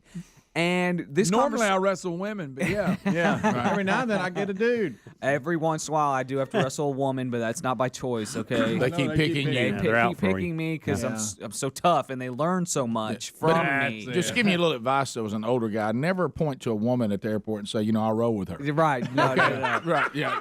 People will talk. Right, don't say that to your wife. There was a 400-pound janitor standing behind the guy that I was pointing to, so for a good 3 minutes, my wife thought I was talking about that guy, and then she was like, "That guy?" But it was not him. Right, so we get on the plane, and Southwest, you don't have assigned seats. Right. I forget that, so my boarding number is not your seat number. You just fend for yourself. Which really, we already have a number. We're already C4, whatever. We already have that. Can we not just then sit in that seat? Just stamp a seat with that number. I don't understand. How does not having assigned seats save Southwest money in any way? I don't understand that, but it was fine. But I'm on the jetway, and I'm like, I'm C5, babe. You're C6, right? She's like, that's not our seats. And in that moment, I'm like, oh my gosh, okay, I got to get my... Now you got a new attitude. Yeah. Now you got to fight for a seat. Yeah. It's a new attitude now. So we sit down in our seats, and Aaron sits on the aisle, and I sit on the window, and there's an empty seat in between us. And I'm just like, if somebody comes...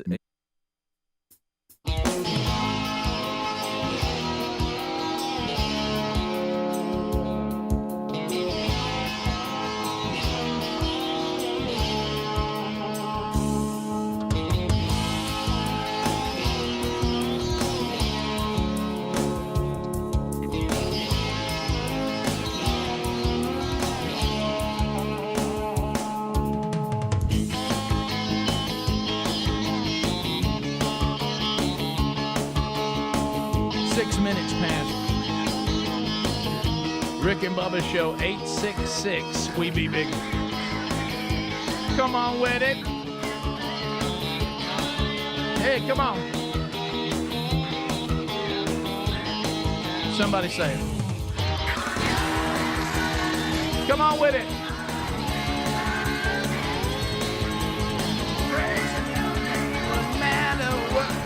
How about Billingsley and the guys did this? They covered this at the Gridiron this past weekend. Did a good version of it. Speedy, the real Greg Burgess, Helmsy, Eddie Man Adler, Team Rick and Bubba, all here today. Welcome back, Bill Bubba Bussy. Rick, glad to be here, and thank you. We only ask for 5 hours each and every day, and that's not too much to give. Yes, and so anyway, talking last hour, and of course they could not have been more, accommodating and kind and everything there at Chick-fil-A, and it was just a funny moment. So I got a free Chick-fil-A meal coming.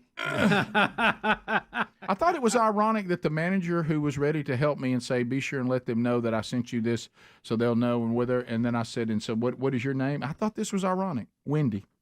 Really? Yeah, I thought, yeah. well, how about that? We're talking fast food, and a Wendy is telling me that they'll give me a free meal at Chick-fil-A. Rick, he got a call after yours. There was a guy thanking him for giving him extra chicken on his. That's funny. He got a double. So you wouldn't believe my order. I got a double. I mean, So did you ask for? Did you just starve, or what did you do to? Well, Did you eat a lettuce panic sandwich? set in at that point. Okay. A slight panic, and so I thought to myself, well, this is why my stop by the farm is crucial right now. Now, did I wish my window was larger? I did, but I basically, and this is not going to go well today when I have to go to accountability today and discuss my food. Is I just went ahead, and I didn't ask for the meal. I just wanted the sandwich, but that was another breakdown. They actually put the waffle fries in there, so just to kind of hold me.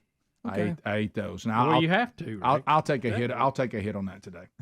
And this is what Sean, the trainer, will say. Waffle fries, really? And that delivery, everything. and then he'll say, "Why would you want to do that to yourself?" And I'm like, that's all I had." Yeah. See, then he'll say, "You need to plan your eating better than that." Now I'll face the music on that today. So he'll look down at the workout and he'll make a note. So get rid of them waffle fries. Right. 10 extra burgers. Right. Waffle fries. Okay, Yeah, got it. Right. But then I ended up having a really good dinner, which helped. I had a good lean fillet. All right. Sweet potato. Little salad. Little salad. Oh, y'all have me a little bit of a salad. All right. Rick, did you see? I know we have a couple of baseball clips today in the rundown. Did you see this bizarre ending in this minor league game where the lights went out? Yeah. I was going to get to that. First, I thought we'd get to a congresswoman saying that Trump needs to be shot. Well, we can see that. Yeah. See So that too. This is video number 10. Congresswoman Stacey. Is it Plaskett? Plaskett? I don't know where she represents, what state or whatever. But this is that. There you have the people that are in the Trump trance, and then you have the people that are just, maniacally, insanely, they're overwhelmed with the thought of Trump. And some of us are just kind of hanging out in the middle, going, okay, well, let's try to get the best. They got to be a happy medium. I think this kind of slipped out, but it was probably what she was thinking. Bubba, it's a Freudian slip. Yep. Now, I want you to think about in your mind. Think of any conservative host, think of any Republican making this Freudian slip about a Democrat, right? Or right now, or about Biden sitting in office right now. Okay, all right, here we go.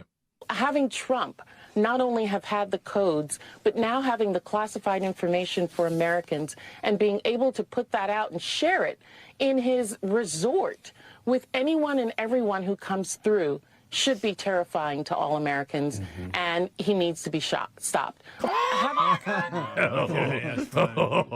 He needs to be shot. There's a slip there.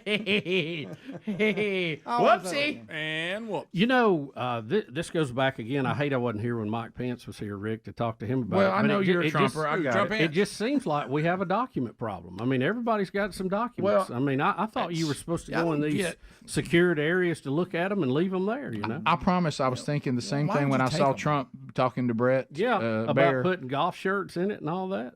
I don't understand, and no one is no one asking this question? Everybody wants to talk about why it's bad that Biden had some, Pence had some, Trump had some. Everybody just keeps talking about that. Will no one answer our question? Can you just walk out? Is that easy? Armful of documents. If these documents are so crucial and they don't need to be, and how can they be mixed in with your golf shirts and your slacks or in your garage with Biden, and I don't know where Pence had his. I don't know where those were. If these Chester drawer. If these people are able to carry these things home, isn't that the problem? I think shouldn't we start there? How are they able to do that? And do this. Let's move above politics. Mm-hmm. Let's decide how you should handle documents. Right. And then let's hold everybody to that standard, no matter if it's Trump, Biden, Pence, whoever. Right. Obama, whoever's got them. Is it and bad? He hasn't been proven to have any, but I'm saying Yeah. if he did, But what I'm let's talking about- all hold them to the same standard. Are you supposed to have them? And if the answer is no, how did they ever take them home? Yeah. Any of them. how do you Like we get said, out the door with Any person who's in our government. And why are they mixed in with your golf shirts? You know, Trump. that doesn't sound like they're all that important. That was kind of Why funny. are we still? And we do it here, and I think we shouldn't. Yeah. Because it's I don't, especially for Bubba, because he never looks at it. But why do we even have documents? Can we not just get all this online somewhere? Why are we even worried about that? I don't know. Wouldn't it be more dangerous online? No. Well, I mean, if our security's right, I don't think it would be. Why do these people in our government have such access to these documents? They can walk out of the office, take them home, and nobody checks them. Bubba, I think we have pretty secure stuff that people shouldn't look at right now online. Well, you would hope. Yeah, you would hope. they So can- I mean, I don't know why we still print things out and just give them to people in offices and let them go home with them. I don't Why know. does that even happen? Can we Why not- are we even having printers? In I'd the love Pentagon? for that. I'd like Shouldn't for the happen. question to be asked and answered. How are they getting them home? Yeah. What are they doing Did with they them? just walk out with an armful a little bit at a time? Right. But Well, I think why? it's- How? I think it's a if wall this is a tall- document, And what are you gonna do with it? if this is documents that could be used for treasonous activities, could fall into the wrong hands, Yeah. then the people that are Life and death shouldn't we be situation, questioning the people whose job it is not to let them leave? Yes. Shouldn't we talk to them? Yeah. Who was at the door that day? Yeah, do y'all just let people walk out of here? Can they just go open up a file cabinet, grab them, and go? I mean, you put I them in can't- their office, and then they just walk out with them. I can't go in a library today without actually checking out something and leaving with it. Well, we've heard all along they understand. keep Who's these not documents policing in a skiff. You know, it's a secure area. A boat? And you're supposed to go in there and look at it and come out. And I don't know. I don't know how they have boxes and boxes of the stuff. It doesn't make sense. I don't get it. Interesting note. The Congresswoman that we just heard from, Stacey Plaskett. Yeah. She is a delegate in the House of Representatives to the U.S. Virgin Islands. So she's a non-voting. She member of doesn't get to Congress. vote. Yeah. Well, that's got to be a weird spot to be. You're like, yes, I'm a Why even be there? congresswoman. No, I don't get to vote, but I am a congresswoman. I'll show up. Yeah, D.C. has the same thing. You They know what have she is? they have That's representatives interesting to me. that basically go but can't vote. I guess not. And I've been this person on an all-star team when I was younger. She's an alternate. Yeah. She just walks around with the uniform on, but she can't get to play. I mean, what is that? Of course, at least an alternate could play if somebody stepped down. She's never going to get to play, is she? No. So I don't know. All right, we'll be back. 15 minutes past the hour. 866 We Be Big. Bubba brought it up. We'll look at Bubba. We love minor league baseball. The Portland Pickles. Yeah, what an odd way for a game to end. I love the Portland Pickles. I love that name. And then we got a Red Sox kid that throws a baseball back that he should have kept. Come on, can't have nothing. Yeah. I mean, hey, it's a keep it. So we'll be right back. More Rick and Bubba next. Rick and Bubba, Rick and Bubba. Looking.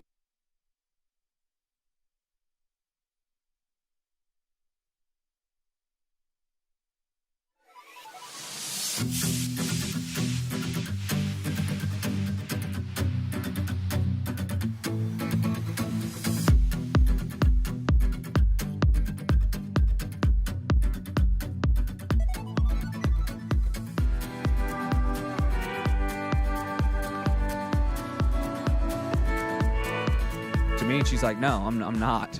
I'm like, wait, what? She's like, no, I can't sit in the middle. It's too claustrophobic. And Right. so we're now in a thing because I got my camera. I want to get shots of Chicago as we fly. So you're not in. moving, and she's not going to move. And I'm like, well, it seems we're at an impasse, my lady. It seems. I got to have that win, and you got to have that off. Yeah. So It looks like you and I get to sit up against Chubbalicious. Right. It is absolutely going to show up. Yes. You want to roll for it? So that's what happened, guys. I did not sit next to my wife on the flight to Chicago. What in the world? Y'all would give it Nobody would go middle. I was like, well, okay then. I will see you after the flight then, babe. Yep. So some random guy sat in between me and my wife, and we didn't like talk or hold hands over Nothing. him or anything like that. So that was good. Well, Did he know that y'all was were? nice not to Did he hit on know him. that y'all were married, not sitting together? I don't know. She didn't scoot over when he came up. So And you didn't scoot either. I was like, okay then. See you after the flight, babe. It's a direct flight, It's so not that long. It's quick. Chicago's not a long flight. No. If Y'all really could have had some fun with that. Like you could have been like, "Hey man, you mind if I hit on this girl next to you?" You know what I mean? You could have really had some fun with that. yeah, but then And she could have but played he could have along left with you a trap. Said, "No, I think I'm going to go for this one." What if he just said no? She's already making signs to me. You know? Yeah. What? You talking about the girl I'm holding hands with? So then you could have choked him. Yeah, then I could have choked him out. He didn't know you So were I'm walking out of the plane, run into my jujitsu buddy, and he has his 2 sons with him. And I'm like, hey, what do you guys do in Chicago? And he's like, we're heading to the Packers game. And I was like, me too. This is crazy. Small world. That is odd. Guys that roll together stay together. Did y'all get that's good. Did y'all get the same tickets from the same? Will you get them over from George Webby? What is this? No, in fact, the seats, guys. Oh my gosh. So that we're ruined. We can never go to an NFL game ever again. We had club seats. It's over now. And you know how when they cut to like a celebrity, like, oh, we have Jessica Simpson at the game today. Yeah. You know when they cut to them and the person always looks terrible. They're just like shoveling food into their mouth and they're just like curled up and like with Kind a of like blanket. watching this show. Yeah, kind of like watching this show. Right. I understand why, because that's what I did the entire time. Like there's like chili and Cuban sliders and pickles. I ate and cheese curds. I ate so much cheese. Yeah, and when it's just sitting there, you just get up, go get some more. But our first night in Chicago, it was they don't call it the Windy Big Apple for nothing. Rick and Bubba. Talking to Adler about his trip, and now we've arrived in Chicago. The Windy Apple, and you and your wife had booked an Airbnb. We did, which worries us. Adam. And end game is to get to Green Bay to see the Packers. Yes, that is where we're going. So we land in Chicago, get through the airport, and jump on. My wife is all about public transit. She's all about just, experiencing the city on the level of the city, Bring it. Oh, wow. So we buy a train pass. Whatever, and then jump on like a subway train thing, whatever. Overground, not underground. Okay. And Like the rail. like the rail, yes. Light rail. And we're riding in, and there's a gentleman sitting across from me who has some headphones on, and he starts, kind of just like jamming out to music, whatever. And it's like the music got louder in his ears, or he began to think that he was The beat got a hold of putting him. on a concert for all of us. Oh, no. Yeah. So that was a little bit, I bet it sounded real good. it sounded really great. Don't make eye contact, honey. Look down. And so, but no, it was fine. It was fine. We took the train into the city. Really, really fun, cool experience. Chicago has a ton of infrastructure, big city style. But would it kill them to paint something? Put a fresh coat of paint on something, on anything? It's like they said we painted last time Jordan won the NBA Finals. To heck with it.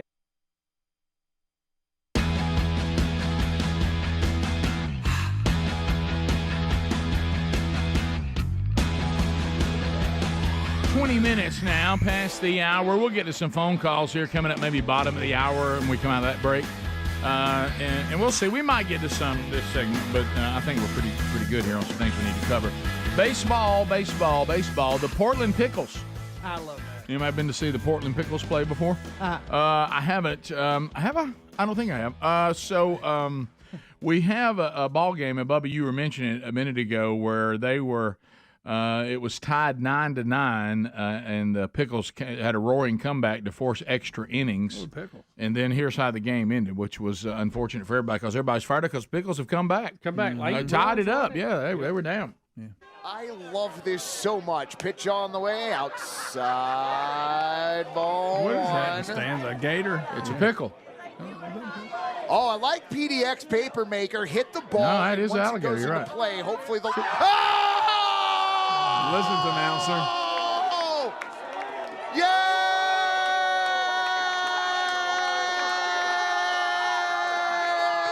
Yeah! The lights went out.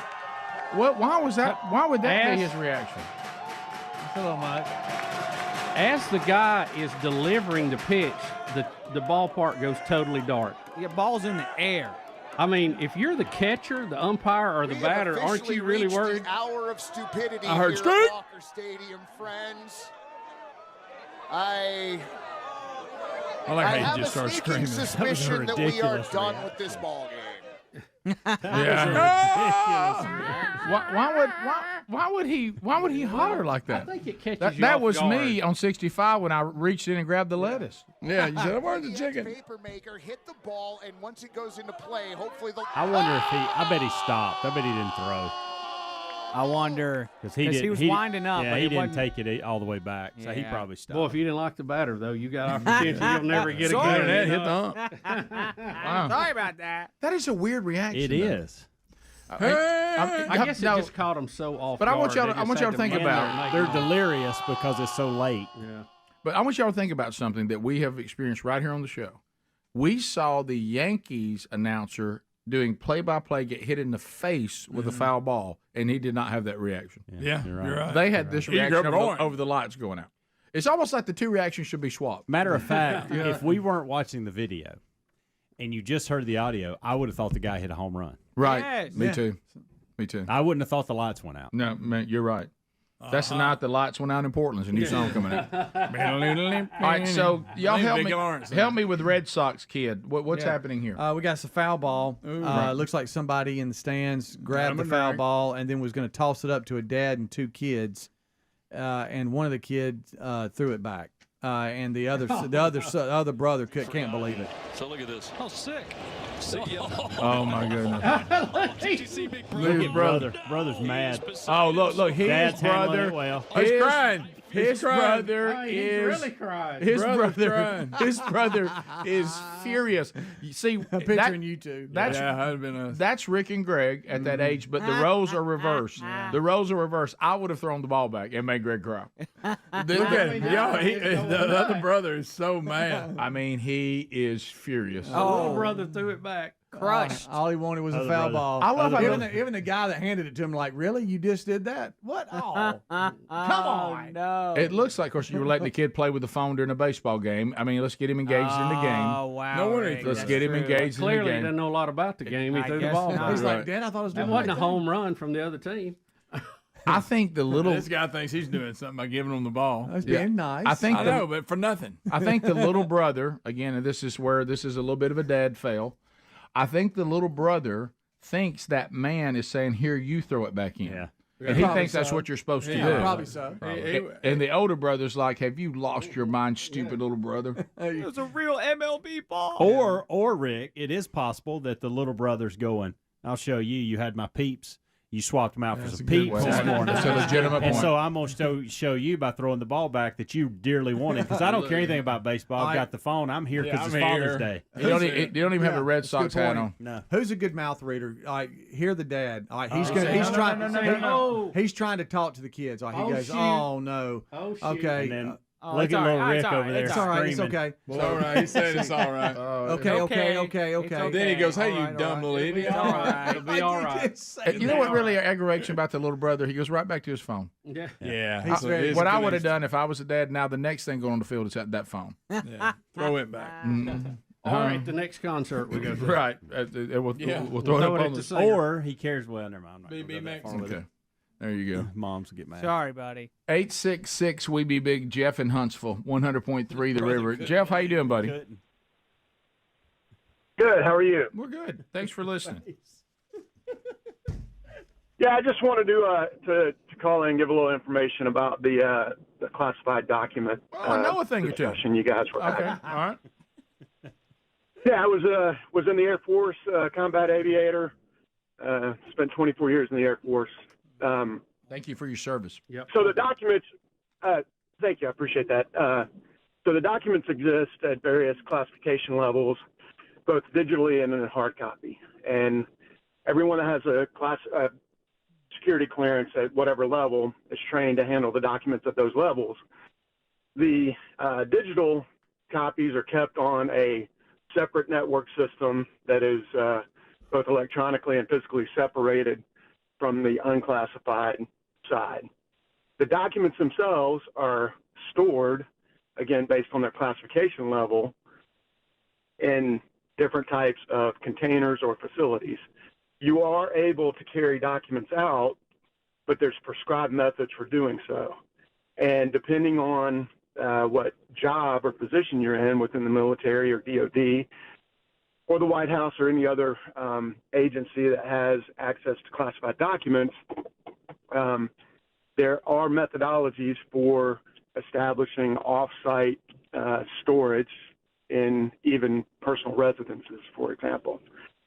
When it comes to the lowest classification levels, those storage containers or vaults are not, while they're kept locked, they're not under guard. They're under electronic digital surveillance, but the agencies handling those documents are basically self-reporting for any violations of security protocols related to the documents themselves.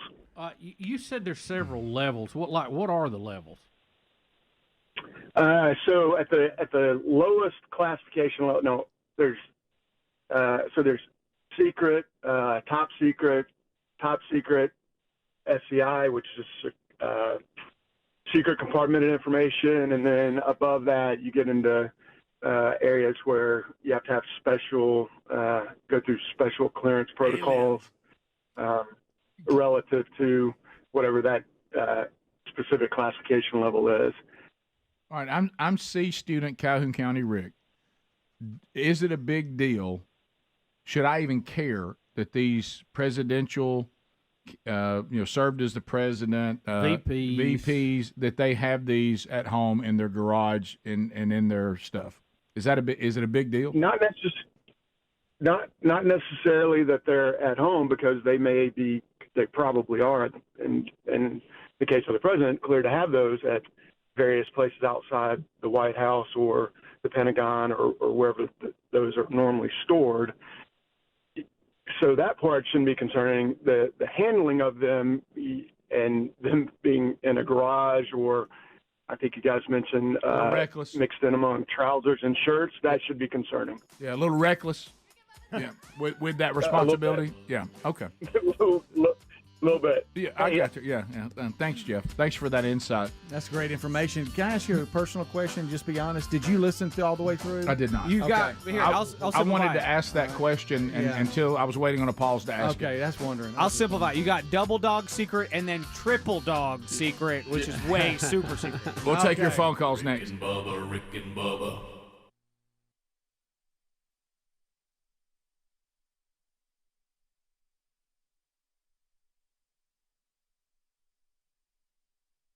Folks, we've been talking about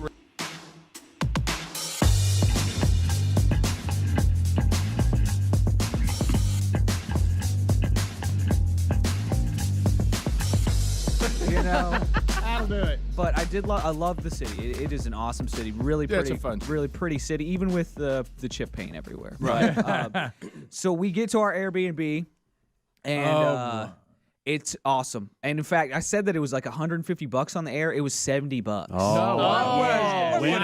Were you in a train car? I was actually, and so tons of townhouses or whatever they're called, those small kind of smaller houses. Sure. It had a small backyard, and then behind it was, I think it was probably a garage at one point that then got converted to a guest house. Oh, so we were in that little cottage house thing. So what do you Uber out to that? Mm-hmm. Train, then Uber? Train, then, oh gosh, I forgot about this. We thought the walk was shorter than it was, and we thought it was warmer than it was. So we walked from the train station to our spot, and when you've got a lot of bags, 1.1 miles doesn't seem like a lot. It's a ton. That's a long way. You're waiting for bags. the walking lights and all kinds of stuff. The walking lights. We're almost there, the honey. walking lights. The I don't walking know. lights, I yeah. don't think that's what it's called, but Right. we got there. Airbnb was good. Needed more than 2 pillows to be in that place, though. That hurt. I sleep with a pillow in between my arms and knees on my side. Interesting. It's good for your back. It's great for your back. Thank you. Like And a body pillow, kind of. body pillow. Oh. Yes. I sleep with a body pillow. Okay. This is That's me sharp. admitting that I sleep with a body pillow. I've noticed something odd. You won't sit next to your wife on a plane and you snuggle pillows instead of her at night. But anyway, go ahead. The deep dish pizza was awesome. Not too much Yes. bread. It was more like, The soup. just cheese and meat and sauce with a it's nice good. burnt crust on the edge. Eating it with a fork.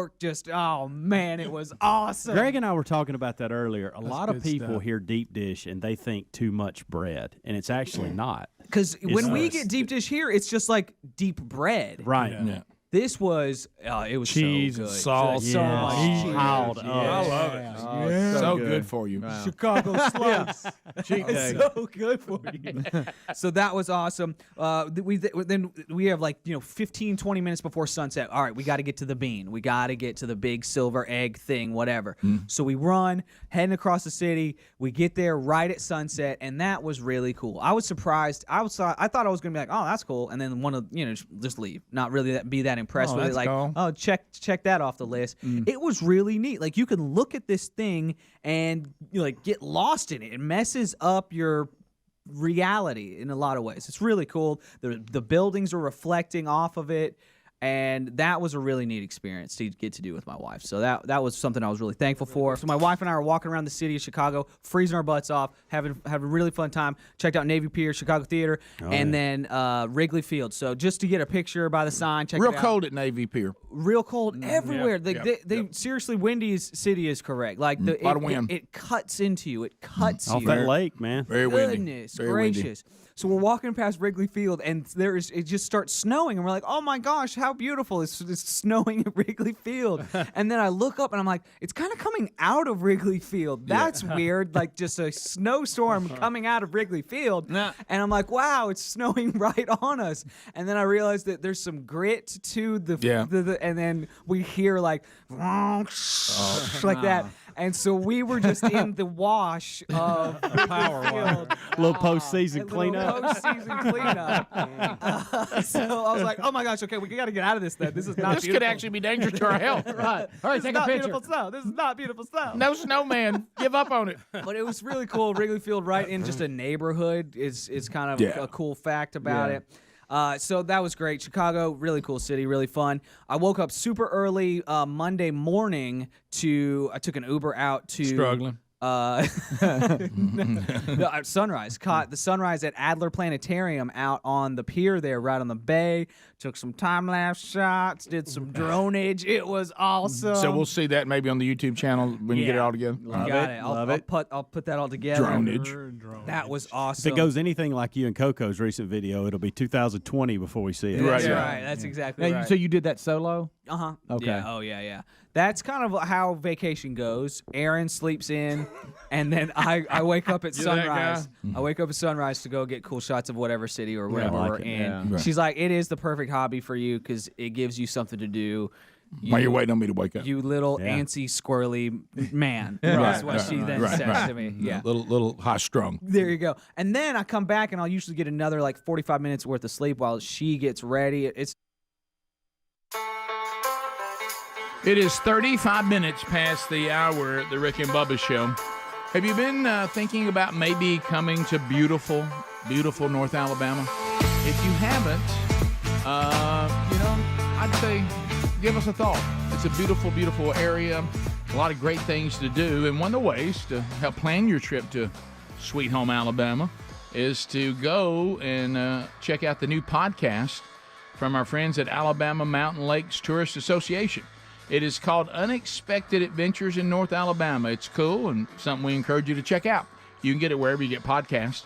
Again, Unexpected Adventures in North Alabama, available wherever you get podcasts. Enjoy that and plan a trip to come see us here in Sweet Home, Alabama.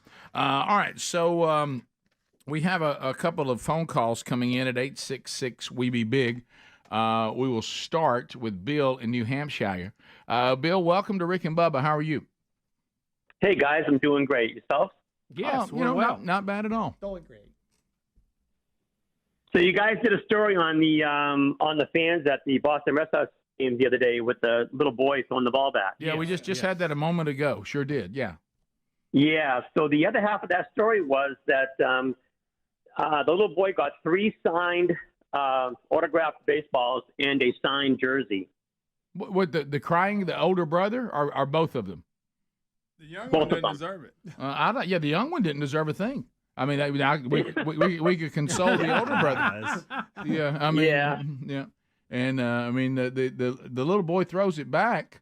So brother didn't like it. But you know what? It got these brothers. That big brother goes from despising his little brother, which I'm in touch with that emotion. Yeah. And to going, you know what? You're a hero because we got more stuff. And I can see, Bill, where that would have a happy ending. Yeah.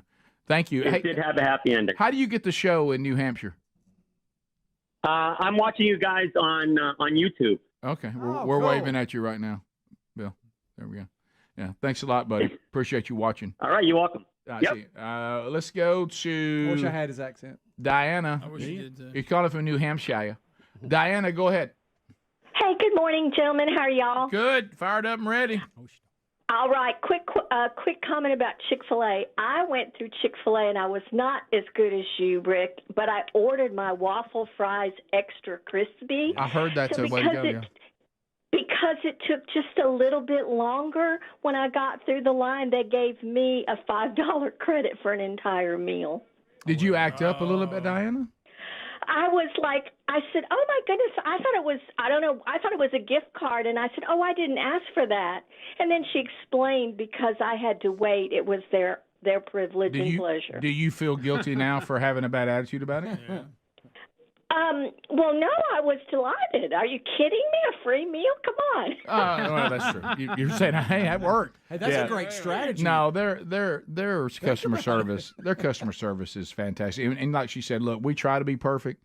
We're not always going to be perfect, but when we're not perfect, we own it and we try to make it right. Isn't that what anybody? That's all we want. Enjoy your lettuce. They adapt. We just want what we ordered. That's it. Yeah. They adapt better than any group I have seen in this food world. No question. For instance, they now will allow you to enter that you're already there, so they start on your order and it's actually ready. Instead of it says notify us when you get there. They've actually added, just go ahead and start making it, and I'll be there when I can. How about that? And so that's new that they've adjusted over the last 3 months. And I go ahead and hit it, and it asks me, "Are you sure? Because you're not close to the restaurant." And I'm like, "Yes, make it." I wish that's how we could act vote. as if I'm here. Man, I love that. I wish we could vote that way. Let's Maybe go they'll let to 'em. JD in the beautiful state of Mississippi, Magnolia State, checking in. Go, JD. Hey, guys, I just wanted to tell y'all how my day just turned completely sideways. I missed a segment this morning, but my wife calls and says, hey, two of Greg's puppies are coming to Sturgis. So now I have to go home and get old Bo Cephas and Pete and put them up because every leg hound in the county's going crazy. Oh, my. That's right. That's funny. You need to ask them if they know Johnette and Rig. I will. Sturgis, Mississippi is not big at all. I bet they Doesn't even have a red light. You still have not really helped me much on where Lake Mississippi is, and I'm going there Sunday. It's night, between and I don't know where it Meridian is. and Jackson. And is there a lake there? I don't know. There really should be. I know. Let's go to Frank, Birmingham, Alabama, ZZK. Come on, Frankie. Go ahead. Good morning, guys. Hey, buddy. I was just wondering, with all of the people that have come, the known terrorists that have been caught coming across the border, there's undoubtedly terrorists that have not been caught, and nobody's talking about this 30 tons of ammonium nitrate. That's a lot of Timothy McVeigh's. That's a lot of meth labs. Nobody's talking about it. Well, how dare you, Frank, deny people access to this country? I mean, they just want to come here for a better life, Frankie. While selling food. I mean, what are you, some sort of xenophobe? I mean, do you really think it's dangerous just to let people roll in here? They're all here just to do good things. You know that, Frank. How dare us think otherwise? Yeah. Yeah, you're right. I mean, we got this stuff missing. Who knows what's going on with that? Is there any update on that? It's a good question, Frank. 866 We Be Big. Brian is in Indiana, where my new buddy lives. Hey, Brian, go ahead. Hey, fellas, how you doing? Good. Great. I just moved out here. I caught you guys on the radio, and I got to say, I absolutely love you guys. Thank you. you. Make me laugh every day. Thank you, man. Every day. I appreciate that. We all do. So I wanted to talk about classified documents. I used to work for a major contractor, held a very high security clearance, and in all of the briefings that I ever sat through, they always talked about not only do you have the classification, but you also have the need to know. And so it doesn't seem to me, no matter how high up in the government you are, if you don't have a direct relationship with the subject or the topic, you can't just simply say, I want to see those documents. Right. You have to have a need to know. And so whoever is providing those documents to the people up high really, really need to be held accountable. Yeah, that's what we keep saying, Brian. Why is no one what about the way they get it? Who's letting them have them? Yeah, there's somebody in the chain that is fumbling this for them to get this and walk out with it. Kyle, Birmingham, Alabama, ZZK. Kyle, go ahead. Good morning, fellas. Hey, man. Listen, you was asking about Lake Mississippi. Yes. Do not get lost there, okay? Because there is no cell phone signal at all. It don't matter what you carry. There is no cell phone signal. Okay, good. I drive I haul car parts through there, and if you turn down the wrong street, you'll get lost, and you can't find your way out. Oh, There's my no God. signal. Oh, that's not good. That's not good. How about the lake? That's not good. Oh, that's right. I'm sorry about that. We need to know about the lake. Right. No lake, Rick. No lake. Let's go to. That's close, right? I know. There's some water. Ain't no Is there lake. Where's the water? Not big enough for That's a lot. I mean, I got pond bigger than that. That's a mill branch. Let's go to let's go to Opelika. Josh is standing by. Josh, go ahead. Hey, first time caller. Thank you, buddy.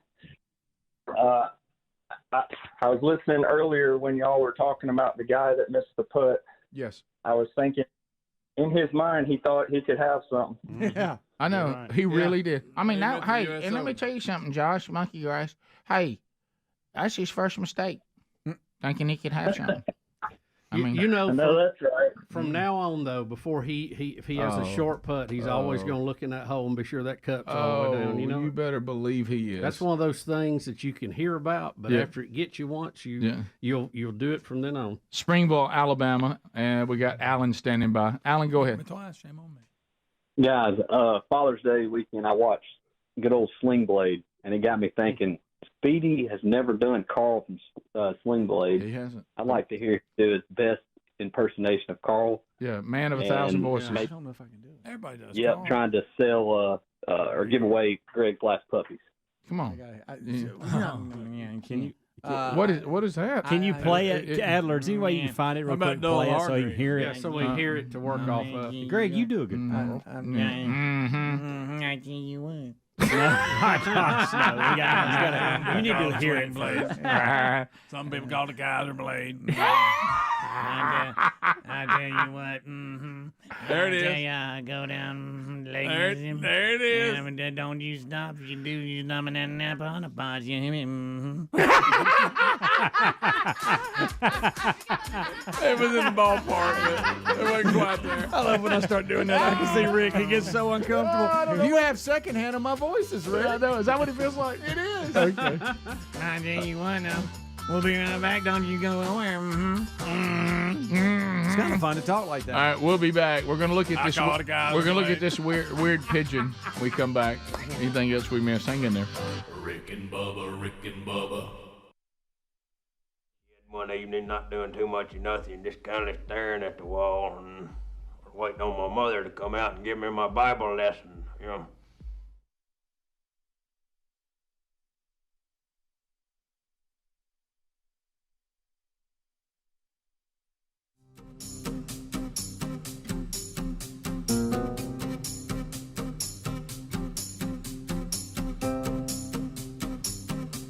Now, was the Airbnb owner at home when y'all were in his backyard? I think so. We never saw them, and we never saw really? them, and they didn't have cameras, and they didn't. Y'all can Ooh, just, you never know about that. There wasn't anything disgusting, and nobody spied on us. Okay, y'all That you can know just, of. Y'all can just cut all that out. Okay, Right. buddy. Look at this little couple, honey. So we check Look at out this little fella. It gets up early. Wow. She didn't go with him. He came back by himself. They're probably shooting a reality show. There's a lot of cameras. All right, so we then That's take weird. we then take the train from Chicago to Milwaukee. We jumped on a train, and I had never Miller time. I had never Milwaukee, they're known for I that. know. Yeah. I had never been on a train with my wife before, so that was really fun. She likes Biden the rails, you know.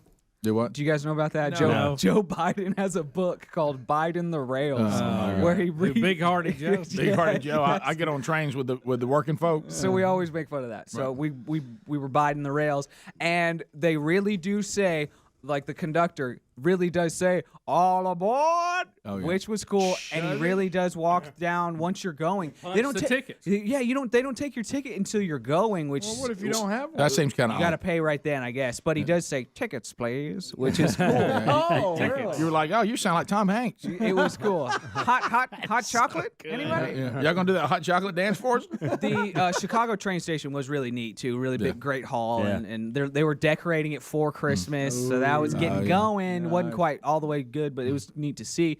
So yeah, we're on the train, and really rural. It got like agricultural or whatever really quickly, right outside the city. That's where usually railroads are. In between Chicago and Milwaukee. So we get to Milwaukee. Train was awesome.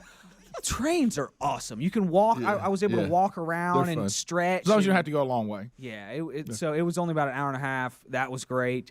We get to Milwaukee. We dump our stuff at our new Airbnb. Timing worked out so well on all of this whole trip. It really, was it's awesome. really coming together.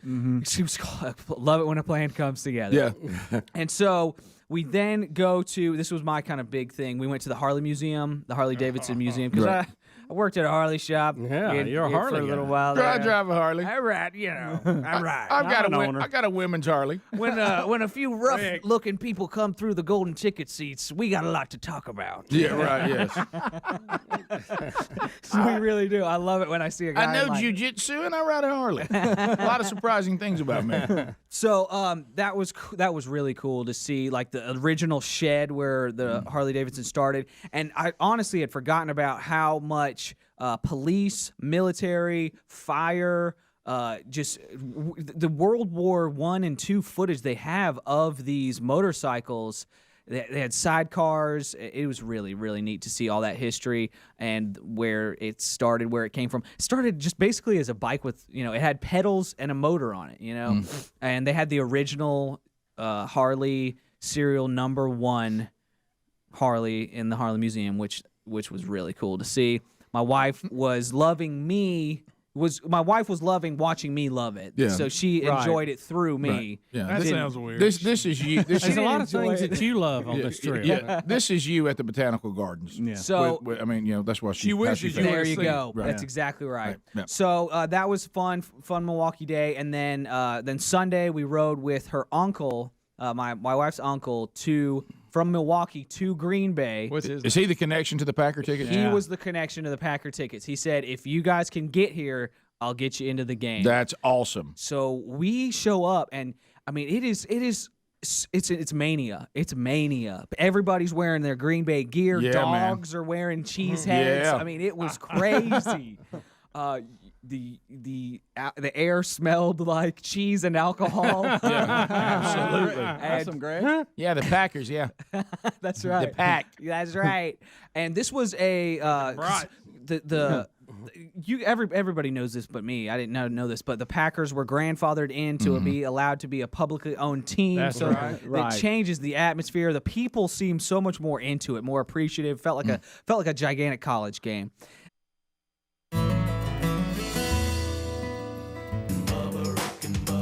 Pass the gravy, please. Rick and Bubba, Rick and Bubba. Ooh, it brings me to my knees. Rick and Bubba, Rick and Bubba. I can't start another. All right, we're back. 866 We Be Big is the number. 10 minutes to the top of the hour. All right. All right. So everybody wants me to see this pigeon. All right. So we've got some video of some mutant pigeon that we crossbred to come up with a mutant pigeon type. I will ask you on the follow-up after I've seen it, why do we want pigeons to look like this? I'm sure there's an answer. But we have done this on purpose, right? What in the world? Yeah. Oh, my goodness. What's that supposed to do? Do we just want to be killed? This is not an oddity. This is actually a type of pigeon that has been bred to be that way. It's not like it's the only one. He's got frog legs. Yeah. Guys, It's a pigeon what's with the frog purpose? legs. It is a pigeon with frog legs. About And that that breast, is a don't it? creepy. He's got chicken legs. They look frog legs to me, They but with look- chicken feet. So That doesn't look- you know what? He looks like a mascot for some team. really that's does. blue and white. Now why did we breed them to look like this? So it's a pouter, P-O-U. But why did we do it? Why do we want it to be like this? I don't know the answer to that, but here's my concern. Right. If we can do that, what else can we? Oh, let me tell you something. Yeah, it's the English That's pouter what- pigeon. Let me tell you. So it was two pigeons. So there's the pigeon with the long, weird legs. Yeah. So it was two pigeons they put together, different I see. species. I tried to read about it and it said the pouter pigeon has been bred as far back as the 17th century, and it was developed to have a high sex drive and to be nimble in flight, and for homing instincts. But it's really it's a very beefed up pigeon. It's very seductive of an animal. It is. It's a very seductive that animal. explains what I say. Also known as the Nick Cannon. Yes, that's what they call it. I didn't understand There that. it I do is. now. So there you go. Okay. All right. Well, I mean, So look at that. That's a weird. I mean, they've got a weird body. I don't like that. I don't either. I'm telling you, there's probably a 6-foot version somewhere. That's where I'm Yes. going. Is What are we doing? Look at that. I don't like that at all. No. Where's this headed next? Well, That's look, my question. look at what we know. What was going on back? You know, another like that, confirmation, by the way, that patient 0 was a lab worker in Wuhan. Yeah. Oh yeah. Oh, yeah. There's more and more coming out.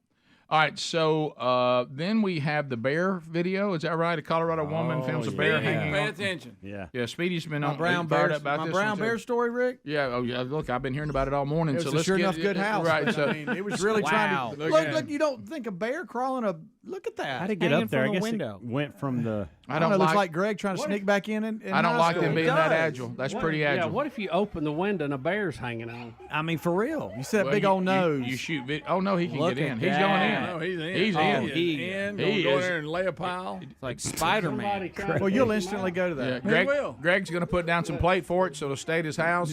Oh, think about that. You getting out of the shower has and all of a sudden cubs, that I'm gonna thing's raise looking them. at you. Big old nose. Somebody need to push him out snout. that window. How did it get up? I want I'm y'all. afraid I'd have to shove him. I want You would way touch strong. the bear. Well, it can come If that. he's coming in my window, I wouldn't have a choice. I would have to, yeah. No, I just come out here with a high-powered rifle and I'd solve shove him that. with some Let's legs. see how he gets back down. Greg, is this how you? How'd you do this? We only had He's single trying story. to bite. He knows he's in trouble, and Can I just tell you guys something? Do y'all Hiding in the realize? window frame. Do you realize the amount of strength this requires? Oh, yeah. unbelievable. Yeah. I He mean, could be on American Ninja. Look, he's swinging himself. American Ninja. Yes, he could. He's yeah, Spider-Man. look, she's got the broom after him. You see, she's swatting him with the broom. He don't want to Where? leave. Where'd you see that, Bob? You Oh, can so see she's- it moving in the background. Oh, okay. So I thought she's outside going. He's going to my house. No, she's in there battling. there fighting him out. And this is a neighbor shooting this. I guess so. Now he he went busted all the the way through the window. house. Right through Go the ahead. screen You door. can't even have that. I mean, That's you, gonna you be- can't even have a screen. Where'd he go? Right, some bear. Look, he's got one of them pigeons. Oh, that's good. I guess so. Oh, it's, Did he get the camera, lady? The camera hit the ground. Well, I guess that's the end of that. Man. Wow. So there we go. Well, My somebody grandma- had a, Steamboat Springs, Colorado. hey, somebody had a hard job putting that satellite dish up there. Well, Look at that. Let me tell you. got that bear to do it. Can I See say the broom- something watch- you'll see the to? broom. Let me tell you something. The way things are happening in Sweet Home, Alabama, and how our bear population is growing, getting up there. we, Yeah, we better have it learn too. what to do. Yep. Learn what to do because we all gonna be in it. It's just black bear. Mm-hmm. Hey, little black bear. Oh, he's just a little black bear. Little I mean, it black won't bear. hurt you. My grandma, Says person. Oh, with honey no, bear. Says person with no face. Just one of them old honey bears. my grandma in North Carolina sent me a big old black bear she's got in her yard. She lives in Asheville. I'm going to see her in a couple weeks. She's gonna meet. Watch she's gonna out. meet Ezra. So it's gonna Watch be great. out for the bear. and I'll be watching out for bears. What if I was? Yeah. I mean, that's. That's one of those things that you got to have your plan because we're not very bear savvy here. But we're not. But we better get You bear couldn't savvy. find any bear spray if you So what do needed you do if a black bear comes up in your yard? What's my situation? Yeah, what's your? Well, you're see getting cubs, out. take off You're running. getting out of your car. Get big, and wide. you know you can't get inside.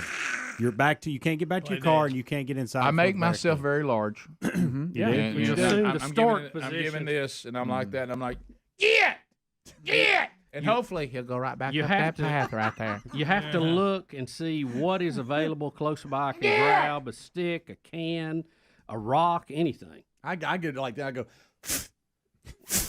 Oh, that's scary. He's gonna think a giant kitty cat. Yeah, what are you, a out cat? there. Right. That's not scary. My first, Steve. Greg. My first is I'll try to identify him and say, "Still angry from New Orleans, are you?" We meet again. Rematch. Y'all look at the size of this black bear. That's from my grandma. No, that's not. That's a a statue. That's a thick bear. That's. Are you being serious? I'm serious. Because I'm worried about your grandmother. That's real. That's her bird feeder. Oh no. Oh, It's a bear feeder, actually. That's thick. That's a lot of bear. That is a thick Adler. bear. That's a thick boy. Adler, that's a lot. Where are of- they at? North Carolina. Asheville. Asheville. That's a thick Yeah. bear. I I got never some cut big the bears grass up there. again. They got big bears. Big bears. I got big bears. I cannot. Up in the Picture that. You got your bears and I cannot fly. you got your you're Your listening to Raycons. music. Yeah, and, got me a concerning. podcast going. and all of a sudden That's You concerning. turn the corner and there it is. there it That's stands. concerning. Don't worry, he knows jujitsu. While we're at it, we probably need a little Black Panther training as well. Yeah. I'm more If worried you're about in that Huntsville. than I am black bear. All right, so you're in your yard. You walk out, same situation. Cougar or bear? Bear. I'm going Which one am bear. I Which one do you taking? want? Yeah, I want the bear. I think so too. Yeah. I think the cougar would be more timid and more likely to go the other way. See, I think a bear might. See, I think every picture I see or video I see a bear, they're always running away. These black Bear bears. with cubs.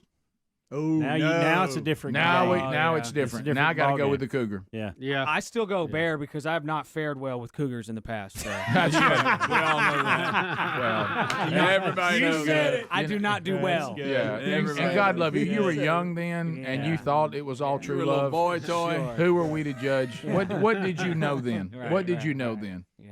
These cougars and their ways. Yeah. You got to be careful. All right.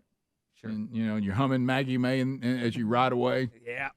So the All right, what? All right, so current's taking you down some stream, Oh, and you goodness. see in the distance bear, two cubs, and I mean the current's taking you there. you talking about just like that video you're that video we've seen a yeah, thousand times? yeah. That or you see like three alligators sitting right there. On I got to the go bank. alligator there. I'm going with gators. I They don't may think not that, even bother you. alligators don't even like moving water, so I'm fine with that.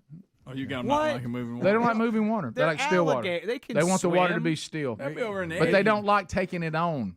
They like for it to be still. Who told you that? Everybody on every documentary ever known about Rick, but you alligators see, and look, crocodiles. Rick, fat you lady see those sitting on alligator that one. heads popping up everywhere. Well, now you've got them popping up, so the water's still. It's not. I It's don't not. know. It's not It's rushing. It's just my dream. See, Yeah. So I don't it want goes to take into still on water. anything in the water. I don't want the bear. I don't want to Not go with in the cubs. water where it's their home. I'd rather be on the Yes, land. yes. Because I have no hope in the water. You know.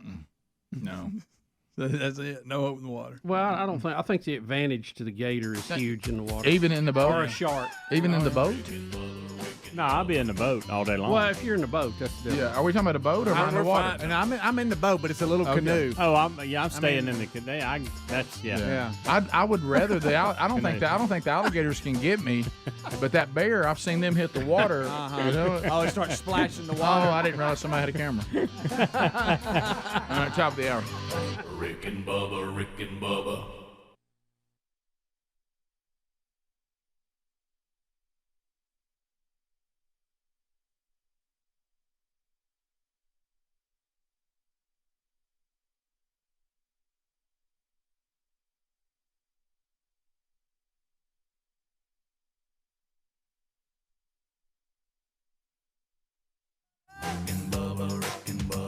Day without him, brother. Oh, there is no other. Waking on their blubber.